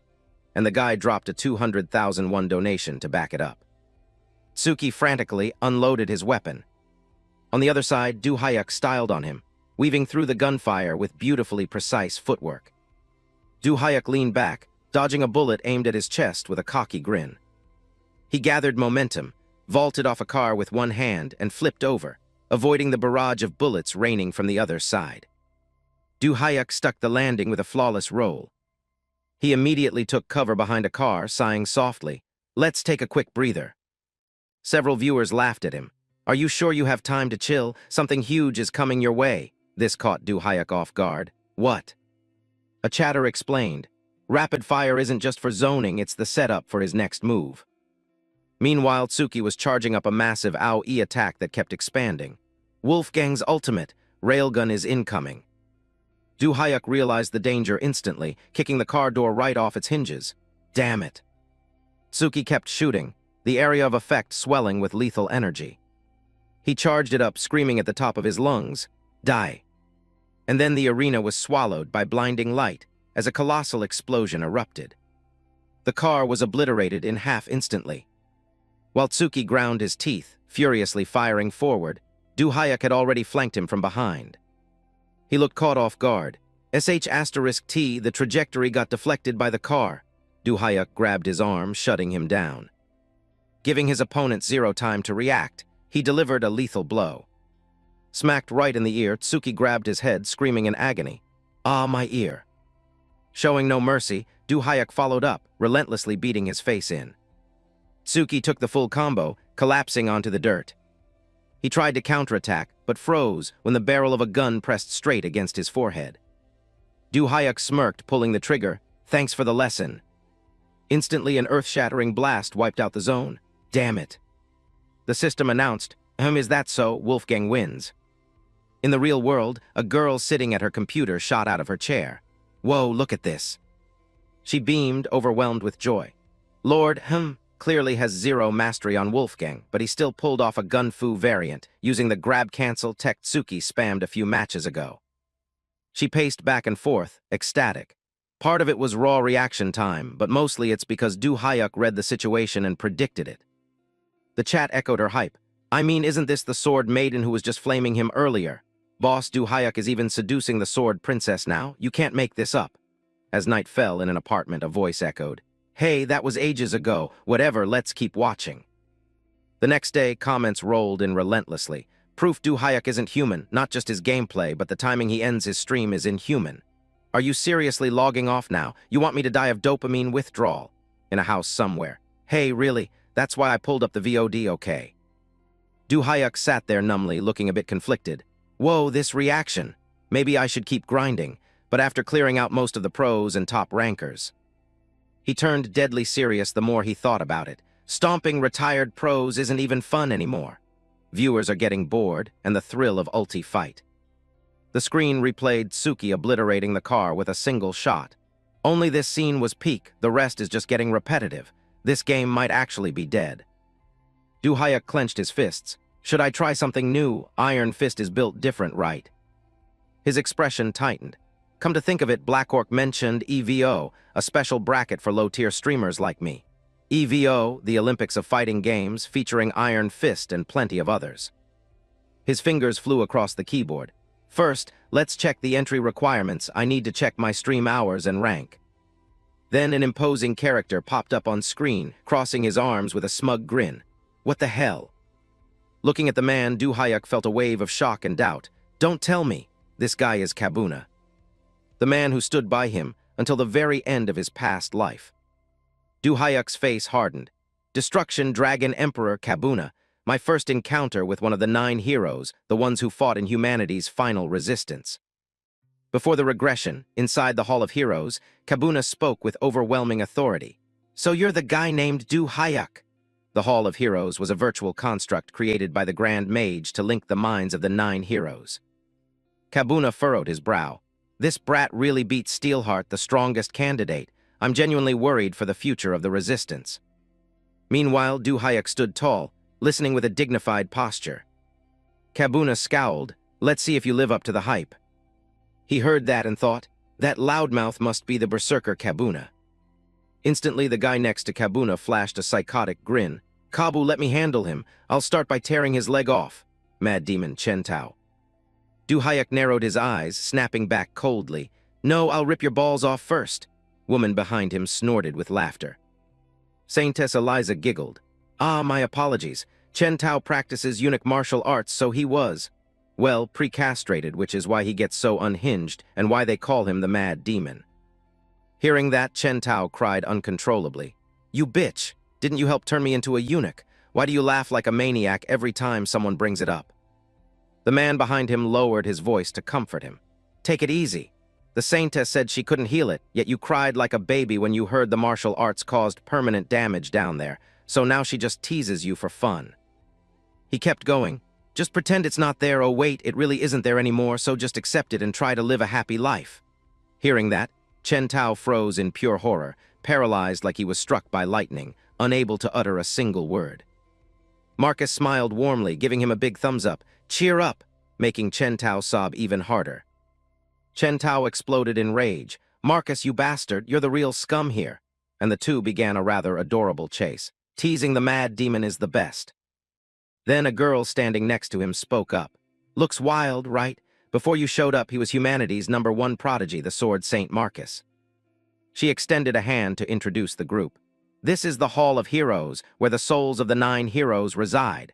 Welcome to the sanctuary of human resistance.